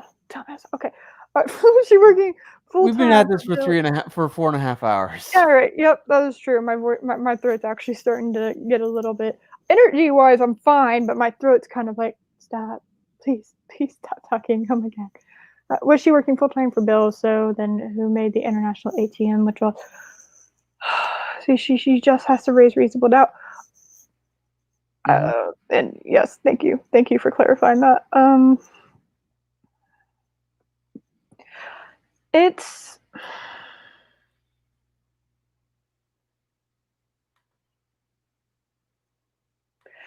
she might have been working full time remotely for Bill. Yep. That is possible. Oh, you know what? Also, I just realized. What if she was just temporarily working in America, and all her bank information might still be Canadian? That's also true. If all her banking information was still Canadian, that would be different. Yeah. But then she was still going to an ATM in Canada. Fuck. And then she didn't cross state lines, or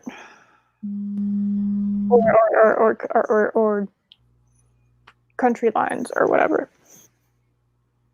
Hold on, I got a phone call. That's okay. Yeah, I don't know. That's a good point. She'd have to be in person, right, to access the ATM? Which, if that's the case, she would... I don't know if that would be crossing state lines or country lines if she is, or is it immediately because it's international? I'm not sure. That's a pretty interesting point. Because the idea I thought was she was working in Minnesota and then went to Canada and came back. Or was working, or she lived in Canada, went to Minnesota, and then I thought she fled the country. I thought that was the point.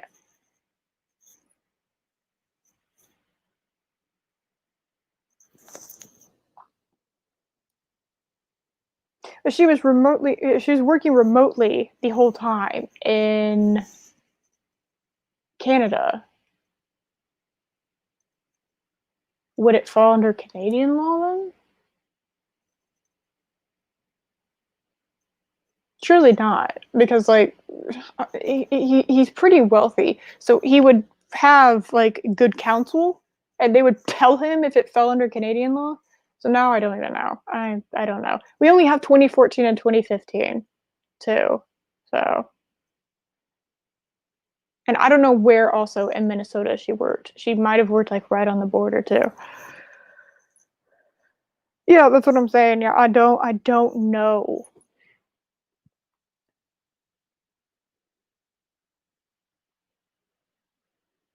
And it doesn't make sense for her to go like cross the border every time that she wants to make a withdrawal. That makes absolutely no sense.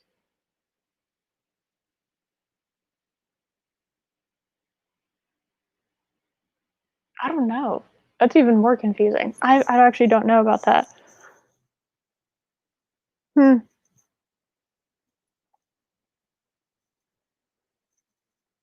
Interesting.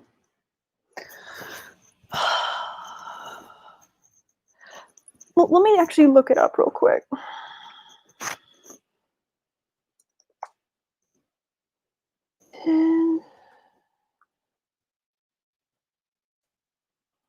Or Bill Williams in Minnesota. No, don't fail me.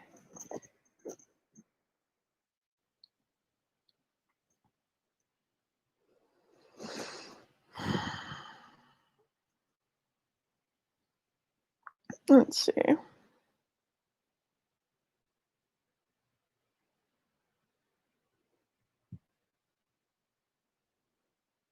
Okay, so I'm looking at it right now. I'm looking at the Critical Blast article. It's saying here. Hold on a second. Let me share my screen. Okay, so you see here, it says, so her address is in Canada.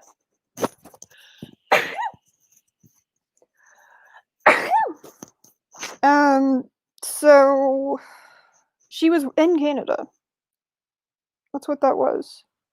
Working for the last 5 months. She was no longer employed by him. She lives in Canada. Yeah, okay. Yeah, she lives in Canada. So I'm back. Hello. I'm trying to figure out why. Like because I thought she worked in Minnesota and then fled to Canada, but she lives in Canada. So like I believe so. Yeah, I think she was working remotely for most of her employment, I believe. So then my question is, if that's what it is, well, does that count as crossing country state lines? If she was never crossed any lines? Like she was just remotely working there, so how could it be a federal case at that point?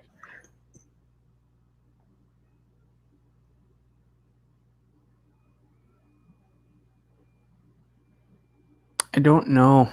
Yeah, see, I don't know. I really don't, and I don't have the information to be able to give y'all an answer either. Mm-hmm. I mean, if someone is working remotely and they embezzle money, wouldn't that still? I mean, a crime is still committed. You have to be in person in Minnesota to do that teller withdrawal. Well, it's in. No, because I thought we discovered that the bank allows for much like a $5,000 withdrawal, right? Well, no, like wait a second. So, if she worked in Minnesota, but her permanent place of residence was in Canada, and this is like a temporary job, let's say, kind of like a temp job. Which, by the way, $2,500 a month for a temp job, Jesus. I get one of those temp jobs. I know, right? So if it was like a temp job she was his personal assistant, which again just makes me question why he's giving her all the access to all this stuff. And her permanent place of residence is in Canada. And she was in person in Minnesota, but was making international, like, using her American credit card to make international transfers to her own bank account. That would explain that. So she didn't do that in Canada. She did that in America. Does that make sense? I think so. Yeah. Okay. Yep. All right. So we have thoroughly gone over what we have. I don't know how much more we could. I don't know how much more, because we simply just don't have the information. And maybe the information is out there, and I just haven't. Neither one of us have found it. Well, and we are looking at the report with all the redacted information. If we wanted to spend a little money, we could actually get the actual court documents. I'm not spending money on this. Yeah, me neither. I'm not doing that. And she'd have to cross the border every day. Maybe. I don't know. I mean, Toronto is not close to Minnesota, I don't think. We're talking about literally just Canada. Well, it's just Canada. It's just all Canadians live next to each other. Right? Chris Prsa lives right next door to Ryan Reynolds. That's how it works. And William Shatner and Justin Bieber. A collection of people we have there. Right. Just it's just Canada. You're all living on Canada Street. Yeah. Right next to Red Green and all that. Yeah, and you pound like kegs of maple syrup, right? And you ride mooses everywhere. That's how Canada works. Oh, and you apologize for just half the population are Mounties. I knew it. Confirmed.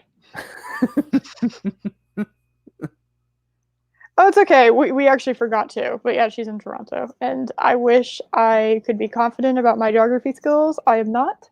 So I'm going to assume, based on everyone's reactions, that is not close to the Canada-US border. So I could Google a map. Well, I think Toronto is actually close to the US border. It's just not close to Minnesota. Toronto. Okay, where's Toronto? I didn't want pictures of the city. I wanted map.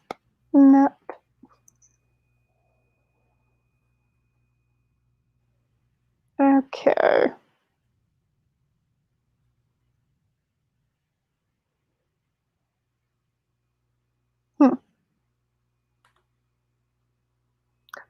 Okay.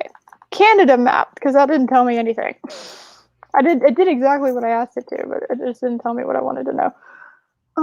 That's what I wanted. Yeah, it's like closer to Maine. That's what I thought, yeah. Maine and New York and all those other things up there. Vermont, I know that one too. Actually, the closest. Yeah, Vermont's my birth state, actually. Oh my goodness. Yeah.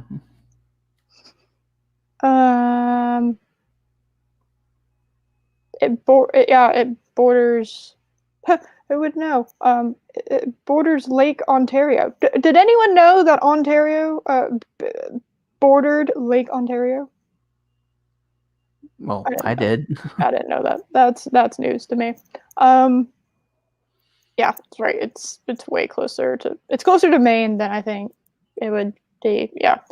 Oh, it's actually closest to New York. Well, I'm just saying. I'm being dramatic in my example. Okay, Buffalo. Yes, that's close. Yeah.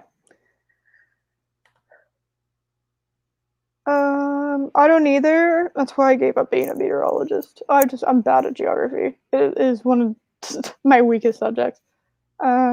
Me. What? Why is he saying me? What did I say me?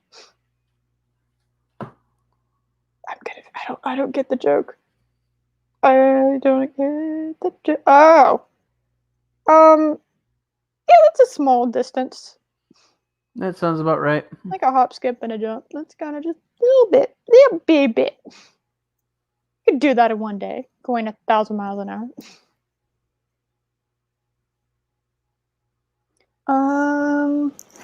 I mean, you can do that in one day. It's Yeah, just I just did the math it's a mentally. long day, but you can do it. I just did the math mentally too, and now I feel a little ridiculous. Going 60, Well, like my family is 600 miles from where I am, and I get there in one day. It's just a very long drive. Yeah, I totally get it. Yeah. All right. Well, I am going to go ahead. Oh, it's 2-hour flight. Fuck. All right. Yeah, but flights are a lot more expensive than driving. That is true. Unless he has like a private plane, like a private jet, and just Yeah, but you still need to purchase the fuel for it and the maintenance and the hangar. It would be really obnoxious. The car is still cheaper. No, it would be really obnoxious to like commute home using a private jet. Like every day to and from work.